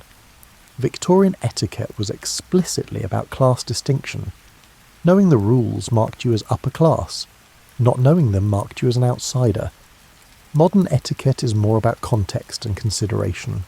The goal isn't to demonstrate superior breeding, but to make everyone comfortable and show respect for the situation. This shift reflects broader social changes. We're less hierarchical than Victorians, more global than medieval Europeans, and more diverse than Renaissance Italians. Our table manners need to accommodate all of that complexity while still serving the fundamental purpose of making shared meals pleasant and meaningful. As you think about your own relationship to table manners, notice how much unconscious knowledge you actually have. You probably know when to use formal manners and when to relax. You likely adapt your behaviour based on who you're eating with and where you're eating. You've internalised thousands of small rules without ever explicitly learning them. This is how etiquette has always worked, really. The written rules are just the tip of the iceberg. Beneath them is an ocean of unspoken understanding about consideration, respect, and social harmony. Modern table manners might seem chaotic compared to Victorian rigidity, but they're actually quite sophisticated in their flexibility and adaptiveness. Let that understanding settle over you like a soft blanket. You already know how to navigate these situations. You've been doing it your whole life, learning and adapting and reading social cues. Table manners aren't a test you need to pass. They're a dance you already know how to do, even if you've never formally studied the steps. As we approach the end of our journey through the history of table manners, let's pause to consider what all of this reveals about human nature. Because table manners, when you really think about them, are about much more than knowing which fork to use. At their core, table manners are about transforming a biological necessity, eating, into an opportunity for connection, beauty, and meaning. Every culture that has ever existed has developed some form of dining etiquette, which suggests that this transformation is something humans fundamentally need. We're not content to simply fuel our bodies. We want to make the process meaningful. Think about what table manners actually accomplish. They slow us down, making us eat more deliberately. They create predictable patterns that reduce social anxiety. When everyone follows the same rules, there's less uncertainty about how to behave. They demonstrate respect for food, for those who prepared it, and for our dining companions. They turn eating from a solitary act into a communal ritual. The evolution of table manners mirrors the evolution of civilization itself. As societies became more complex, table manners became more elaborate. As global connections increased, table manners absorbed more diverse influences. As social hierarchies shifted, table manners became more democratic. The history of how we eat together is, in miniature, the history of how we've learned to live together. There's something deeply comforting about this continuity. Your medieval ancestors worried about table manners. Your Victorian great-great-grandparents memorized fork placement. Your parents taught you to chew with your mouth closed. This chain of transmission, stretching back thousands of years, connect you to every human who has ever shared a meal and wondered about the right way to do it. The anxiety many people feel about table manners Worrying about doing something wrong, feeling uncertain in formal dining situations, is actually evidence of how much we care about connection and belonging. We worry because we want to show respect, because we want to be included, and because we recognise that how we behave at the table signals something important about who we are. But here's the beautiful secret that becomes clear when you study table manners across cultures and centuries. The specific rules matter much less than the spirit behind them. Victorian silver arrangements and Japanese chopstick protocols look completely different, but they're both expressing the same values: respect, consideration, mindfulness, and community. You can follow every rule perfectly and still be a terrible dinner companion if you lack those underlying values. This means that good table manners are ultimately about awareness of the food, of your fellow diners, of the context, and of your own behaviour. Whether you're using a fork or chopsticks or your hands doesn't matter as much as whether you're being thoughtful, considerate, and present. The most important table manner, the one that transcends all cultural variations and historical changes, might simply be this: pay attention. Pay attention to what you're eating, savouring flavours rather than mindlessly consuming. Pay attention to who you're eating with, engaging with them rather than being distracted. Pay attention to the moment, recognising that this meal, like all meals, is temporary and therefore precious. When you think about it this way, table manners become a form of meditation. The careful placement of utensils, the deliberate pace of eating, and the mindful conversation, all of these create a structured opportunity to be fully present. In a world that constantly demands our attention and fragments our focus, mealtimes offer a rare chance to be completely here, now, engaged with the physical and social reality immediately in front of us. This is perhaps why so many spiritual traditions include ritual meals. The Jewish Sabbath dinner, Christian communion, Islamic iftar, and Buddhist monks' meals. All of these use food and communal eating as vehicles for something transcendent. Table manners, at their best, point toward this same transcendence. They elevate the ordinary act of eating into something sacred. Even casual modern meals can carry this quality if we let them. That quick lunch with a colleague becomes an opportunity to strengthen a relationship. That family dinner, even if everyone's slightly distracted and someone's checking their phone, still creates a moment of togetherness. That solo meal, if eaten mindfully, becomes a practice of self-care and presence. The future of table manners is still being written. Will we return to more formal dining as a reaction against modern casualness? Will new technologies create entirely new eating situations that require new etiquette? Will global integration create a universal set of table manners, or will we maintain our beautiful diversity of customs? Probably all of these things will happen in different ways, in different places for different people. Table manners will continue to evolve because they've always evolved, adapting to new circumstances while maintaining their fundamental purpose, making the act of eating together more meaningful, more pleasant, and more human. As you lie there in comfort, full of new knowledge about how humans have tried to make eating civilized across the millennia, let yourself appreciate the simple fact that you're part of this long tradition. Every meal you share with others, whether formal or casual, whether you follow every rule or make it up as you go, connects you to every human who has ever broken bread with another person. Your table manners, whatever they are part of an ongoing human conversation about how we should live together. And that conversation, that continuous attempt to transform biological necessity into social art, is one of the things that makes us most human. Let's end where we began, imagining a meal, but now with all the accumulated wisdom of human history informing our vision. Picture the perfect meal, combining everything we've learned. It takes place at a table, maybe high, maybe low, maybe not a table at all, but a cloth spread on the ground. The setting is comfortable, whether that means formal chairs or floor cushions or something in between. The important thing is that you feel at ease, able to relax into the experience. The lighting is gentle, candles perhaps, or natural light filtering through windows, or the soft glow of a setting sun. Nothing harsh or clinical, just enough light to see the food and your companions clearly. The temperature is perfectly comfortable, not too hot or cold, with just enough air movement to feel fresh without being drafty. Before you is food that someone prepared with care. Maybe it's simple, maybe elaborate. Maybe it came from across the world, maybe from just down the road. The specifics don't matter as much as the attention that went into it. Someone thought about what would nourish and please and then made it happen. You have the right implements for eating, whatever those are for this particular meal. Fork and knife, chopsticks, a piece of flatbread, your hands. It doesn't matter, because you know how to use them and they feel natural in your grasp. The table is set appropriately for the occasion, with everything you need within easy reach. Around the table are people you care about. They might be family, friends, colleagues, or even strangers who will become friends by meal's end. Their presence makes the food taste better, the experience richer, and the moment more complete.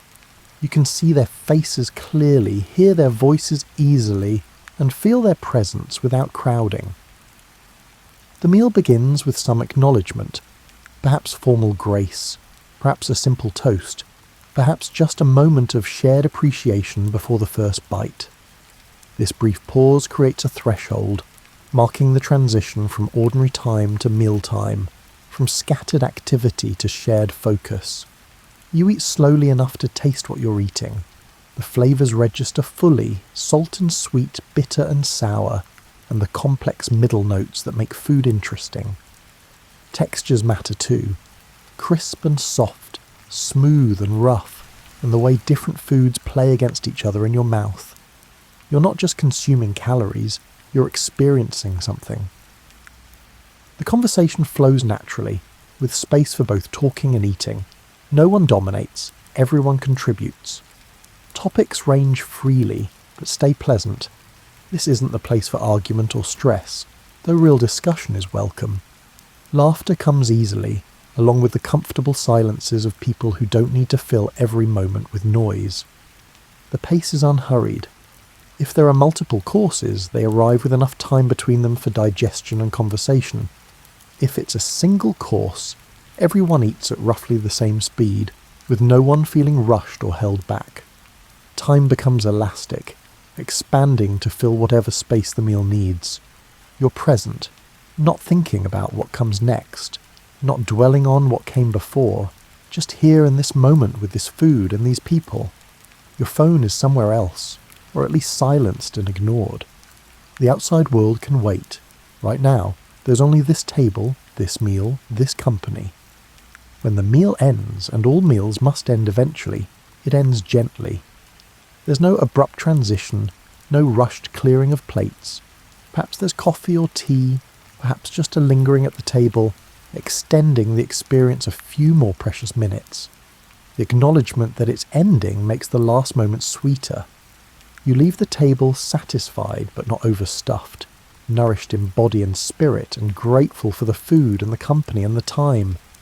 The memory of this meal will settle into you, becoming part of the accumulated experience of all good meals you've ever had. All the moments when eating together created something larger than the sum of its parts. This perfect meal doesn't require perfect manners in the Victorian sense. It doesn't need elaborate settings or expensive ingredients or impeccable protocol. What it needs is attention, consideration, and presence. Everything else, the specific customs, the particular foods, the exact setting, are just variations on these fundamental themes. And here's the wonderful secret. You can create this perfect meal, or something close to it, almost any time you choose. It doesn't require wealth or special knowledge or ideal circumstances. It just requires deciding that this meal, this moment, matters enough to give it your full attention. As you drift now towards sleep, let yourself hold the image of that perfect meal. Feel the contentment of a good meal shared with good company. Taste the flavours, hear the gentle conversation, and feel the warmth of connection.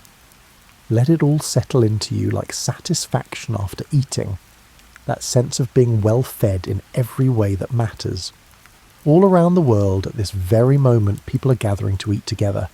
They're using different utensils, following different customs, and eating different foods.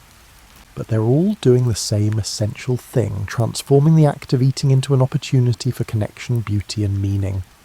You're part of that global community of eaters, that vast human family that has always gathered around fires and tables and floors and picnic blankets to share food and lives. Your table manners, whatever they are your contribution to this ongoing human project of making eating together matter. Sleep well, knowing that tomorrow there will be more meals, more opportunities to practice presence and consideration, and more chances to turn the simple act of eating into something approaching art. The history of table manners is still being written, and you're one of its authors. Dream of feasts and quiet dinners, of perfect moments around imperfect tables, of all the meals yet to come and all the ways they'll connect you to yourself and others. Dream of humanity's long journey from eating raw food with our fingers around prehistoric fires to whatever beautiful new dining customs the future will bring. And when you wake, remember, the next meal is a fresh opportunity to make that history just a little bit more peaceful, a little bit more mindful, and a little bit more human. Sleep well, the table is always waiting.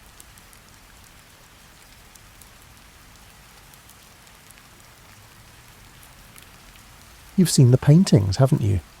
Those sweeping canvases where pirates stand heroically at the helm, their coats billowing in convenient winds, their ships cutting cleanly through cooperative seas. The sunset always seems to hit just right, casting everything in amber and gold. Even the cannons look polished. These images settled into popular imagination like sediment, building up layers of misconception over centuries. By the time Hollywood added its own mythology, the distance between perception and truth had become a chasm. Real pirate ships smelled nothing like the ocean spray and adventure your mind conjures. They smelled like bodies that hadn't bathed in months, like bilge water thick with rat droppings, like salted meat going quietly rancid in the tropical heat. The vessels themselves bore little resemblance to the majestic ships of fiction. Most pirates operated from captured merchant vessels, functional, unglamorous workhorses of the sea. These weren't purpose-built warships with grand figureheads and gleaming brass. They were reconfigured cargo haulers, their holds emptied of sugar or tobacco, and hastily converted into living spaces for crews that often numbered over 100 men. Your mental image probably includes a captain's quarters filled with maps and mysterious instruments, perhaps a compass mounted in polished wood. The reality was far more cramped. Even successful pirate captains like Blackbeard or Bartholomew Roberts occupied spaces barely larger than a modern walk-in closet. These rooms held everything needed for navigation, record-keeping, and the uncomfortable business of maintaining authority over men who had explicitly rejected conventional hierarchy. The romantic notion of pirates as freedom-seeking rebels contains a grain of truth, but it's a truth surrounded by a hard shell of desperation. Most men turned to piracy not because they yearned for adventure, but because every other option looked worse. The merchant marine worked sailors to exhaustion for wages that barely covered survival. The Royal Navy was even more brutal, with floggings for minor infractions and rations that would constitute criminal neglect by any modern standard. So yes, piracy offered freedom, the freedom to potentially die of disease, violence or drowning, but at least on your own terms. It was the freedom of having nothing left to lose, which is quite different from the freedom you imagine while comfortable in your bed. The tales that survived emphasized the treasure, the successful raids, and the narrow escapes. They didn't dwell on the weeks of tedious sailing between targets, the constant hunger, or the way tropical heat turned the below-deck spaces into airless ovens. History has a way of editing out the boring parts, the uncomfortable parts, and the parts that would make terrible stories at a tavern. Even the treasure itself looked different than you'd think. Forget the overflowing chests of gold doubloons. Most pirate plunder consisted of practical goods, cloth, tools, food, and medicine. These items could be sold or traded, but they didn't photograph well for history books, so we remember the exceptions instead of the rule. When pirates did capture actual currency, it was usually divided immediately. No one trusted anyone enough to leave wealth sitting in a communal chest. The democracy that existed aboard pirate ships and it did exist in a limited form, wasn't the noble experiment in equality that some accounts suggest. It was a practical necessity born from mutual distrust. When you've gathered together men willing to break every law of sea and state, you can't exactly govern through appeals to authority. The articles that crews signed, the rules they agreed to follow, were contracts written in self-interest, enforced by the knowledge that betrayal meant being marooned on some empty stretch of sand. As you stand at the dock in Port Royal or Nassau, preparing to board your pirate vessel for the first time, take one last look at solid ground. Breathe the air that doesn't reek of unwashed humanity and spoiled provisions.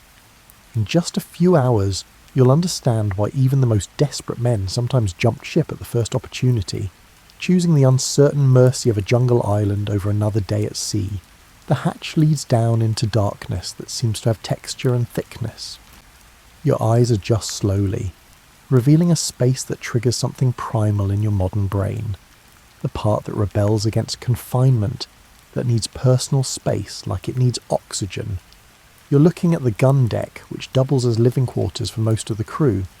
The ceiling, if you can call it that, hangs so low that you can't stand fully upright. You'll spend your time here in a permanent crouch or seated on whatever surface you can claim. Hammocks swing in rows so close together that when one man turns, 3 others feel it. There's no such thing as a private moment here.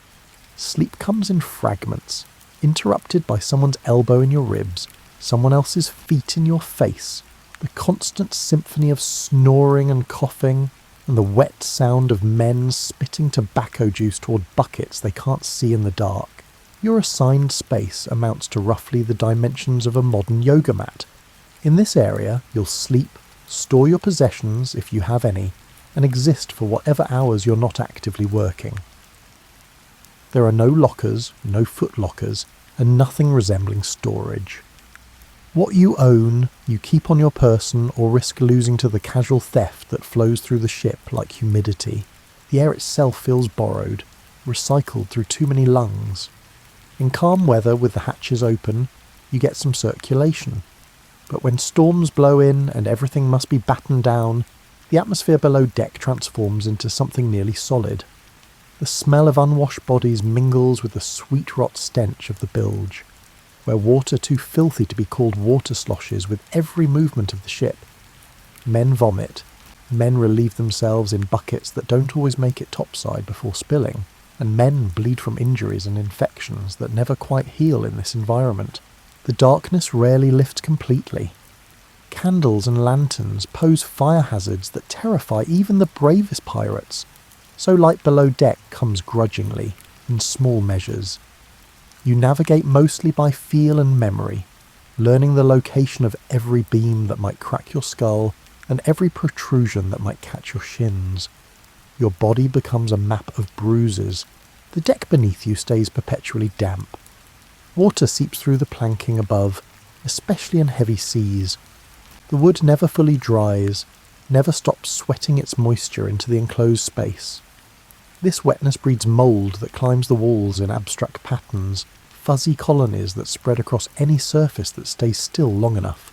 The mould gets into your clothes, into your lungs, and into the bread that constitutes half your diet.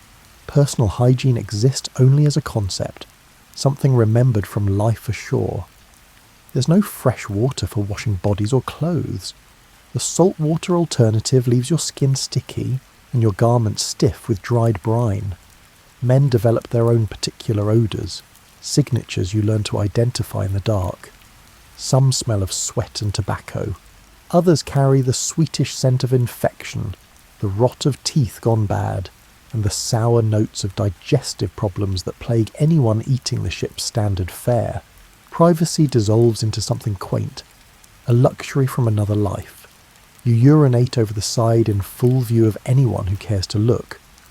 Defecation happens in the heads, small platforms that extend from the bow, where you hang suspended over the ocean while waves splash up from below. In rough weather, using the heads requires genuine courage. Men have been washed overboard during these vulnerable moments, and the crew's laughter at such deaths carries a nervous edge, an acknowledgement that it could happen to anyone. The noises never stop. Wood creaks in conversation with the sea, a language of groans and shrieks as the ship flexes and bends, ropes sing in the wind, sails crack like whips when they catch gusts wrong. Water slaps the hull in rhythms that change with the weather, and underneath it all the human sounds, coughing, arguing, and the occasional sob from someone who hasn't yet learned to cry silently. Sleep, when it comes, feels less like rest, and more like unconsciousness claimed by force. Your body learns to find whatever position the hammock allows, and learns to ignore the swaying that never fully stops. Dreams mix with reality in confusing ways. You wake uncertain whether you actually slept, or merely closed your eyes for a few minutes. The line between day and night blurs into something measured only by shifts on deck, by the bells that mark the watches. Your hammock itself becomes intensely personal territory, the only thing in this crowded hell that belongs exclusively to you. Men have killed over hammock disputes, over accusations of theft regarding these simple pieces of canvas. When not in use, hammocks roll into tight bundles that serve as pillows, as seats, or as any surface needed in the moment. They smell like whoever last slept in them, like sweat and salt and the particular quality of dreams had in impossible circumstances. The ship's cook, a position usually given to someone too injured for harder labour, presides over a galley that wouldn't qualify as a kitchen in any modern sense. It's a fire contained in a brick-lined box, jealously guarded, never quite trusted. Around this flame, the entire crew's nutrition revolves in depressing circles. Your breakfast, if you can call it that, consists of hardtack and whatever liquid might be available. The hardtack arrives as thick squares of baked flour and water, designed to last for months without spoiling. This longevity comes at a cost. The biscuits emerge from storage hard enough to crack teeth, permeated with weevils that add unexpected protein. You learn to tap them against the table first to dislodge the larger insects, but the eggs and larvae remain baked into the structure. Eventually you stop checking. The choice becomes simple: eat the weevils or go hungry. The technique for consuming hardtack evolves through necessity. Some men soak it in whatever beverage they possess. Beer when available, increasingly stale water as the voyage wears on.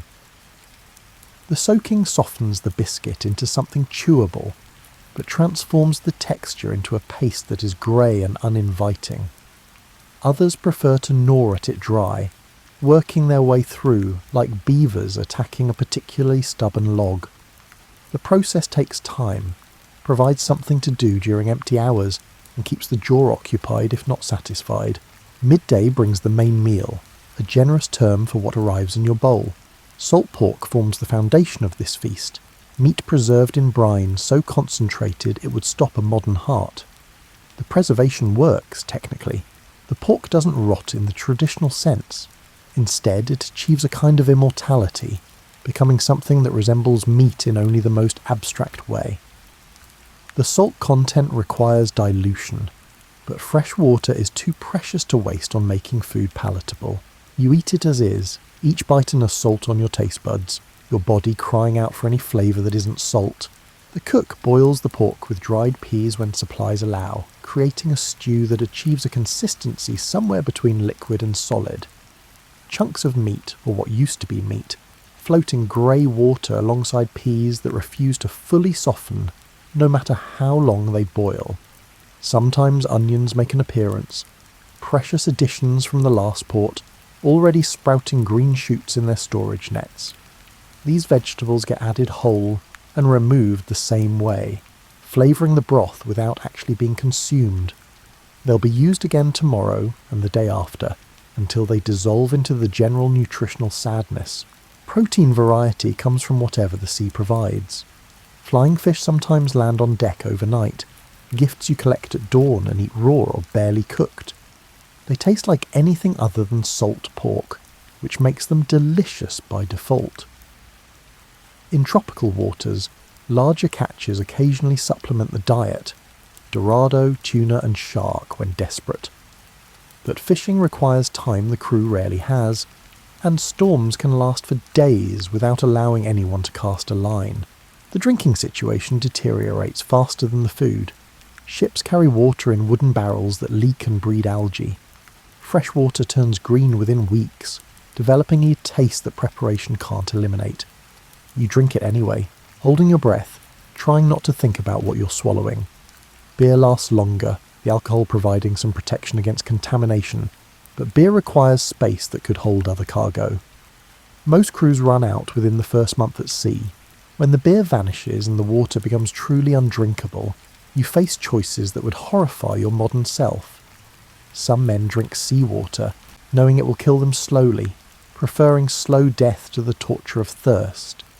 Others catch rainwater in sails and buckets, drinking it tepid and tasting of canvas, grateful for anything that doesn't burn the throat going down.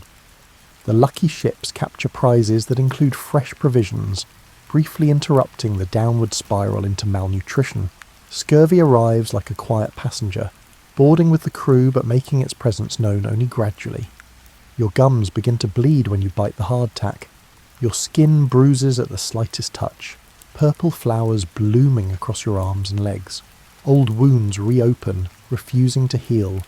Teeth loosen in their sockets, and you learn to chew carefully, afraid of swallowing something that should stay attached. The cure exists. Citrus fruit, fresh vegetables, anything containing what we now call vitamin C.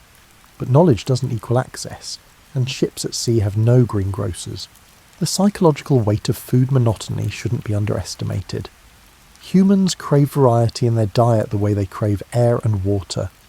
The same meal, day after day, week after week, becomes a form of sensory deprivation. Your mind rebels against it, but your body needs fuel, so you eat. The act transforms from pleasure into purely mechanical necessity. You shovel the tasteless protein into your mouth, swallow without savouring, and count it as another small victory that you survived to eat again. Successful raids bring temporary relief. Captured ships sometimes carry delicacies. Sugar, rice, proper bread that hasn't fossilised, and alcohol in varieties beyond basic beer. These prizes get consumed immediately, crew members gorging themselves sick after months of deprivation.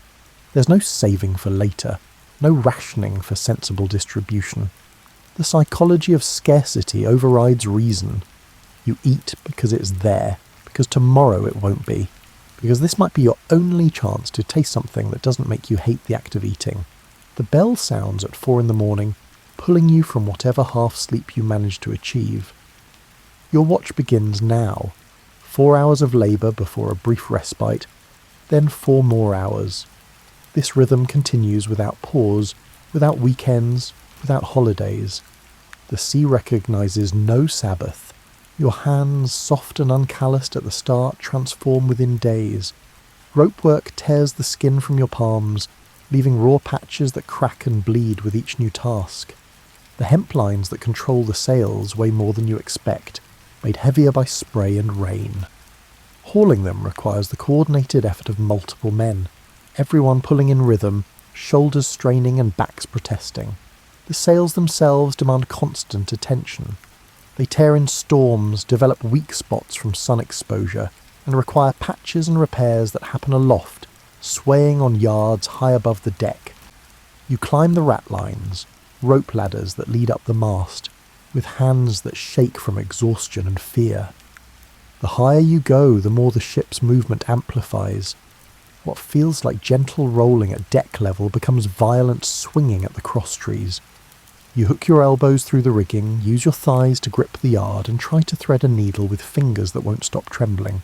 Pumping the bilge ranks among the worst regular duties. Water constantly seeps into the ship's lowest point, mixing with waste and creating a soup that must be removed to prevent the vessel from foundering. The pump handles require 2 men working in tandem, pushing and pulling in a rhythm that must be maintained for hours. The smell that rises from below defies description. Human waste, rotting food, dead rats, all of it marinating in salt water and darkness. You breathe through your mouth, which helps until you taste what you're smelling. Scraping barnacles and marine growth from the hull happens whenever the ship beaches for careening. The vessel must be tilted on its side, exposing the underwater surface to air and sunlight. You wade into the surf with scrapers, attacking the layers of accumulated life that slow the ship's progress. Barnacles cut like razors. Your shins and forearms collect new scars, thin lines that burn with salt exposure. The work continues until every inch of hull gleams relatively clean, a process that takes days and leaves you wondering if piracy might actually be easier than legitimate sailing. Maintenance never ends because decay never stops. Salt air corrodes metal, requiring constant rust removal and oiling.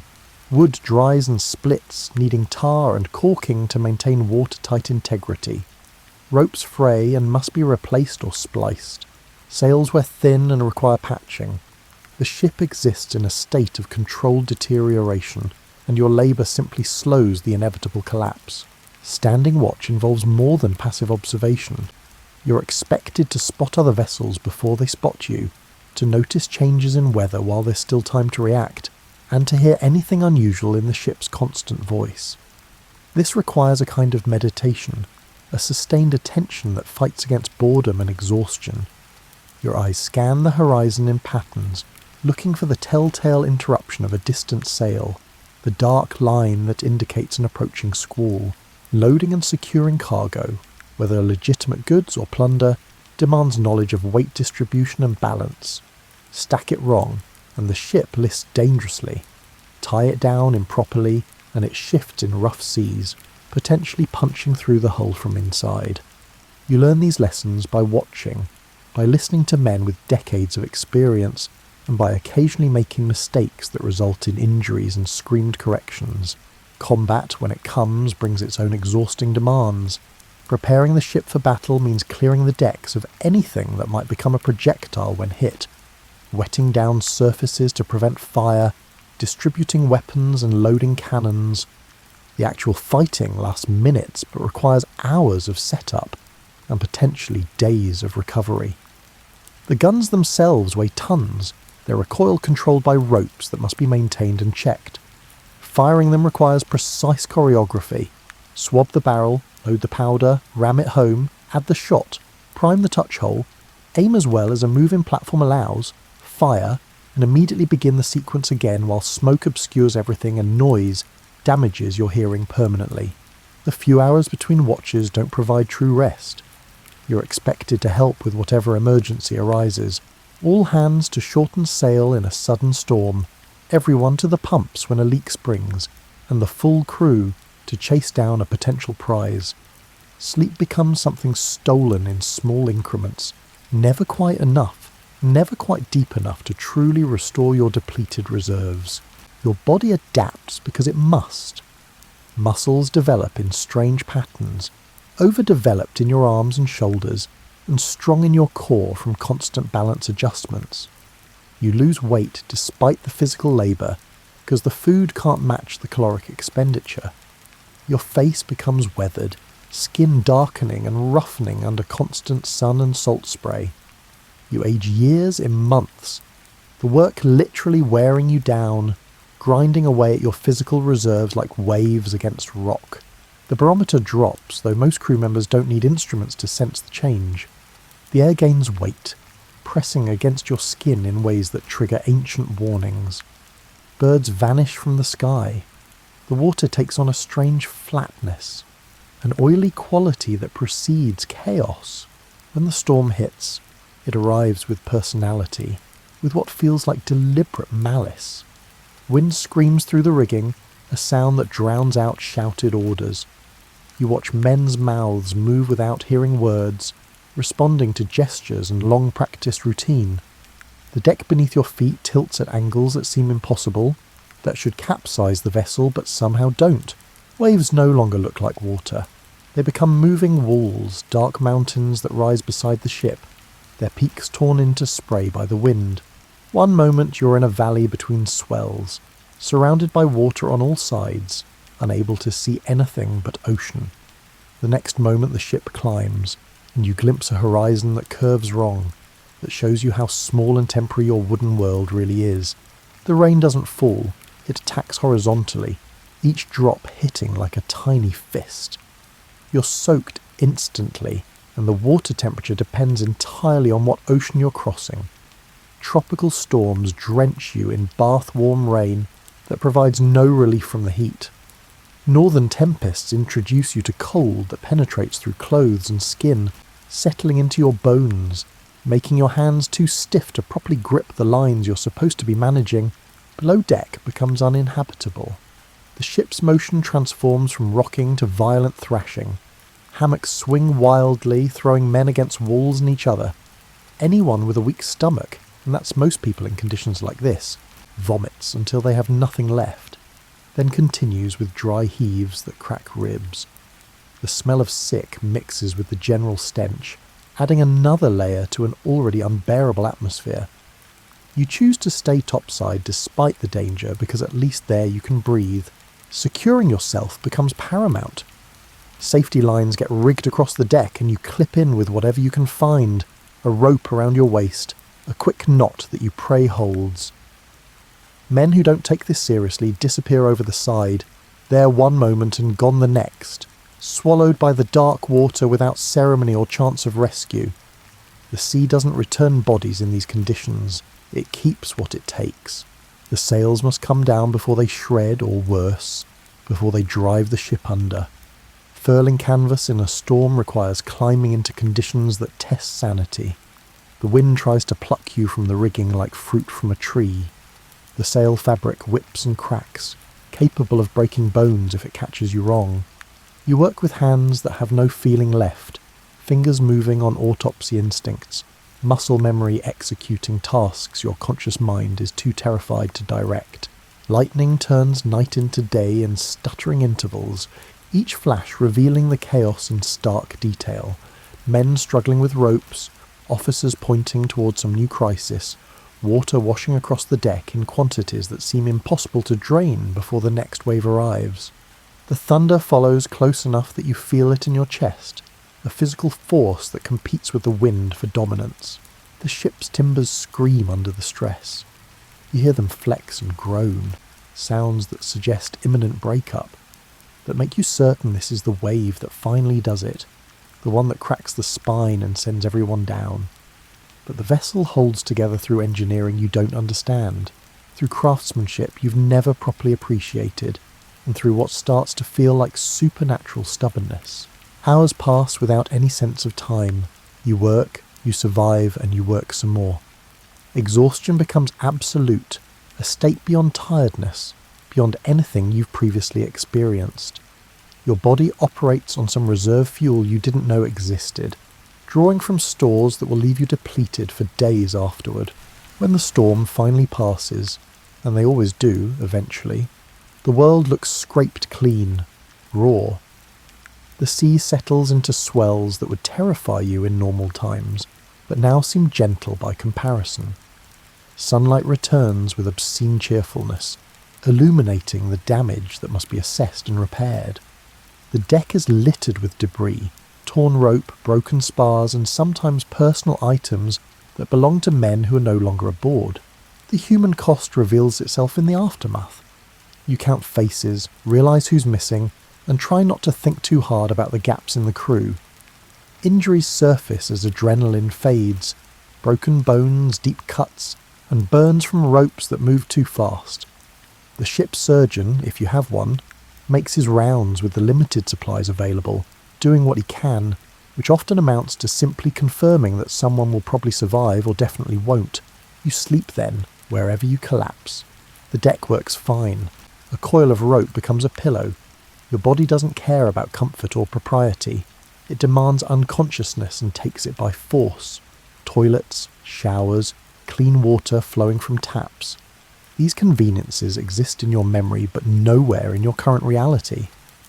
The morning routine you took for granted dissolves into crude approximations. You wake with a mouth that tastes like something died in it, teeth coated in film, and gums tender from the beginning stages of scurvy. There's no toothbrush, no toothpaste, and no mouthwash. Some men chew on frayed rope ends to clean their teeth, a practice that removes some debris while adding interesting splinters. Bathing happens in the ocean, if at all. You strip down and jump overboard when the ship is becalmed and the water looks relatively shark-free. The salt water leaves your skin sticky and your hair stiff, but at least you've removed some of the accumulated grime. The process requires timing and luck.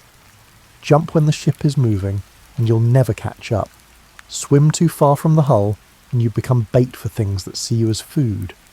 The crew keeps watch, but their attention spans waver, and being forgotten while treading water ranks among the more terrifying ways to die.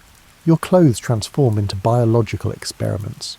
Sweat, salt water, dirt, and time combine to create garments that could probably stand up on their own.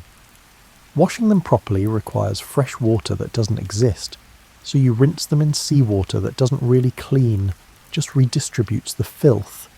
The fabric develops its own ecosystem, lice, fleas, and other parasites that treat your body as their personal territory. You scratch constantly, creating new wounds that don't heal cleanly, and that sometimes become infected. Privacy for bodily functions exists only in concept.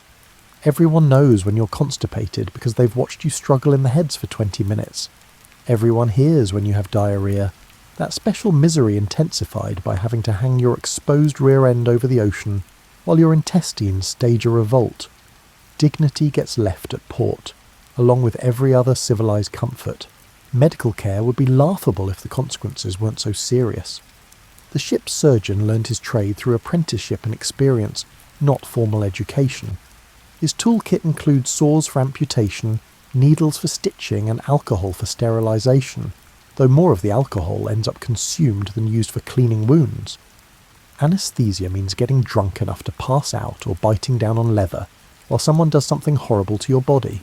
Infections run rampant in these conditions. A small cut becomes a major crisis. The wound reddens, swells, and begins weeping pus. Fever sets in, and you shake under blankets that don't exist while your crewmates debate whether you'll survive. Some infections resolve on their own, the body's immune system winning battles without assistance. Others progress to gangrene, to sepsis, to death, that comes slowly and painfully while everyone watches and tries not to think about their own vulnerability. Climate control amounts to choosing whether to suffer below deck or above. In tropical heat, both options feel like punishments. Below deck, the air temperature rises until breathing becomes labour, until sweat pours from your body faster than you can replace the fluids. Above deck, the sun attacks from overhead while the deck reflects heat upward, cooking you from both directions. There's no escape, no air conditioning, and no fan beyond what the wind provides. Cold climates bring opposite miseries. The ship offers no heating beyond the galley's fire, which must be carefully managed to avoid burning down your only shelter. You layer what clothes you have, but the dampness defeats insulation.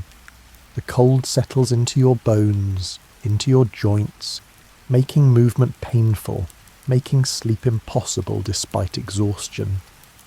Men huddle together for warmth, past caring about personal space or dignity. Entertainment consists of whatever you can create from nothing. Some men carve scrimshaw, etching designs into whale teeth or bone when available. Others tell stories, the same tales recycled until everyone knows them by heart, but keeps listening because the alternative is silence. Card games happen with decks so worn the markings barely register. Dice made from bone rattle in corners during off-watch hours. Gambling provides distraction, even when you're betting things you don't actually own. The isolation from normal human society changes you in ways you don't notice until much later. Your social skills atrophy. Your ability to converse about anything beyond ships and sailing diminishes. You forget what it's like to speak with women, with children, with anyone who doesn't smell like bilge water and desperation.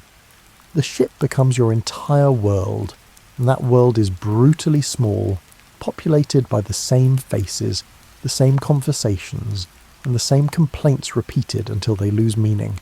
News from land arrives months late, if at all. You have no idea what's happening in the wider world. Wars start and end without your knowledge. Family members die and you're not there. You won't even hear about it until some random encounter in port. The isolation is mental as much as physical. a cutting off from the flow of normal life that leaves you adrift in more than the oceanic sense. The articles get read aloud before you sign, a moment of unexpected formality on a vessel dedicated to lawlessness. The document outlines rules you're expected to follow, punishments for violations, and the system by which decisions get made. You listen carefully because this social contract is the only thing preventing absolute chaos. Every man gets a vote on major decisions, where to hunt for prizes, whether to attack a particular target, and how to divide plunder. This democracy emerges not from progressive political theory, but from practical necessity. When you've assembled a crew of men who've already rejected conventional authority, you can't exactly rule through aristocratic privilege.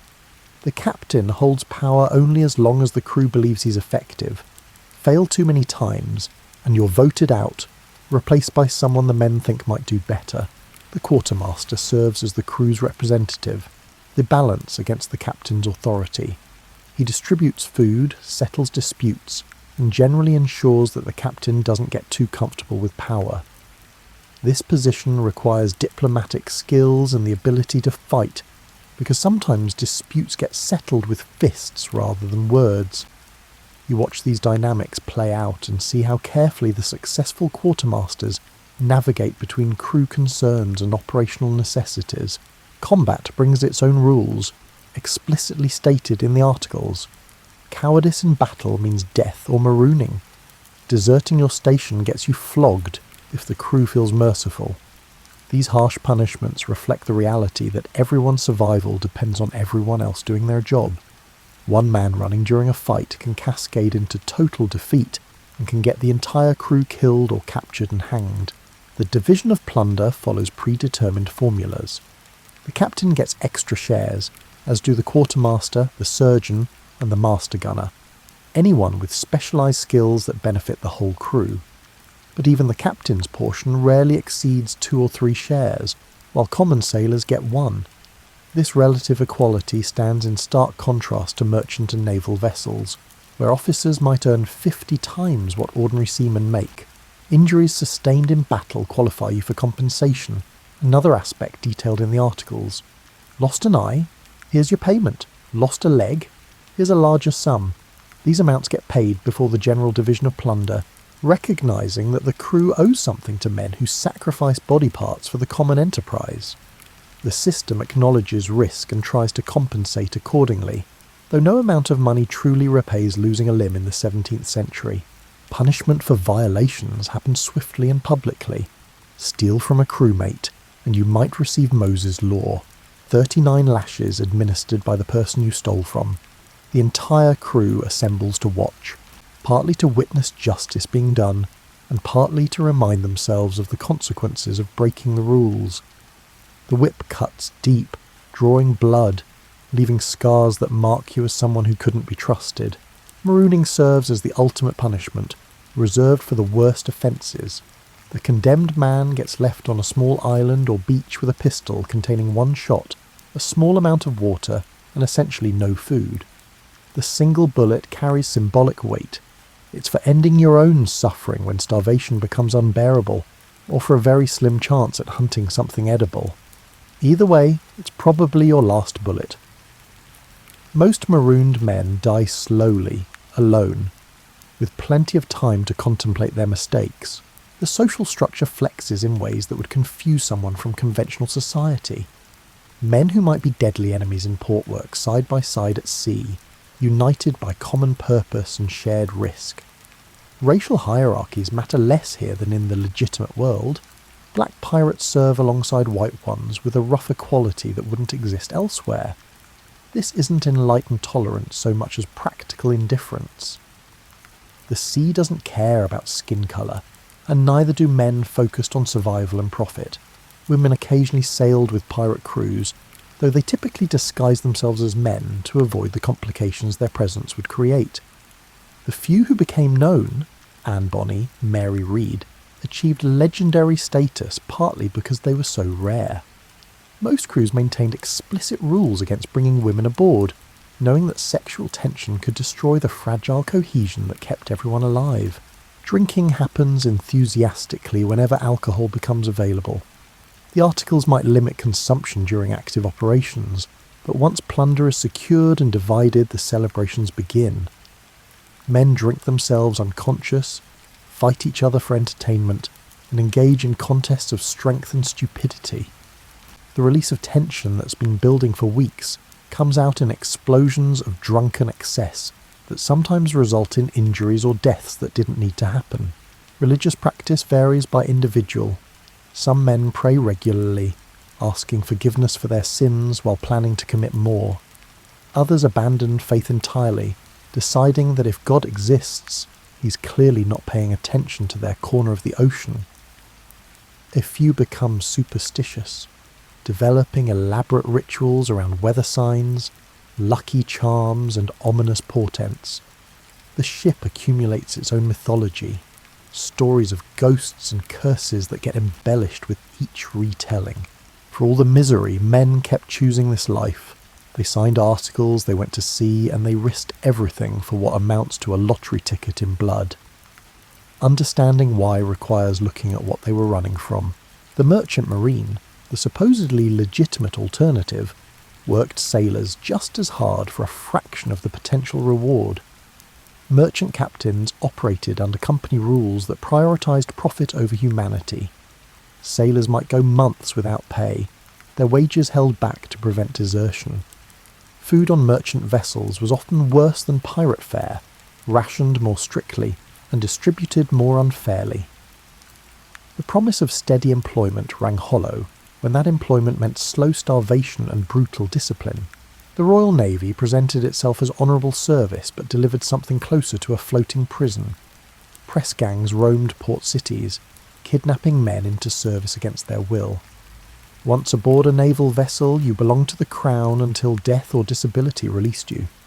Desertion meant hanging if caught. The pay was theoretical, delivered years late if at all.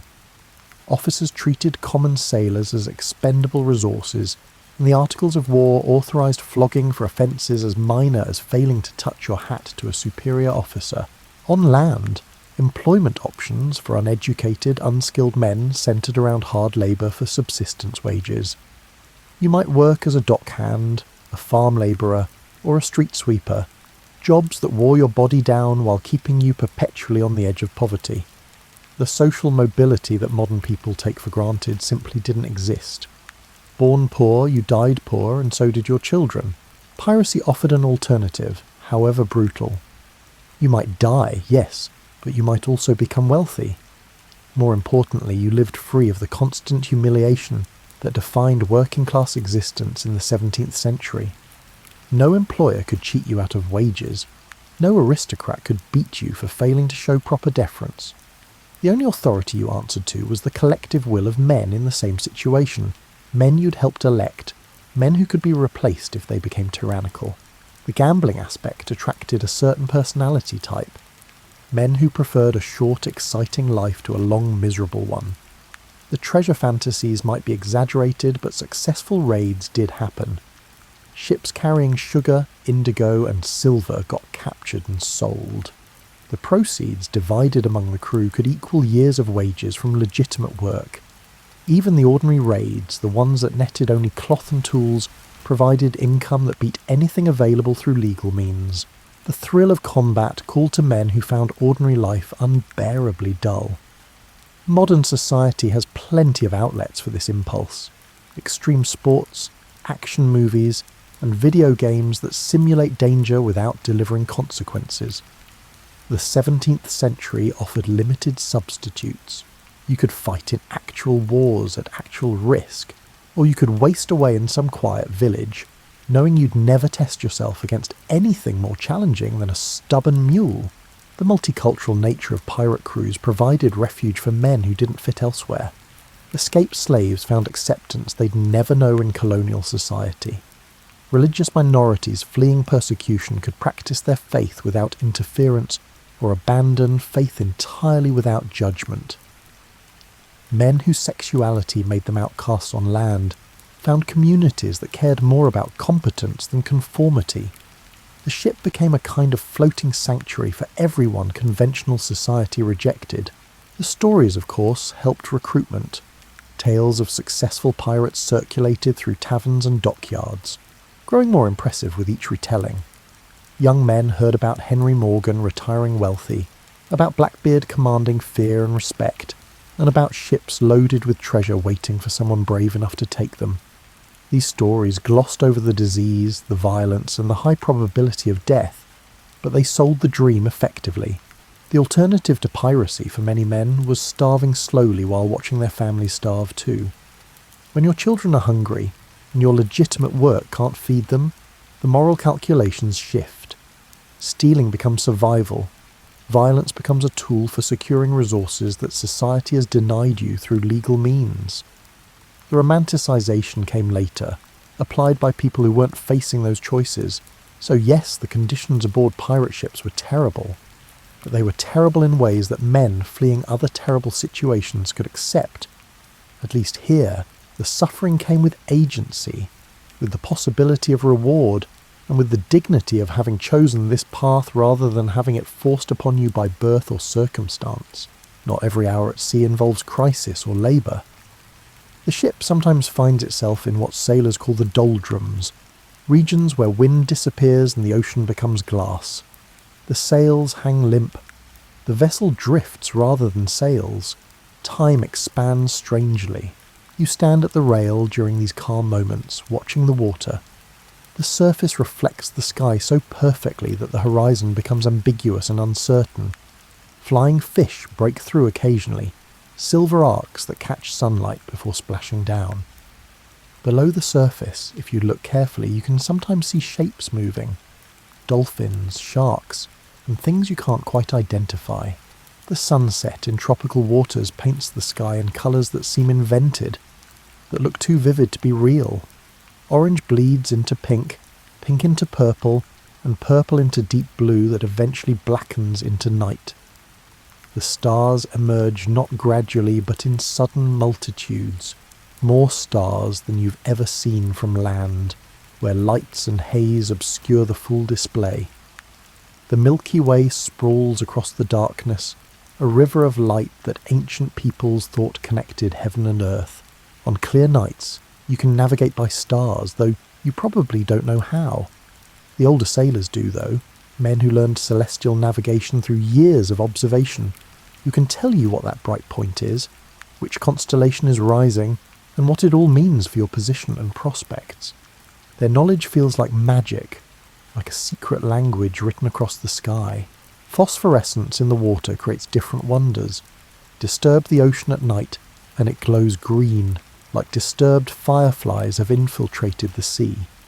The ship's wake trails luminescence behind it, a path of light that fades but never completely disappears. Men trailing their hands in the water watch the glow swirl around their fingers, momentarily distracted from hunger and discomfort by something beautiful. Birds sometimes land on the rigging, exhausted migrants following routes between continents. They rest for hours or days, eyeing the crew warily, grateful for the solid perch even if it's moving. Their presence means land exists somewhere in some direction, though how far and which way remains unclear. When they finally gather strength to continue, you watch them go with something like envy. The ship develops its own rhythms, patterns you learn to read. The way it moves in different wave conditions and the sounds that mean everything's normal versus the ones that signal problems. You become attuned to these signals without conscious thought, waking from sleep when something changes, even if you can't immediately identify what triggered your awareness. Conversations during quiet times reveal more than you'd expect. Men who seem brutal in action show unexpected depth when discussing philosophy, religion, and the nature of justice. The crew includes former scholars, failed businessmen, priests who lost their faith, and soldiers tired of following orders. Their stories emerge in fragments, never told completely, always coloured by whatever they want you to believe. Music happens when someone has the energy and inclination. A fiddle appears from storage, or a flute, or just voices singing songs that everyone knows. Sea shanties serve as work songs, their rhythms coordinating labour, but the quiet songs speak to loneliness, to homes left behind, and to women who probably aren't waiting anymore. The melodies carry across the water, and you wonder if anyone on distant ships hears them. If the sound reaches fish swimming far below, you think about home during these moments, though home might not welcome you back. Piracy carries a death sentence in most jurisdictions. Going home means risking capture, trial, and a dance at the end of a rope. Some men plan to retire to remote colonies where their past won't follow. Others seem to have accepted that this life will end at sea one way or another, and that's fine because there's nothing pulling them towards shore anyway. The ocean itself becomes familiar in ways that seem impossible. You learn to read the water, to see patterns in the waves, and to interpret the colour and movement in ways that predict weather and currents. This knowledge doesn't come from books. It accumulates through observation, through mistakes that teach painful lessons, and through listening to men who survived long enough to become experts. In the quietest moments, when your watch has you standing alone while others sleep, you confront yourself. The person you were on land, the person you might have become, and the person you've turned into out here, they're all present, but somehow separate. You've done things you never imagined doing. You've survived situations that should have killed you. You've become someone your former self wouldn't recognise, and you're not entirely sure how to feel about that transformation. The stars wheel overhead, indifferent to your contemplation. The ship creaks and murmurs in its sleep. The ocean breathes, swells rising and falling in patterns older than human memory. And you stand there, temporary and small, stealing this moment of peace before the next crisis demands your attention, and the machinery of survival grinds forward again.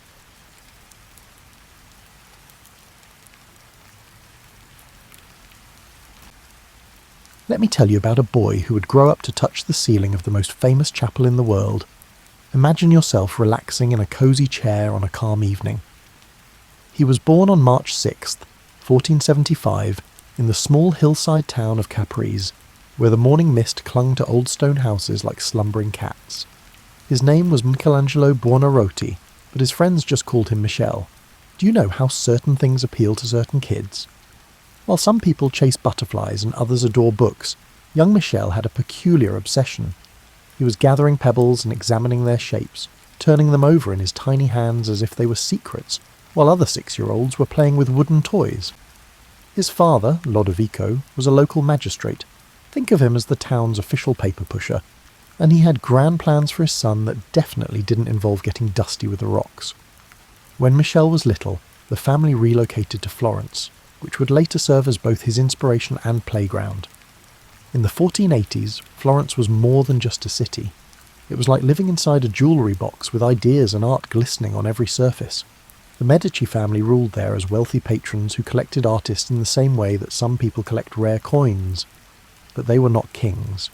When Michel was just 6 years old, his mother Francesca passed away. Children are shaped by loss. Sometimes it pushes them towards something bigger, and other times it makes them retreat inward. It appeared to do both for Michel. He grew quieter and more perceptive, spending hours observing stonemasons fix structures because he was captivated by their ability to bend hard marble. In an attempt to guide him toward a respectable career in banking or government, his father enrolled him in grammar school. Michel, however, had different plans. He would doodle in the margins of his books instead of focusing on Latin conjugations, creating intricate drawings of hands, faces, and the way light fell across a windowsill.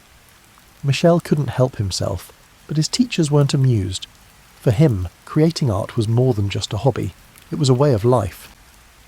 At the age of 13, Michel joined Domenico Ghirlandaio, one of Florence's most prosperous painters, as an apprentice, defying his father's wishes and likely amid some heated family disputes. You can appreciate Lodovico's horror if you can picture your adolescent today declaring they're dropping out to pursue a career as a street artist. However, as is often the case with future geniuses, Michel was obstinate. The Ghirlandaio workshop resembled an art factory from the Renaissance. Apprentices prepared canvases, ground pigments, and picked up skills by imitating the master's methods. For Michel, painting was a bit confining, but most boys were excited to eventually paint a small portion of a larger piece. Because of the three-dimensional challenge of bringing life from inanimate stone, he continued to gravitate towards sculpture. His story takes an intriguing turn at this point. In his gardens, Lorenzo de' Medici, also known as Lorenzo the Magnificent, had established a sort of art academy. Young artists could study classical sculpture and receive instruction from the best at this experimental school. Michel was invited to join after Lorenzo's scouts saw his work. The boy who had been gathering pebbles was now touching marble that had been carved before the birth of Christ and strolling through gardens brimming with statues from ancient Rome. It was like winning the Renaissance lottery to live in the Medici household. Ideas crackled in the air like logs on a fire, poets recited new verses, and philosophers debated at the tables where you ate. Even though Michel was only 15 and still developing his lanky frame, he was taking in everything: the art, the conversations, and the realization that people could make beautiful things that would last. He once carved a sleeping Cupid that was so realistic and expertly done that someone proposed artificially aging it and marketing it as an antique Roman item.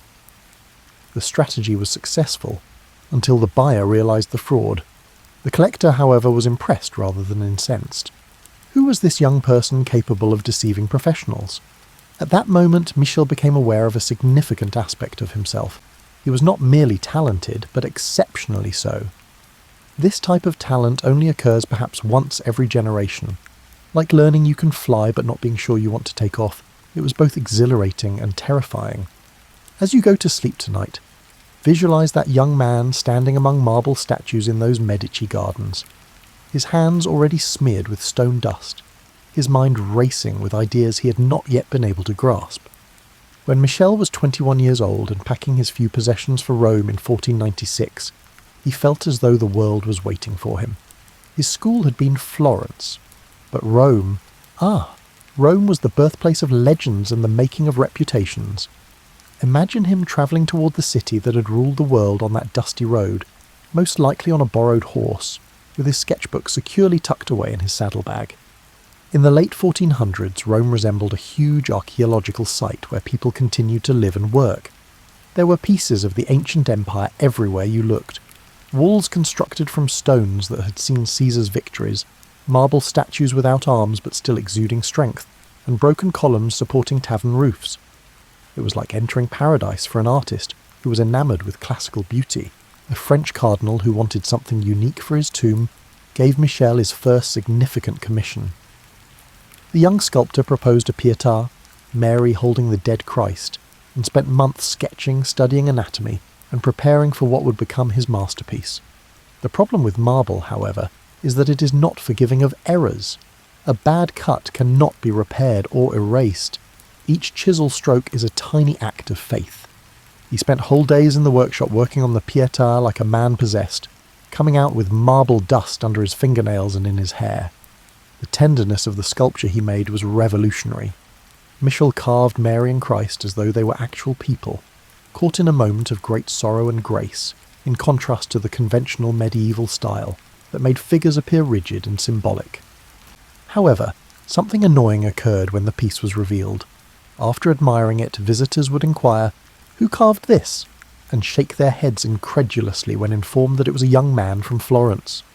One night, Michel did something he would never do again in his career. He sneaked back and carved his name directly on Mary's sash, saying, "Michelangelo Buonarroti, Florentine, made this." Like a Renaissance graffiti artist claiming credit, it's funny to imagine this future universe master sneaking around St. Peter's Basilica in the dark with his chisel. However, it was successful. Everyone in Rome was suddenly aware of Michelangelo's identity after the Pietà established his reputation. He also produced his well-known sculpture of the Roman wine god, Bacchus, around this period. Now, the majority of artists depicted Bacchus as a godlike and dignified figure, but Michel had a different vision. His Bacchus has the soft body of someone who has had too much good living, and he appears to be a little inebriated, swaying a little. It was witty and clever, demonstrating that Michel was aware of human nature, even when he was portraying gods. The achievement presented new difficulties.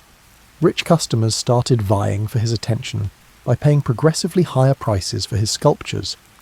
Michel, however, was picky about his commissions. He desired projects that would challenge his abilities and allow him to test the limits of what marble could accomplish, not just financial gain. Representatives from Florence showed up one day with an interesting proposal. A huge block of marble that had been there for decades was in the city. After a few attempts, earlier sculptors had abandoned it, claiming it was defective and useless. The Florentines pondered whether Michel would want to look. The block would have to be moved back to Florence because it was so big, 17 feet high. Like a physician examining a patient, Michel studied the marble. He walked around it, felt its surface with his hands, and examined the cuts and grain. He saw potential where other sculptors saw problems. He could already picture the figure imprisoned inside, awaiting release, in his imagination. This commission would become David. It wasn't just any commission.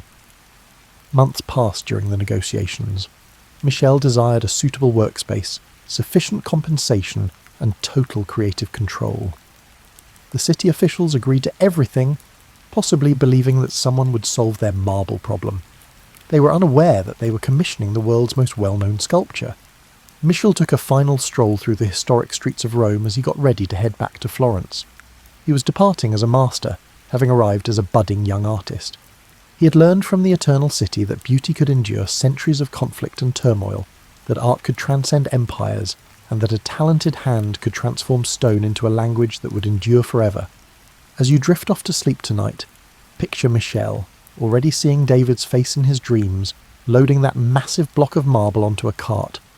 Those times when everything in your life falls into place, when all of your knowledge and abilities come together to work on the ideal project at the ideal moment, have a certain allure. That moment for Michel, who is now 26 and back in Florence, was when he first saw the enormous block of marble that would eventually become David. The marble had a fascinating backstory. Decades before, it had been taken from Carrara and used to make a sculpture of David for Florence Cathedral. 2 previous sculptors had attempted it. Agostino di Duccio had started carving but abandoned it, and Antonio Rossellino had been commissioned to continue but also gave up. By 1501, the block, which the locals called the Giant, had devolved into a public disgrace, akin to a costly piece of exercise equipment collecting dust in a corner. In order to safeguard his work and his privacy, Michel constructed a wooden shelter around the marble in the cathedral courtyard, where he set up his workshop. This was his world for the next 3 years. He would get there before the sun came up and work until it went out, frequently skipping meals. City officials defended their investment despite complaints from the neighbours about the continuous tapping of a chisel on stone. They had a sneaking suspicion that something extraordinary was taking place behind those wooden walls. Reimagining a well-known tale was more important to David's creation than technical proficiency. Earlier artists had depicted David standing over Goliath's severed head following his victory. Michel, however, saw things differently. His David is shown just before the fight, his muscles tensed, his gaze fixed on the approaching giant, a young man mustering the will to fight an impossible battle. David represented everyone who had ever had to overcome insurmountable odds, which in plague-stricken, war-torn Renaissance Italy meant almost everyone. The physical difficulties were tremendous. The marble weighed more than 6 tons and stood 17 feet tall. Michel had to climb ladders and scaffolding, constantly changing his perspective in order to check his proportions. He devised a method for creating tiny wax models and then enlarging them, applying mathematical ratios to translate his concepts onto the enormous stone. There were disadvantages to working alone. On some days, when a certain muscle wouldn't look right, or the marble showed an unexpected flaw, doubt would creep in like morning fog. At times, Michel would dedicate whole days to carving and recarving a single finger, until it reached the level of perfection he had imagined. His hands were permanently discoloured, his back hurt from looking up all the time, and he became known for being antisocial, though this was partially due to the fact that he simply had no time for socialising. It was a slow breakthrough. Months went by, and David's shape appeared on the stone like a sunrise cresting hills. The fundamental form came first, followed by the definition of the muscles and features, and lastly the amazing detail that gave the appearance of living flesh to marble. Michel focused particularly on David's eyes, which still appear to track movement, and his hands, which were large to highlight his humanity and resolve. By 1504, word had gotten out that something extraordinary was taking place in that workshop in Florence. The response was swift and overwhelming when David was finally unveiled by officials. Crowds of citizens gathered merely to gaze. To learn the technique, artists travelled from all over Italy. Even people who knew nothing about art could sense they were seeing something that would outlive them all. But then came a delightful problem. Where to put a 17-foot naked man? David was supposed to be positioned high on the cathedral, but the sculpture was too magnificent to be concealed on a rooftop. The placement was discussed by a commission of citizens and artists, including Leonardo da Vinci, who had his own views. As a representation of the power of the Republic, some wanted David to stand in front of the Palazzo Vecchio. Others favoured a more secure area. The topic of politics came up. Like David and Goliath, Florence was a republic encircled by hostile territories. The sculpture came to represent democratic principles opposing oppression. When David was eventually erected in front of the Palazzo Vecchio, it was both an artistic and a political statement. The installation was a feat of engineering. Using an intricate system of ropes and wooden rollers, 40 men moved David the half-mile from the workshop to the piazza over the course of 4 days. The procession turned into an unplanned celebration of civic pride as people gathered in the streets to watch. Michel, who is now 29, had given Florence an icon in addition to a sculpture. In addition to his artistic accomplishments, David embodied the Renaissance belief that anyone could achieve anything with talent, bravery, and willpower. As you fall asleep, imagine the moment when the scaffolding was finally taken down, and David was standing there in all his splendour, prepared to take on any giants the world might send. Something happens that completely upends everything you believe to be true about yourself, just when you think life has settled into a comfortable pattern. Pope Julius II, who combined the artistic aspirations of Lorenzo de' Medici, the temperament of a Renaissance warlord, and the spiritual authority of the papacy, was the source of that disruption for Michel. In order to design and sculpt a massive tomb that would rival the monuments of the ancient emperors, Julius had called Michel to Rome. With dozens of figures adorning the 3-story marble masterpiece, Michel spent months making models and drawings. His sculpture legacy would be the work of a lifetime. Then Julius had second thoughts. Imagine Michel's annoyance. Your guests decide they would rather have pizza after you've prepared the perfect dinner party, purchased all the necessary supplies, and begun cooking. The Pope was the guest in this instance, though, and you couldn't exactly dispute papal authority. Julius came up with a novel idea. He wanted Michel to paint the Sistine Chapel's ceiling. Michel objected, "But I'm a sculptor." And he was correct. He had little experience painting, and he'd never tried anything as large as Julius had in mind. 68 feet above the ground, the Sistine Chapel's ceiling covered more than 5,000 square feet of curved surface. Lying on your back would be like painting the interior of a cathedral. Michel's worries didn't interest Julius. Discussions were short and obedience was expected when the Pope made a request. According to some historians, Bramante, the Pope's architect, suggested Michel for the project despite the fact that it was all but impossible, possibly in the hopes that the sculptor would falter and withdraw from the race for Julius's favour. If that's the case, they misjudged Michel's stubbornness. In 1508, Michel was 33 years old and looking up at a ceiling that seemed to go on forever, trying to figure out how to turn plain plaster into the most amazing painted surface in Christian art. He would have to come up with ways to paint above without getting blinded by paint dripping in his eyes, design scaffolding that wouldn't collapse, and somehow come up with a cohesive composition that made sense from 68 feet below. The topic was just as intimidating. Julius wanted prophets, sibyls, and hundreds of other characters to surround scenes from Genesis, such as the creation of the world, Adam and Eve, and Noah's flood. It was more than just a painting. It was a comprehensive theological program that had to function as both separate scenes and a cohesive whole. Reasoning that he would begin the story chronologically, Michel started with the flood scene. However, it was extremely challenging to work overhead while lying on scaffolding. His neck ached from the awkward position, paint dripped continuously, and the figures he thought were flawless up close looked warped down from floor level. He struggled for weeks before scraping everything off and starting over. This time, working backward through Genesis, he started with God distinguishing between light and darkness. He created clever methods, such as thickening his paint mixtures to minimize dripping, making cartoon templates to project designs onto the ceiling, and modifying proportions to take the viewing angle into consideration. Most significantly, he discovered that the ceiling was an architectural space that could give the impression of depth and movement rather than a flat surface. The work took up all of his time. During his 4 years as a painter, he frequently worked by himself in the chapel after dark, using only candles for illumination. Every brushstroke of those magnificent figures was created by his hand, but his assistants prepared the paints and cartoons. His own lamentable poem about becoming a hunchback from looking up all the time describes the chronic neck and back pain he developed that would follow him for the rest of his life. Psychological pressure matched the physical toll. Julius would show up out of the blue, scaling the scaffolding to check on progress and give unsolicited advice. The Pope was impatient, constantly asking when the work would be finished. Michel almost got hit with Julius's walking stick for his well-known reply, "When it's finished." But over time, magic occurred. Figures of amazing beauty and strength started to emerge from the ceiling. His god wasn't the distant, symbolic deity of medieval art, but a dynamic creator sweeping through space with cosmic energy. The most well-known gesture in art history is Adam's awakening touch.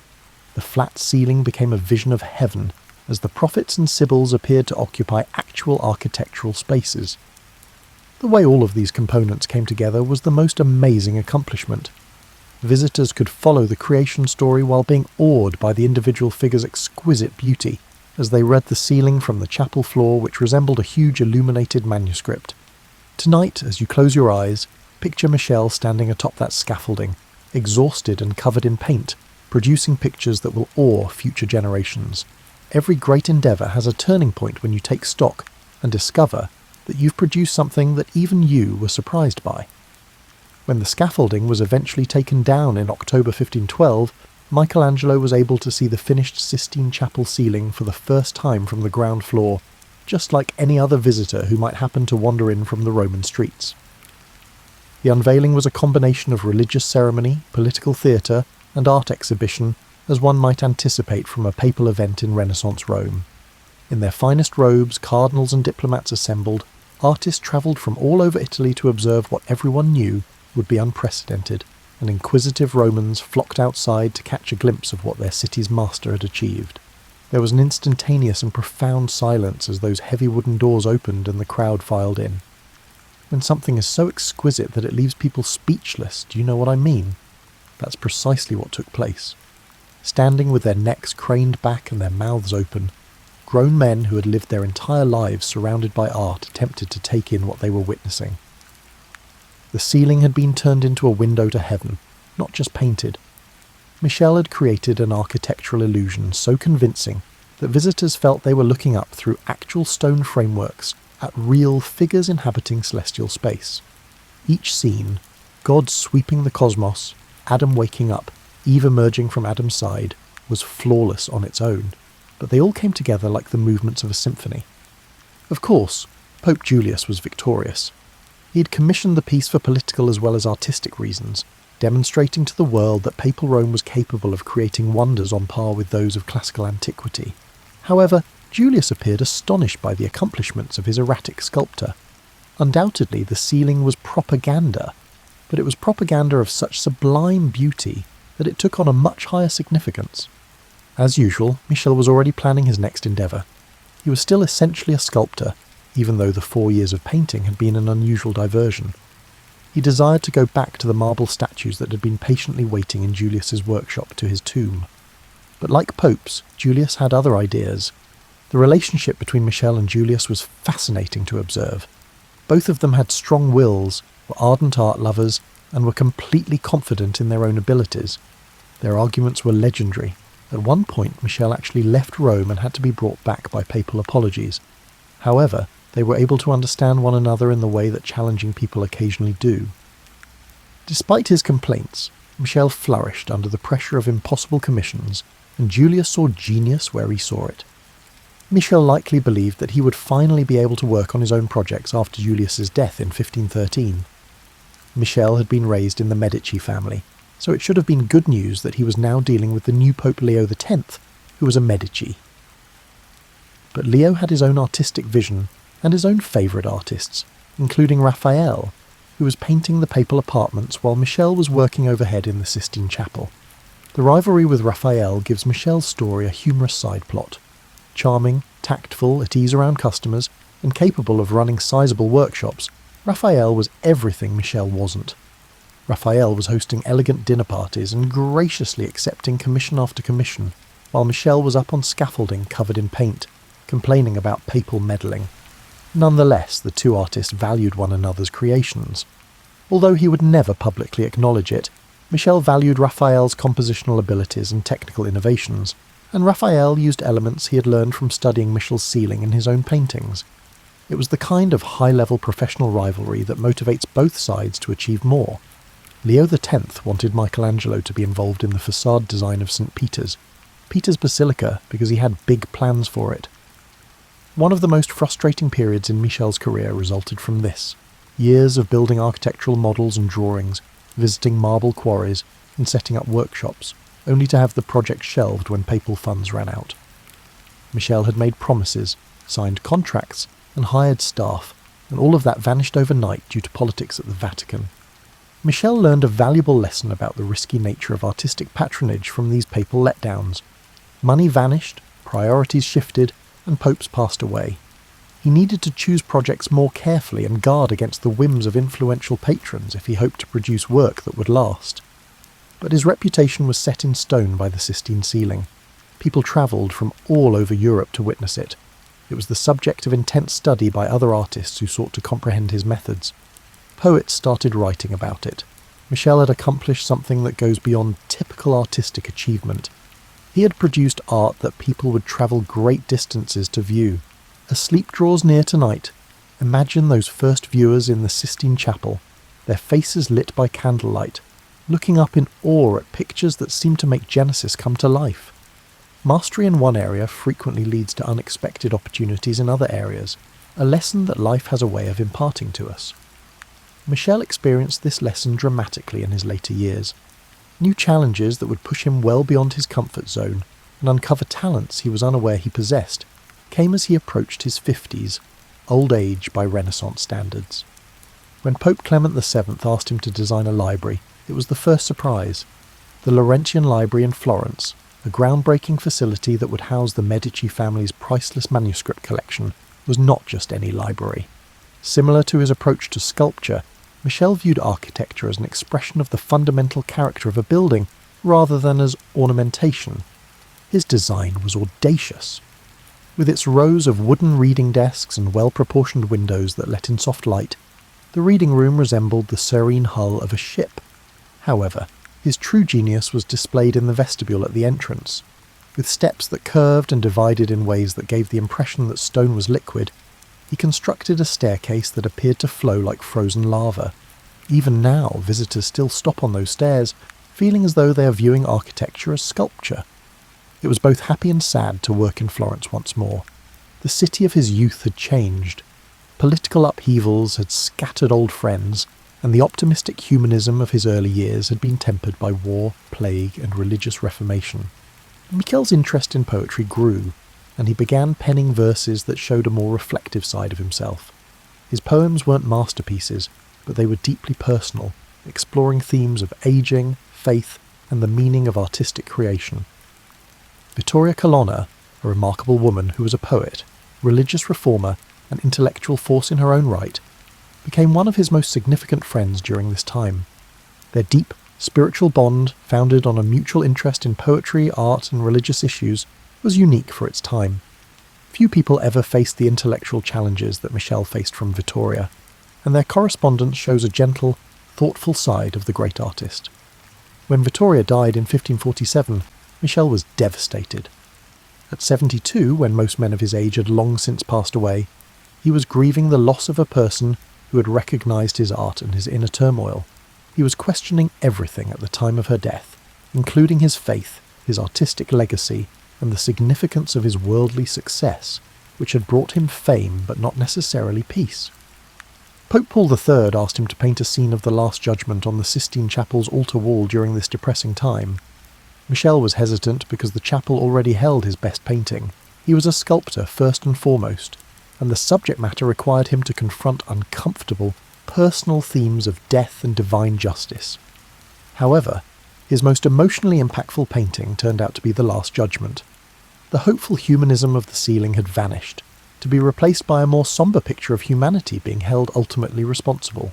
His Christ figure is a strong judge whose gesture separates the saved from the damned, not the kind redeemer of traditional art. With figures rising toward salvation, or falling toward damnation, in a cosmic drama that filled the entire wall, the composition whirls with movement and emotion. The painting immediately sparked controversy. His figures, according to some critics, were too intense, too muscular, and too nude for a place of worship. Michel's strong humanistic vision was becoming outdated as the Counter-Reformation got underway, and new restrictions were placed on religious art.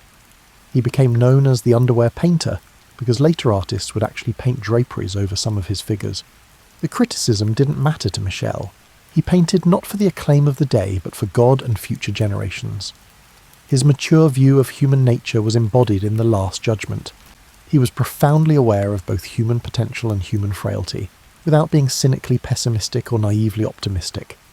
Having been named chief architect in 1547, he was also supervising the building of the new saint, Peter's Basilica, creating a structure that would represent Christianity while resolving massive engineering and design issues was possibly his biggest architectural challenge.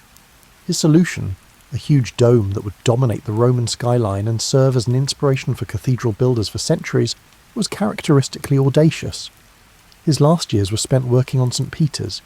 He approached the project with the commitment of someone who knew it would be his last masterpiece and refused payment, believing it to be a service to God. By fusing traditional proportions with cutting-edge engineering, the dome's design produced a building that was both technically outstanding and spiritually uplifting. As you drift off to sleep, picture Michel in his 70s, still scaling scaffolding, pushing the envelope, and finding new ways to use paint and stone to further his endless creative vision. Seeing a great artist face their own mortality while continuing to create with unwavering passion is incredibly moving. This is precisely the story that Michel's last decades tell. A man in his 70s and 80s who never slowed down, who continued to push boundaries despite his body reminding him every day that he was, after all, human. Michel was 75 years old by 1550, which is nearly unthinkable for a person born in the 15th century. His peers were mostly long dead. Raphael had passed away in 1520, and Leonardo in 1519. In addition to his artistic competitors, Michel had outlived entire generations of admirers, critics, and patrons. Nevertheless, he kept up his work on St. Peter's Basilica with the vigour of a man half his age. His last obsession, and what an obsession it was the dome of St. Peter's. Not only was he designing a roof, but he was also building what would become Rome's most iconic silhouette, a building so precisely proportioned that it appears to hover over the Vatican like a visible prayer. How to support that much weight at that height, while designing an interior space that inspires rather than intimidates, was a huge engineering challenge. As usual, Michel came up with a creative solution. He created a double-shell dome, with an outer dome that would form the external profile, and an inner dome that guests would see from inside the basilica. This enabled him to maximise the architectural impact on the outside, as well as the spiritual experience within. Despite the dome's 452-foot elevation, it feels cosy and protective from within rather than intimidating. Delegating more than Michel had ever felt comfortable with was necessary to work on such a large project in his last years. He had to entrust assistants with details that he would have insisted on carving himself earlier in his career. For someone who had always felt that only his own hand could accomplish the perfection he desired, this was both challenging and freeing. While others took care of the execution, he could concentrate on the big picture. During these years, his poetry increased in frequency and intimacy. For him, writing verses was similar to sketching. It allowed him to process thoughts and feelings without the physical strain of painting or carving. His poems show a man struggling with issues that success was unable to resolve, such as what happens to people when they die. Given eternity, what purpose do accomplishments on earth serve?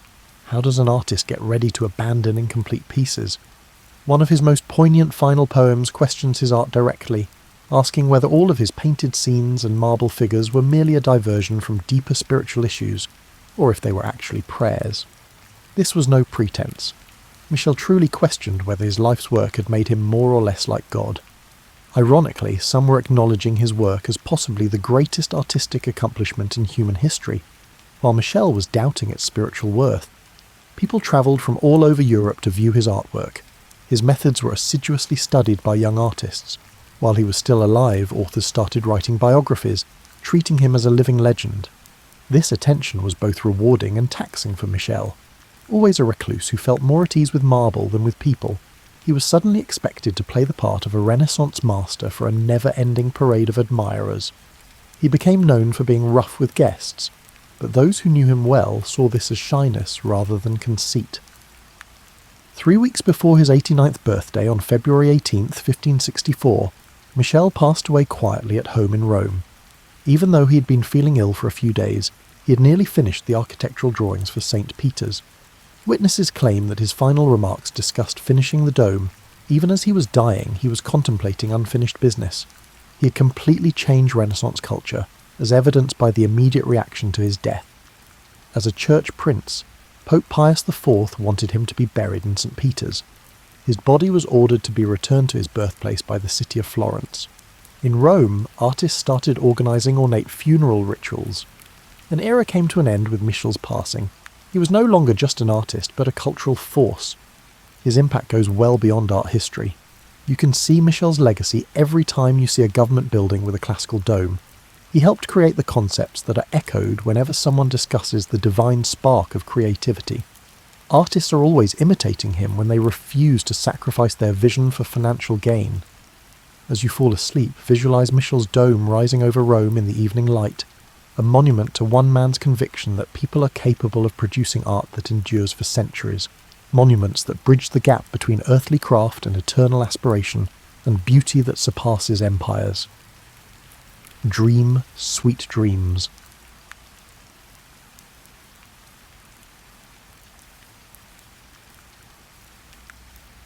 Imagine yourself on a cool evening in 400 BCE, strolling through the winding, narrow streets of ancient Athens. The sky is painted in rose and gold hues that would make any Instagram filter envious, as the sun has just slipped behind the hills. You're going to learn that Greek homes were much more advanced than you may think. They weren't simple huts where people huddled like Antarctic penguins to stay warm. Although their method differed greatly from our contemporary solutions, Greek homes were built with sleep comfort as their top priority. Greek architects used a healthy dose of centuries' worth of practical knowledge to create homes that were essentially climate-controlled systems made of stone, wood, and clay tiles rather than fighting the climate. Built around a central courtyard known as an atrium, the typical Greek home functioned as a clever climate control system and the centre of family life. Imagine a tiny outdoor space that is encircled by living areas and covered walkways, forming a microclimate that retains warmth in the winter and stays cooler in the summer. This was environmental engineering masquerading as architecture, not merely a matter of taste. These houses had thick walls made of sun-dried mud bricks, which were remarkably insulating. Consider them to be ancient thermal mass that releases heat gradually during the cool nights and absorbs it slowly during the warm days. These walls, which in some locations could be as thick as 2 feet, served as a barrier between the sleeping quarters inside and the occasionally severe Mediterranean weather outside. The importance of orientation for comfort is something that many contemporary architects have forgotten, but Greek builders understood. In order to benefit from winter sun and offer protection from summer heat, houses were thoughtfully placed. In order to avoid the harsh afternoon sun that could turn a bedroom into an oven, the main sleeping areas were usually positioned on the side of the house that would receive the morning light. There were windows, but they weren't for picturesque views. They were strategically placed and small. These were thoughtfully designed apertures that permitted ventilation while reducing heat loss, rather than the expansive picture windows we are accustomed to. Wooden shutters, oiled cloth, or even thin sheets of translucent stone that let in light but keep out drafts could be used to cover these windows on chilly evenings. The floors in sleeping quarters were frequently composed of packed earth and smooth plaster, which may seem archaic until you consider that earth floors offer superior thermal mass and maintain a constant temperature. Thick rugs and animal hides could be used to cover these floors in the winter, providing surprisingly good insulation against the chilly floor. Another astute consideration was room height. Greek bedrooms naturally encouraged relaxation because of their comparatively low ceilings, which meant less air volume to heat, and a cozier, more intimate atmosphere. When your heating system is primarily based on body heat and oil lamps, high ceilings may look impressive, but they do a terrible job of keeping you warm. The art of the alcove, which are tiny enclosed sleeping areas that resemble bedrooms inside bedrooms, was also perfected by the Greeks. These alcoves were frequently incorporated into the thickest section of the house's walls. resulting in 3 sides of natural insulation. Sleeping in an alcove was similar to sleeping in a comfortable cave that was created by someone who genuinely cared about your well-being. Many homes had what we might refer to as a winter room and a summer room, which allowed families to move around the house according to the time of year. The summer room would be bigger, better ventilated, and made to remain cool even on the hottest days, while the winter room would be smaller, better protected, and oriented to receive the most sunlight. For the warmest summer nights, Greek homes also had covered outdoor sleeping spaces. These areas offered shelter from dew and the sporadic summer rains, along with the cooling benefits of nighttime breezes. It was similar to having a permanent camping setup without having to fumble with tent poles at night.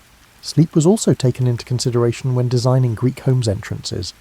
The quiet sleeping quarters farther inside the house were separated from the dusty, noisy street by a sequence of rooms and courtyards. This meant that local dogs, early morning traders and late-night partygoers were far less likely to disrupt your restful sleep. Most significantly, Greek home design understood that psychological comfort was just as important for restful sleep as physical comfort. The design fostered a feeling of seclusion and safety that promoted mental and physical relaxation. Usually located away from public spaces and intended to feel like havens, sleeping quarters were the most secure section of the house. Let's move on to discussing what the Greeks actually slept on after discussing the architectural shell that shielded them. Greek bedding was surprisingly sophisticated, combining natural materials in ways that contemporary sleep scientists would likely approve of. This contrasts with the idea of ancient people tossing and turning on rough straw pallets. The Klein, a bed frame that served as both furniture and art, was the cornerstone of Greek sleeping comfort. These were well-made pieces that frequently had curved headrests, ornamental legs, and built-in storage spaces rather than the straightforward rectangular platforms we might have expected. A well-made Klein was made to last for many generations and was frequently handed down from parents to children as a family heirloom. Greek bed frames were usually higher off the ground than contemporary beds, and constructed of wood, usually olive, oak, or imported cedar for the wealthy.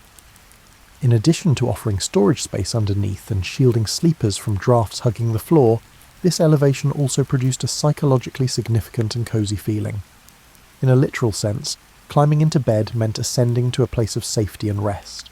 The actual sleeping surface was made up of a foundation made of leather straps or woven rope, which was more flexible than a contemporary box spring. After that, this foundation was covered with several layers of carefully selected materials, each of which had a distinct function in the pursuit of comfort at night. Usually the first layer consisted of a thick mattress made of wool filled with materials that were chosen according to local availability and family wealth. The mattresses of wealthy Greeks may be filled with imported silk fibres, goose feathers, or even soft sheep's wool. Wool was mixed with dried seaweed or cleaned straw in middle-class households. Reeds, dried grasses, or the wool from the family's own sheep could be used to make cosy sleeping surfaces in even the smallest of homes. It was surprising how well these old mattresses controlled the temperature. In addition to wicking moisture away from the body, wool in particular has the amazing ability to keep you cool in the summer and warm in the winter. These characteristics were intuitively understood by Greek bedmakers, who used them to design sleeping surfaces that adjusted to the body temperature of the sleeper, as well as the room temperature. Depending on the season and individual preference, layers of woolen blankets and linen sheets were placed over the mattress. The quality of Greek textiles was well known throughout antiquity, and sleeping linens were valued enough to demand hefty expenditures. Often included in a bride's dowry, a set of luxurious bed linens was meant to be used for many years. The ability to design layered bedding systems that could be modified for various conditions was a specialty of the Greeks. A sleeper may only use a thin woolen cover and a light linen sheet on warm summer nights. Additional layers could be added as the temperature dropped, such as quilted covers filled with wool or down, fur throws, or heavier woolen blankets. Pillows were smaller, firmer supports intended to maintain the head and neck in the proper alignment while sleeping, rather than the fluffy, oversized cushions we're accustomed to today. These were thought to be necessary for a comfortable night's sleep, and were frequently filled with soft materials like wool, feathers, or dried herbs. In order to combine comfort and aromatherapy, some Greek pillows were even filled with lavender or rose petals.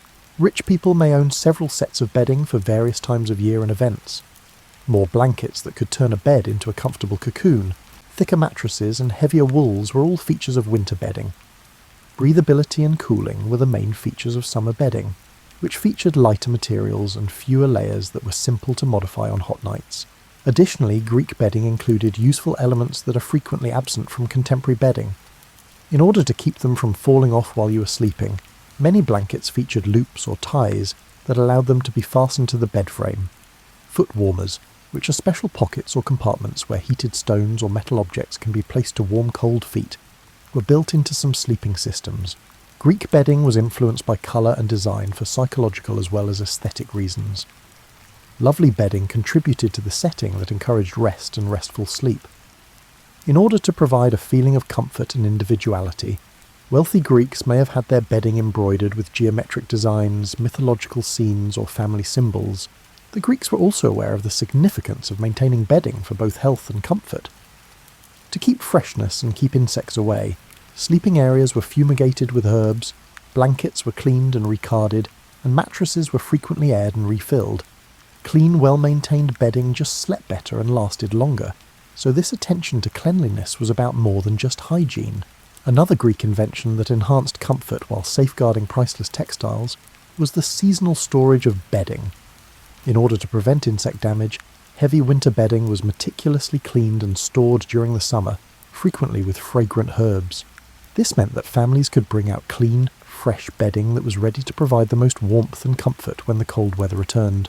Because bedding could be made at home and purchased locally, even small Greek homes frequently had surprisingly cosy sleeping arrangements. A family could make cosy beds with locally sourced wool, homegrown herbs, and textiles woven on domestic looms, even if they could not afford imported silk or fine furs.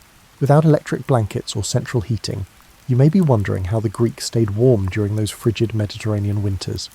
The solution combines clever heating techniques, architectural gimmicks, and a thorough comprehension of the flow of heat through structures, knowledge that would be very helpful to many contemporary homeowners.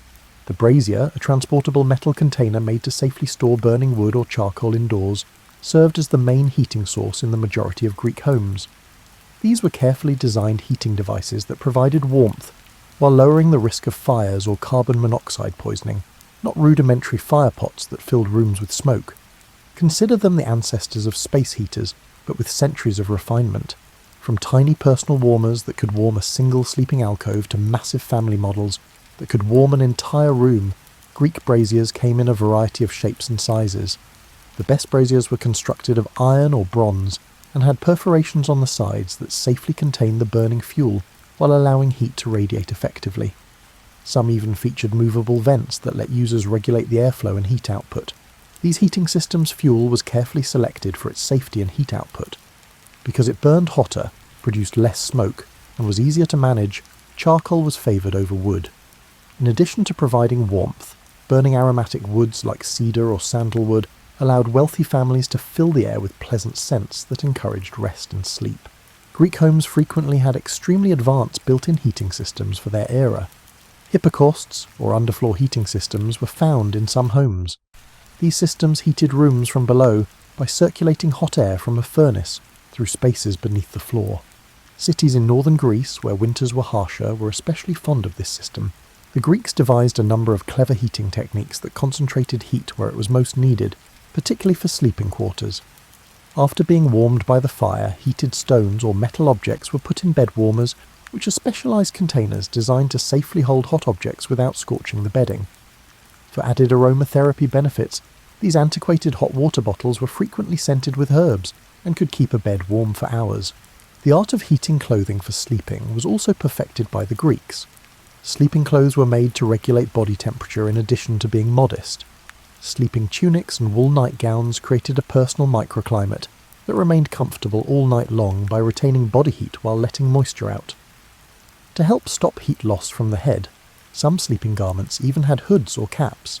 By placing braziers strategically and using bed curtains or canopies to create smaller, easier-to-heat spaces surrounding the sleeping area, room heating was frequently concentrated in sleeping areas.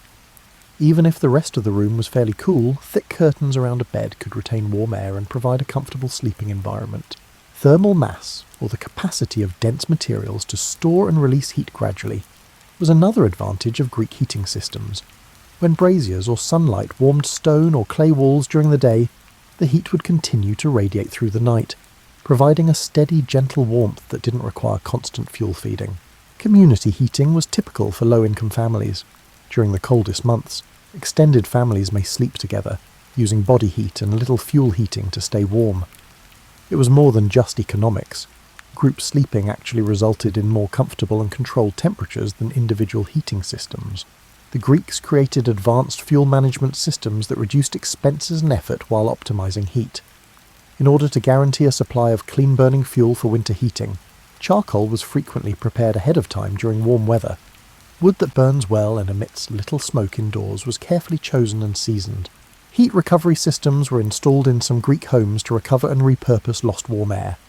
Cooking fires, which were in any case required for food preparation, were placed and vented so that their heat could warm sleeping quarters before being expelled outdoors. Every piece of fuel burned had its heating value maximised by this dual-purpose strategy. The intricate task of keeping the entire house at a comfortable temperature was handled by dedicated heating servants for the wealthy. These experts knew how to arrange braziers for optimal effectiveness, bank fires for consistent overnight heating, and coordinate various heating sources to ensure cosy sleeping conditions. When it came to old heating systems, safety was always the top priority. Greek homes frequently had sleeping quarters with stone or tile floors surrounding heating appliances to prevent fires. Heating devices were carefully placed away from bedding and easily flammable textiles, and water containers were kept close by for emergency fire suppression. The significance of air quality in heated sleeping areas was also recognised by the Greeks. Ventilation systems prevented hazardous gas accumulation from burning fuel while allowing fresh air to enter heated rooms. Some homes had advanced chimney systems that kept heat inside while safely drawing combustion gases and smoke outside. Greek families were able to control fuel expenses and maintain year-round comfort through the use of seasonal heating techniques. Heating may only be used to warm bed linens before bed in mild weather. Several heating systems would be used to provide layers of warmth throughout the house during cold snaps. Because of this adaptable strategy, heating could be changed to accommodate family budgets and weather conditions. Imagine living in a world where sleep was a sacred journey into the world of the gods rather than merely a biological necessity as you get ready for your own journey into sleep tonight. The ancient Greeks understood that the transition from waking to sleeping required both physical and spiritual preparation, so they approached bedtime with the same respect and ritual that we might save for significant life events. Greek bedtime customs predate the act of actually getting into bed. Because the evening was viewed as a period of transition during which the lines separating the divine and mortal realms grew increasingly blurred, preparation was crucial for both spiritual protection and sound sleep. These were well-planned routines that encouraged both physical comfort and mental tranquility, rather than superstitious beliefs. Perhaps the most significant aspect of Greek bedtime preparation was the lighting ritual. The harsh light of the day was gradually replaced by the soft glow of oil lamps filled with olive oil and scented with herbs like chamomile or lavender as night fell. Lighting evening lamps served as more than just a means of illumination. It was a form of meditation that assisted the mind's shift from the active energy of the day to the quiet, receptive state of the night. Greek oil lamps were themselves works of art, frequently embellished with pictures of serene gods, symbols of protection, or serene landscapes. In contrast to the harsh, constant illumination of contemporary electric lights, the light they produced was warm and flickering. In ways that contemporary science has only just begun to comprehend, this soft, erratic light naturally promoted sleepiness and assisted in regulating the body's circadian rhythms. Before going to bed, personal hygiene and spiritual purification were thought to be crucial. Greeks used water that had frequently been scented with flower oils or herbs to wash their faces, hands, and feet. This was about cleaning away the spiritual debris that could build up from day-to-day activities and potentially disrupt restful sleep, not just the dirt of the day. The sleeping mind was a sacred space that needed to be prepared for and protected, because the Greeks thought that dreams were messages from the gods. Many Greeks would offer small sacrifices to the gods of sleep, Hypnos, and dreams, Morpheus, before bed in order to obtain restful sleep and enlightening visions. These sacrifices could be as easy as leaving a small piece of bread on a home shrine, or a few drops of wine on the ground. Greek bedtime rituals included prayer and meditation, but these weren't the somber, formal prayers we might anticipate. Rather, they were prayers for protection during the vulnerable hours of sleep, thanksgiving for the day's blessings, and soft dialogues with guardian gods. Deep peaceful sleep was encouraged by these spiritual exercises, which also helped to calm racing thoughts and foster a sense of divine protection. Greek sleeping areas frequently featured small household shrines, sacred symbols, or protective amulets that were thought to ward off evil spirits and nightmares. These were psychological aids that contributed to a feeling of security and tranquility in the sleeping environment rather than manifestations of archaic superstition. Your mind can fall asleep more fully when your bedroom feels safe and sacred. For various kinds of sleep difficulties, the Greeks had particular rituals. People who experienced nightmares might burn certain herbs, such as juniper berries or bay leaves, whose smoke was thought to purify the sleeping area and encourage restful sleep. Gentle prayers were offered to Nyx, the goddess of night, for the gift of deep sleep and natural drowsiness in order to treat insomnia. Seasonal sleep rituals recognized that the agricultural calendar and weather had an impact on sleeping needs. Warmth, safety, and the prospect of springtime were the main themes of bedtime rituals during the long winter nights. Cooling, cleansing, and a connection to nature, which was alive and vibrant during the warm months, were the main focuses of summer sleep rituals. Everyone in the home was able to sleep soundly thanks to family sleep customs. Before going to bed, parents would bless their kids, frequently by giving them a gentle pat on the forehead and muttering prayers for restful sleep and a safe night. In addition to strengthening family ties, these private moments offered psychological solace that improved everyone's quality of sleep. The actual sleeping area was also prepared according to Greek customs. Sleeping areas were fumigated with aromatic herbs that both freshened the air and created a sacred atmosphere. Bedding was arranged in specific patterns thought to promote comfort and peace, and beds were frequently sprinkled with blessed or scented water. Greek bedtime customs included activities that are now known to be very helpful for maintaining proper sleep hygiene. Modern sleep experts advise the following practices for better sleep: creating a calm sleeping environment, focusing on relaxation and thankfulness, gradually lowering the lights, and scheduling bedtime activities regularly.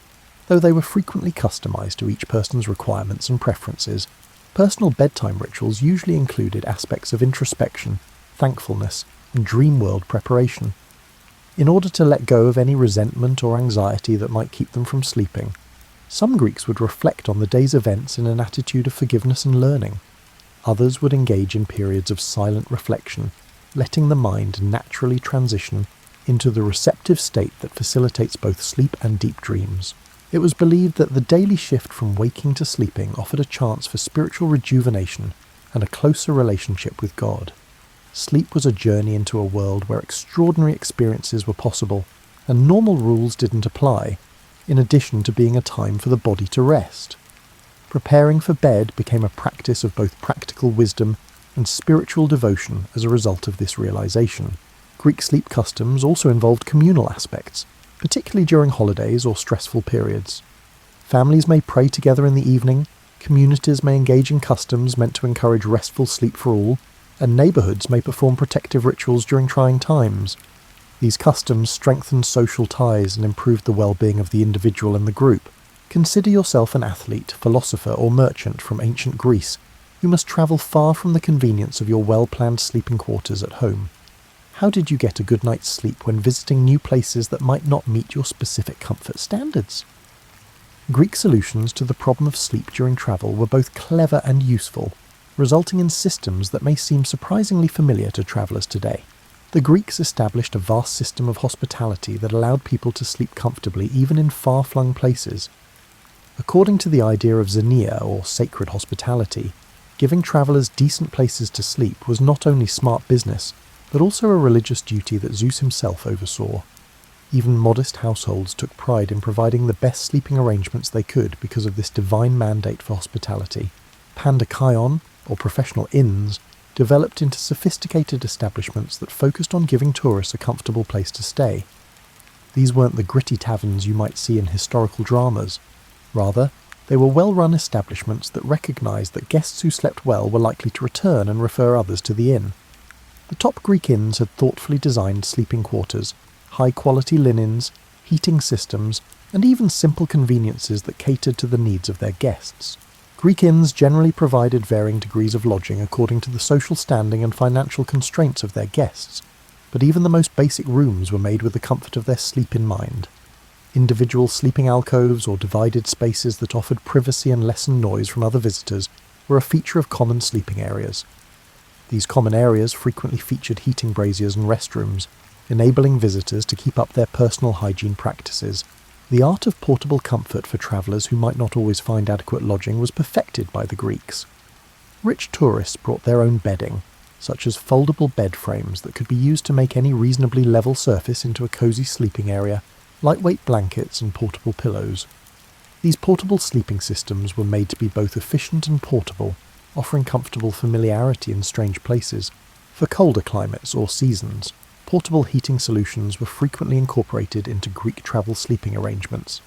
Small metal containers that could be used as personal braziers, warming stones that could be heated over cooking fires and used to warm bedding, or specially made clothing that could be used for both sleeping and travelling are some examples of the items that travellers might bring.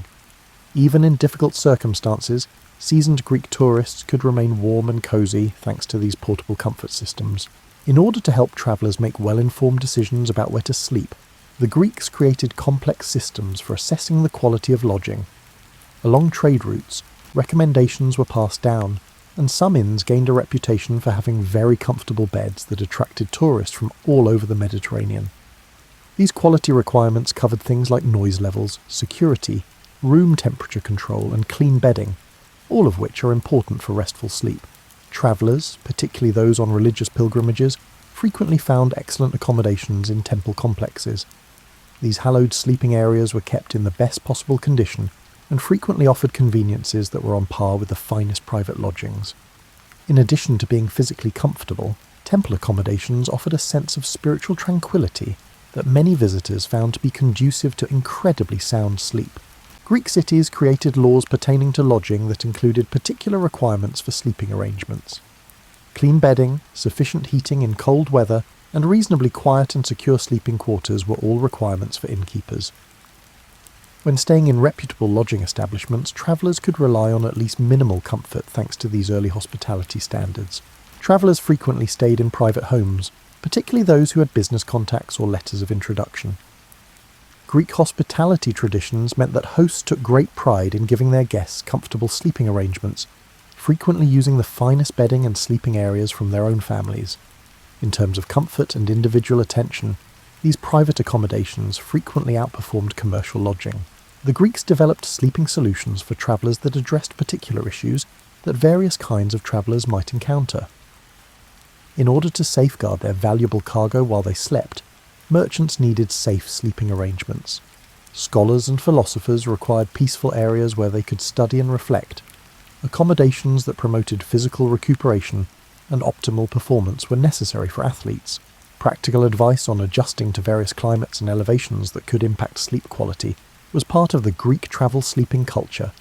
Travellers with experience knew how to modify their sleeping arrangements for the heat of the desert, the cold of the mountains, or the humidity of the coast. Because of this environmental consciousness, travelling didn't have to mean compromising the quality of one's sleep. Before reaching their destination, travellers were able to find appropriate lodging thanks to the communication systems that the Greeks developed. Information about inn quality, seasonal availability, and any special accommodations that might be required was disseminated through trade networks. The uncertainty and discomfort of looking for lodging when exhausted from travel were eliminated thanks to this advanced planning, which allowed travellers to frequently set up cosy sleeping arrangements before they arrived. Greek travel accommodations frequently included features that allowed them to continue their own sleep schedules while they were away from home. Inns may offer quiet areas for meditation before bed, oil lamps for evening rituals, or access to laundry facilities so that guests can continue their traditional hygiene habits.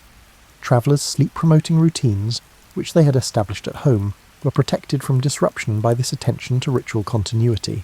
Greek lodging systems were designed with seasonal travel in mind, offering distinct lodging options for summer and winter travel. While winter accommodations prioritised warmth and weather protection, summer accommodations may prioritise cooling and ventilation. In order to maximise comfort throughout the year, some inns provided distinct rooms for each season.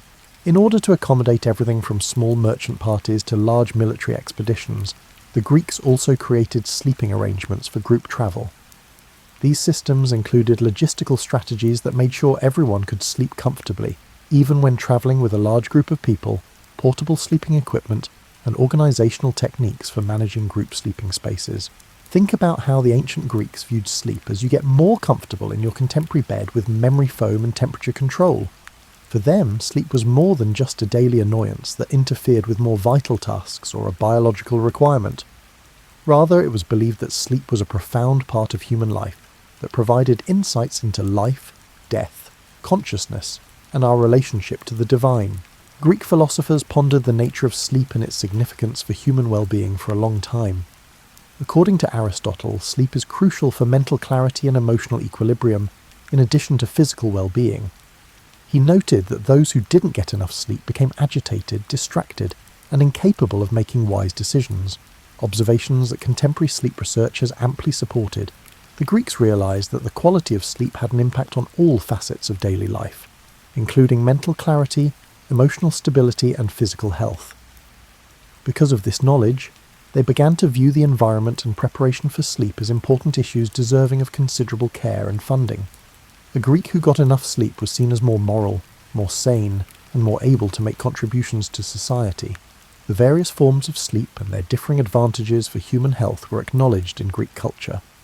Deep, dreamless sleep was prized for its healing properties and capacity to revitalize the body and mind.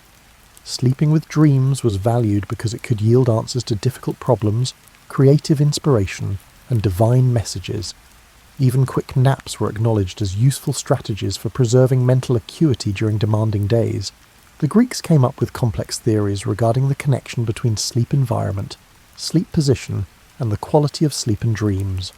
They thought that certain sounds and smells could affect the quality of sleep, that sleeping in particular positions could encourage different kinds of dreams, and that the bed's orientation in relation to celestial bodies could have an impact on the spiritual state of the sleeper.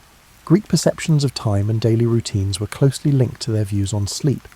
They created their daily schedules to accommodate these rhythms rather than work against them, because they understood that human energy and alertness naturally varied throughout the day. This meant that sleep was not limited to the evening, but also included deliberate rest intervals to sustain optimal performance. Sleep was seen by the Greeks as a kind of everyday death and rebirth that offered chances for personal growth and spiritual rejuvenation. It was believed that every night's sleep was a voyage into the underworld that might offer spiritual insight, wisdom, and healing. This realization elevated sleep to a sacred activity and made getting ready for sleep a spiritual practice. The ability to sleep well was praised in Greek culture as a sign of discernment, self-control, and good living. Individuals with sound sleep habits were valued for their intelligence and self-control, while those with sleep issues were frequently perceived as also in need of direction in other facets of life. Getting enough sleep was seen as a social obligation, as well as a personal accomplishment. The Greeks understood that people's sleep requirements differed from person to person and evolved over the course of a lifetime. Adults required quality sleep for optimal performance, children required more sleep for healthy growth and development, and elderly people required distinct sleep schedules to account for the normal aging process. For its time, this personalized knowledge of sleep requirements was highly sophisticated. Sleep disorders were viewed in Greek medicine as grave medical conditions that needed to be treated thoroughly and by a professional. Doctors realized that chronic sleep issues might be a sign of underlying emotional or physical imbalances that needed to be treated for general health. A well-established specialty, sleep medicine integrated psychological and spiritual interventions with physical treatments. The various sleep states and their implications for health and well-being were thoroughly categorized by the Greeks. It was acknowledged that different intermediate states such as dream sleep, deep sleep, and light sleep each had distinct purposes and needed different kinds of assistance. Modern sleep science was thousands of years behind this sophisticated understanding of sleep stages. Greek perspectives on dreams were especially advanced, acknowledging that they could be used for anything from divine communication to psychological processing. People who had particularly vivid or significant dreams might seek the advice of experts to understand their meaning, as dream interpretation was a respected skill that required training and wisdom. The Greeks held that moral and ethical behavior during the day had an impact on the quality of sleep. It was believed that people who led moral lives slept better and had more fulfilling dreams, whereas people who acted badly might have trouble sleeping and have nightmares. People were encouraged to live in ways that supported both social harmony and individual rest. because of the link between ethics and sleep quality. Greek culture understood that sleep was a delicate state that needed to be respected and guarded. Creating environments that encouraged everyone to get a good night's sleep was viewed as a community duty, and disturbing someone's sleep unnecessarily was regarded as a serious social transgression. People were able to rely on getting the rest they required thanks to this group's dedication to improving the quality of their sleep. In order to recognise how shifting daylight, weather and social activities impacted sleep patterns throughout the year, the Greeks created seasonal approaches to sleep. People knew that winter and summer sleep were different, and instead of fighting against these natural variations, they modified their sleeping schedules, rituals and arrangements to accommodate them. In order to promote general health and character development, Greek educational systems taught students how to get enough sleep. Young people discovered that getting enough sleep was essential to growing up to be responsible adults who could make valuable contributions to society. Good sleep habits were ensured to be passed down through the generations thanks to this educational emphasis on sleep wisdom. The Greeks recognized that sleep was fundamentally social and intensely personal, impacting not only one's own well-being, but also the harmony of one's family and the prosperity of the community. Communities with well-rested residents were more tranquil, effective, and enjoyable places to live, and families with healthy sleep patterns performed better as social units. Imagine exploring a house from ancient Greece that was built with the intention of encouraging the kind of deep, rejuvenating sleep that is necessary for the body and soul to thrive. The sacred journey from waking consciousness into the world of dreams and divine communication was supported by every architectural detail in these homes, which were more than just places to lie down. Greek sleeping arrangements were based on the realization that physical settings that facilitated this significant daily shift were necessary for the passage from day to night and from consciousness to sleep. With several walls and courtyards separating sleeping areas from the sounds of everyday life or street activity, bedrooms were arranged throughout the house to provide the most quiet possible. What we might refer to as sleep suites were integrated areas found in the most affluent Greek homes.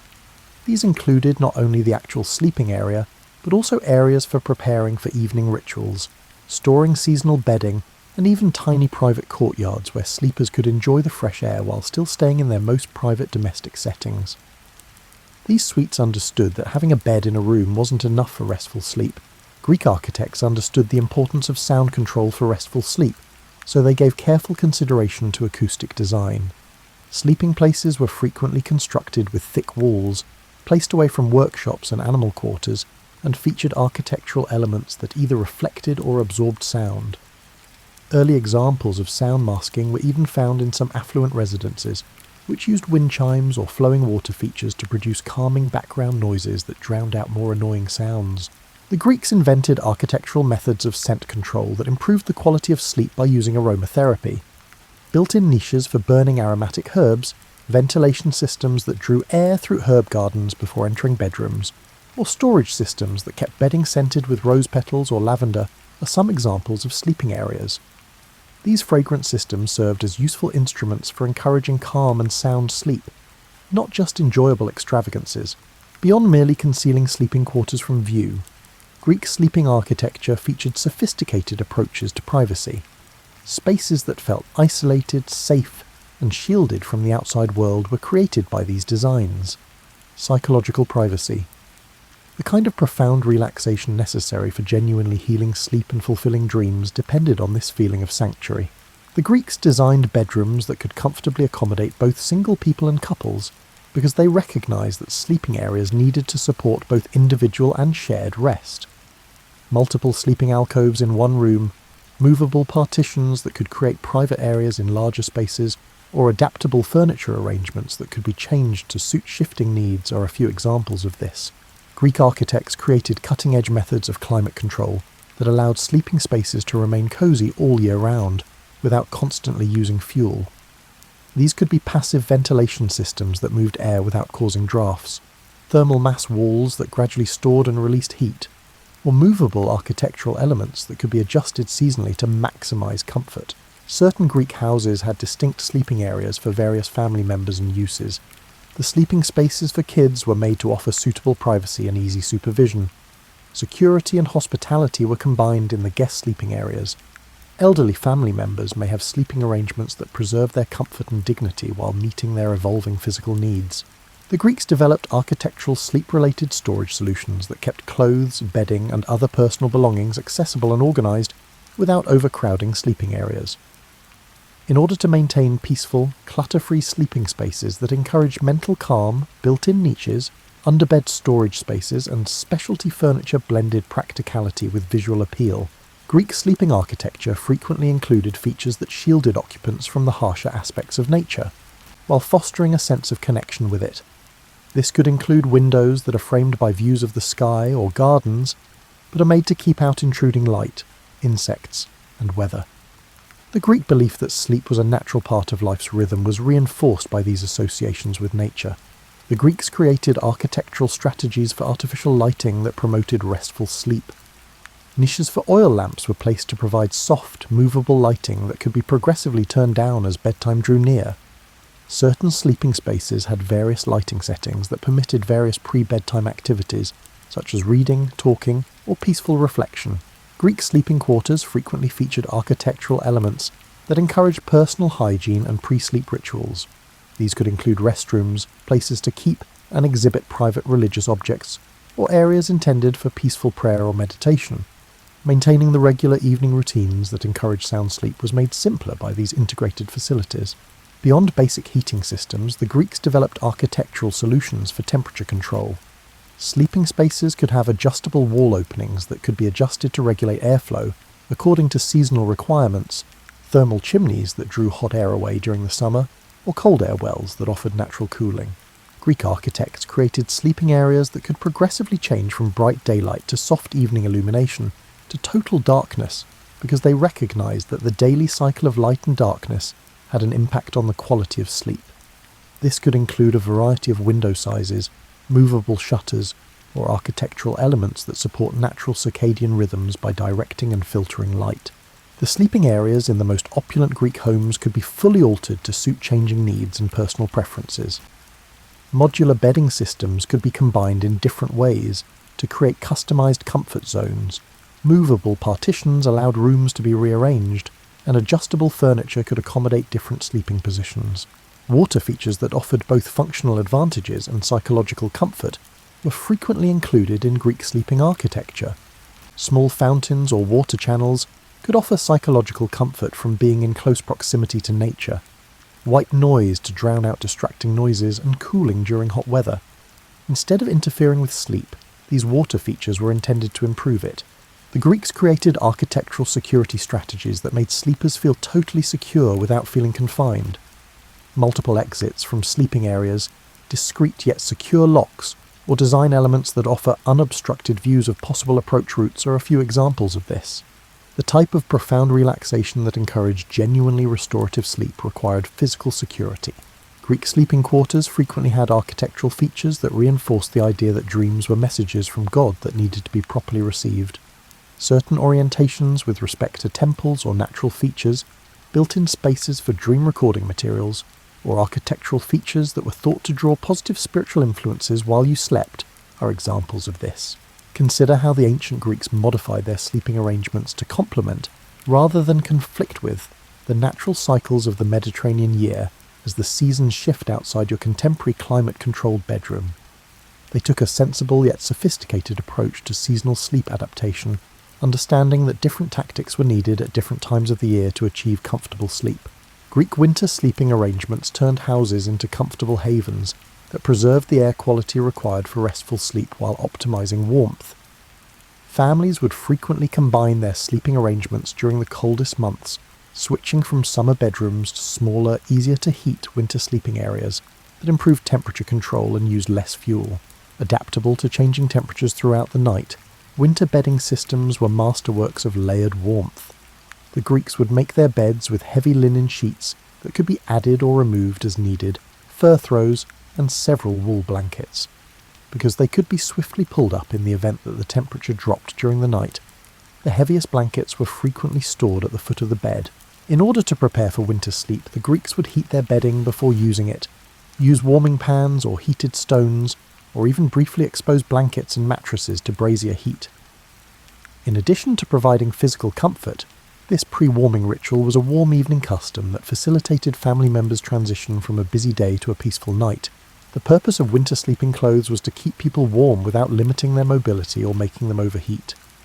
Many families had special winter nightwear that was both warmer and more comfortable than their summer sleeping clothes, and Greeks wore layered sleeping garments made of soft wool that could be adjusted during the night. In order to cope with the psychological effects of long dark nights and cold weather, the Greeks created sleep customs tailored to the winter season.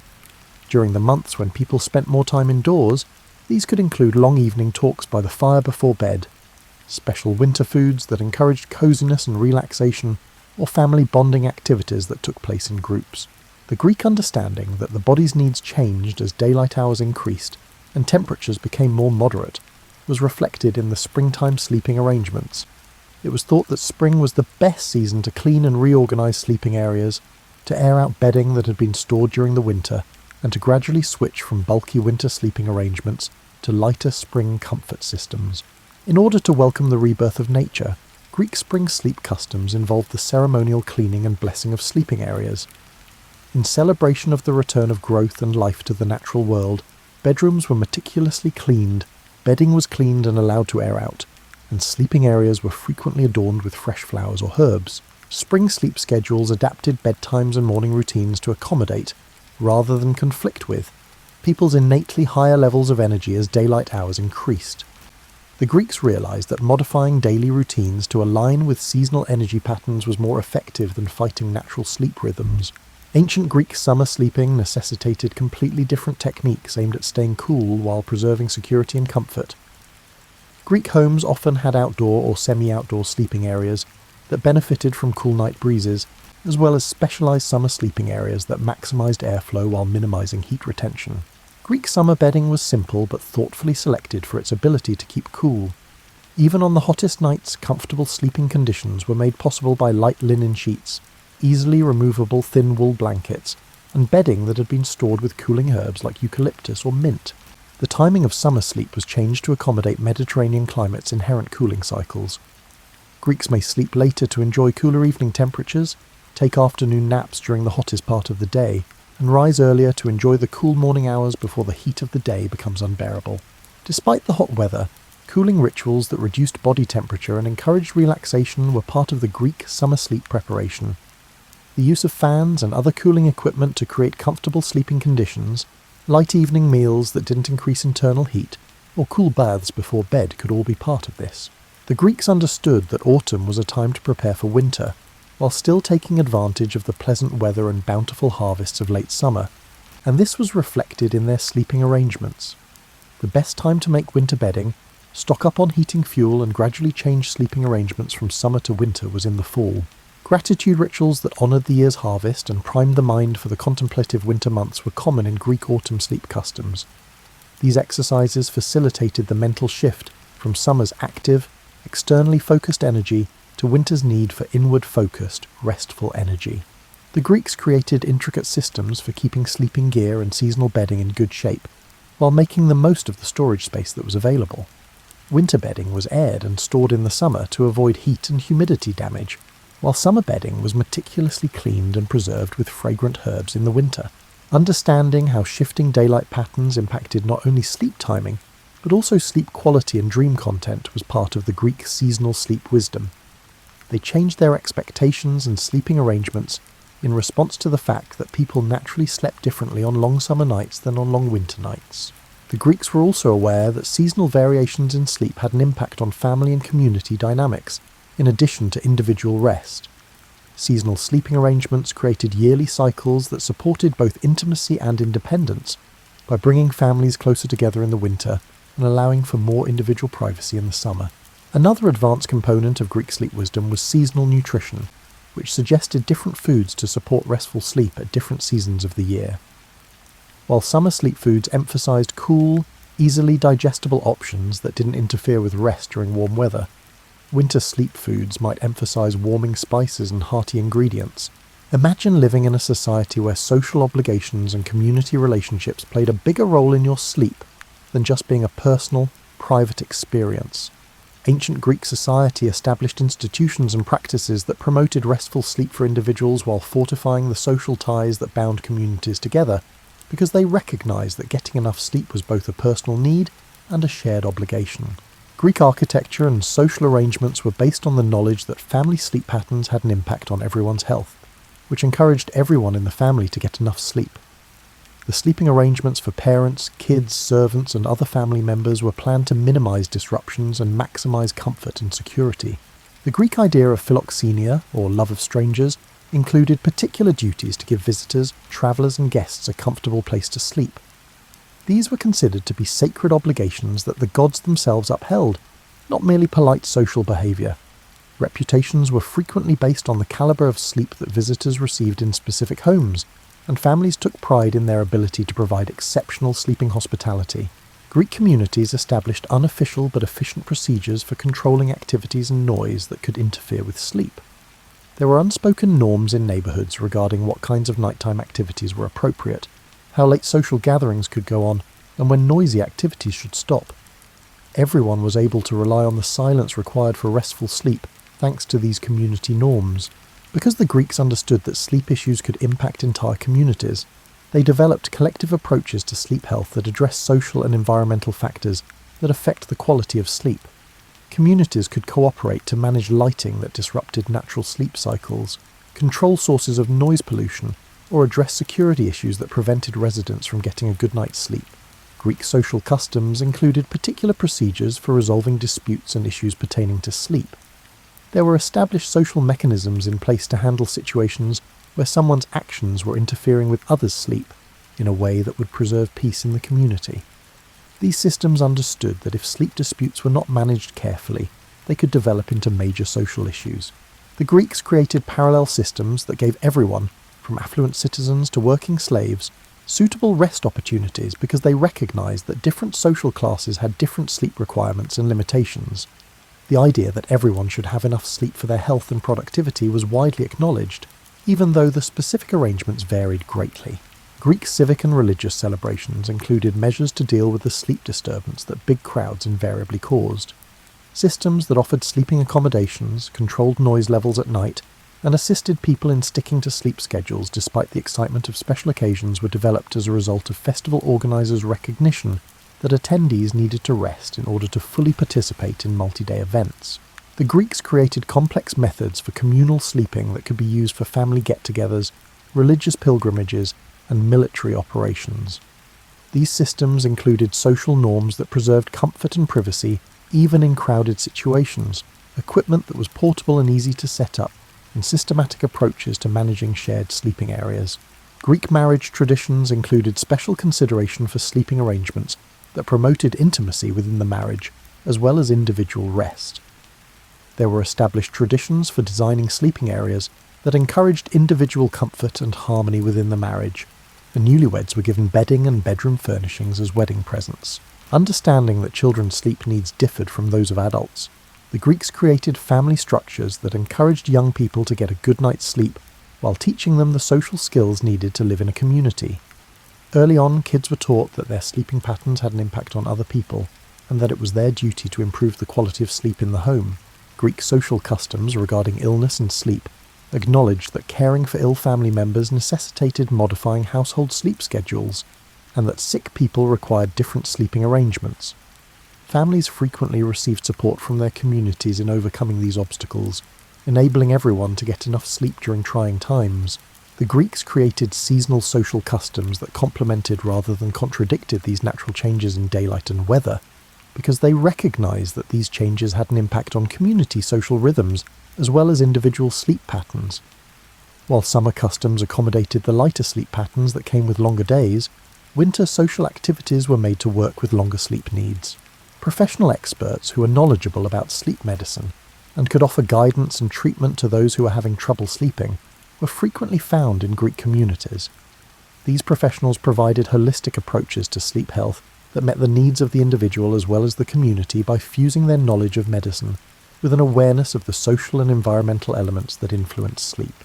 Understanding that children, adults and elders all had unique needs that needed to be met, the Greeks created systems for addressing the sleep needs of various age groups within communities. Regardless of each resident's unique situation, community areas and activities were created to promote healthy sleep habits. Recognizing that community survival frequently depended on ensuring that important individuals could get enough sleep even during trying times, Greek social customs included particular approaches to managing sleep during emergencies or crises. During conflicts, natural disasters, or other disruptions, these crisis sleep systems supported community functioning. It's worth considering how much of the ancient Greeks' knowledge about sleep is still applicable and useful in our day and age as you get ready to go to sleep tonight, surrounded by contemporary conveniences that they could never have imagined. Some aspects of human well-being are genuinely timeless, as evidenced by the Greeks' methods of rest and sleep, which have been largely confirmed by modern science. Many of the results of modern sleep research were predicted by the Greeks' understanding of the relationship between sleep environment and sleep quality. Their focus on air quality, noise reduction, lighting, and temperature regulation demonstrated an innate awareness of the environmental elements that either support or obstruct sound sleep. Many of the environmental changes that Greeks made to their homes and bedtime rituals are still advised by contemporary sleep experts. Current research demonstrates that regular evening routines help regulate circadian rhythms and promote better sleep quality, confirming the Greek emphasis on bedtime rituals and sleep preparation. Their gradual change from bright daylight to soft evening lighting to darkness is in line with current advice on how to control light exposure to promote healthy sleep cycles. Modern knowledge of sleep medicine and chronobiology was foreshadowed by the Greeks' understanding that sleep needs differ from person to person and evolve over the course of a person's life. Their adaptable ideas about the environment, timing, and length of sleep demonstrated a deep comprehension of human sleep patterns that contemporary science has only lately come to fully understand. Modern research on the relationships between sleep quality, mental health, and overall life satisfaction was foreshadowed by the Greeks' integration of sleep with spiritual and psychological well-being. Modern sleep studies have fully validated their understanding that sleep has an impact on social relationships, intellectual performance, emotional stability, and physical health. For anyone who wants to work with natural rhythms rather than against them, Greek approaches to seasonal sleep adaptation are still applicable. They serve as models for how contemporary people might modify their sleep patterns to promote well-being all year round by modifying their bedding, sleep schedule, and sleeping environment according to the seasons. For modern societies dealing with pervasive sleep issues, the Greek emphasis on sleep as a communal issue rather than merely an individual one provides insightful information. Their realization that peaceful social settings and community collaboration are necessary for restful sleep points to methods of improving sleep health that go beyond changing personal habits. Many aspects of contemporary sleep systems were foreshadowed by Greek innovations in bedding and sleep furniture. Their use of layered bedding, adjustable sleeping surfaces, and materials that control moisture and temperature demonstrated a knowledge of sleep comfort that contemporary manufacturers invest millions of dollars in studying and creating. Current studies on sleep's role in memory consolidation, emotional processing, and creative problem-solving have confirmed the Greek understanding that dreams and sleep states serve significant psychological and spiritual purposes. Their thoughtful consideration of dreams and sleep experiences demonstrated a profound appreciation for the significance of sleep that goes well beyond mere physical relaxation. Modern travellers who struggle with jet lag, strange surroundings, and disturbed sleep patterns can learn from the Greeks' approaches to travel, sleeping, and sleeping away from home.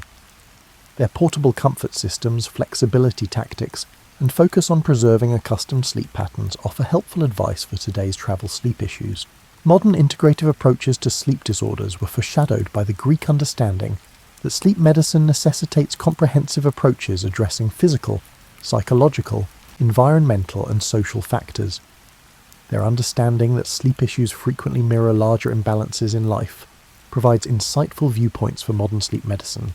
Modern home design and bedroom layout are influenced by Greek architectural approaches to sleeping areas. Their focus on privacy, climate control, acoustic design, and the psychological aspects of sleeping areas provides advice for designing modern bedrooms that genuinely promote sound sleep. Modern families can learn the value of healthy sleep habits from the Greeks, who incorporated sleep wisdom into education and child rearing. They provide hope for resolving today's childhood sleep issues by acknowledging that sleep skills are acquired and can be enhanced with practice and focus. Greek seasonal sleeping customs provide alternatives to the artificially regulated settings that define a large portion of contemporary life. For those who are interested in more natural methods of regulating sleep and the circadian rhythm, their methods for dealing with seasonal energy patterns, temperature fluctuations, and natural light cycles offer guidance. The Greek understanding that a good night's sleep is both a personal need and a social obligation provides insights that may be useful in addressing modern sleep issues brought on by environmental and social variables that are out of an individual's control. Their community-focused approaches to sleep health offer policy recommendations that could enhance the quality of sleep for whole populations. Most significantly, the Greek conception of sleep as a sacred restorative process that merits reverence, care, and attention provides a counterpoint to modern views of sleep as a waste of time or a loss of productivity.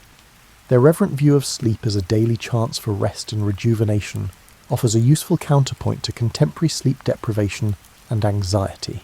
Try some Greek-inspired sleep techniques as you get into bed tonight, establishing slow changes from bright to dim lighting, sticking to regular bedtime routines, monitoring the temperature and noise levels of your sleeping space, or just approaching sleep with the same reverence and expectation that the Greeks brought to their nightly foray into the world of dreams. The ancient Greeks recognized something that our contemporary society occasionally overlooks. Sleep patterns have an impact on not only how we feel the following day, but also how we conduct our entire lives. Their knowledge of relaxation, comfort, and the sacredness of sleep provides timeless advice for anyone looking to improve their life, not just their quality of sleep. Rest well knowing that you're engaging in one of the oldest and most fundamental human customs, one that links you to thousands of generations of people who have found solace, wisdom, and rejuvenation in the soft embrace of sound sleep, in addition to your own deepest needs for rest and recuperation.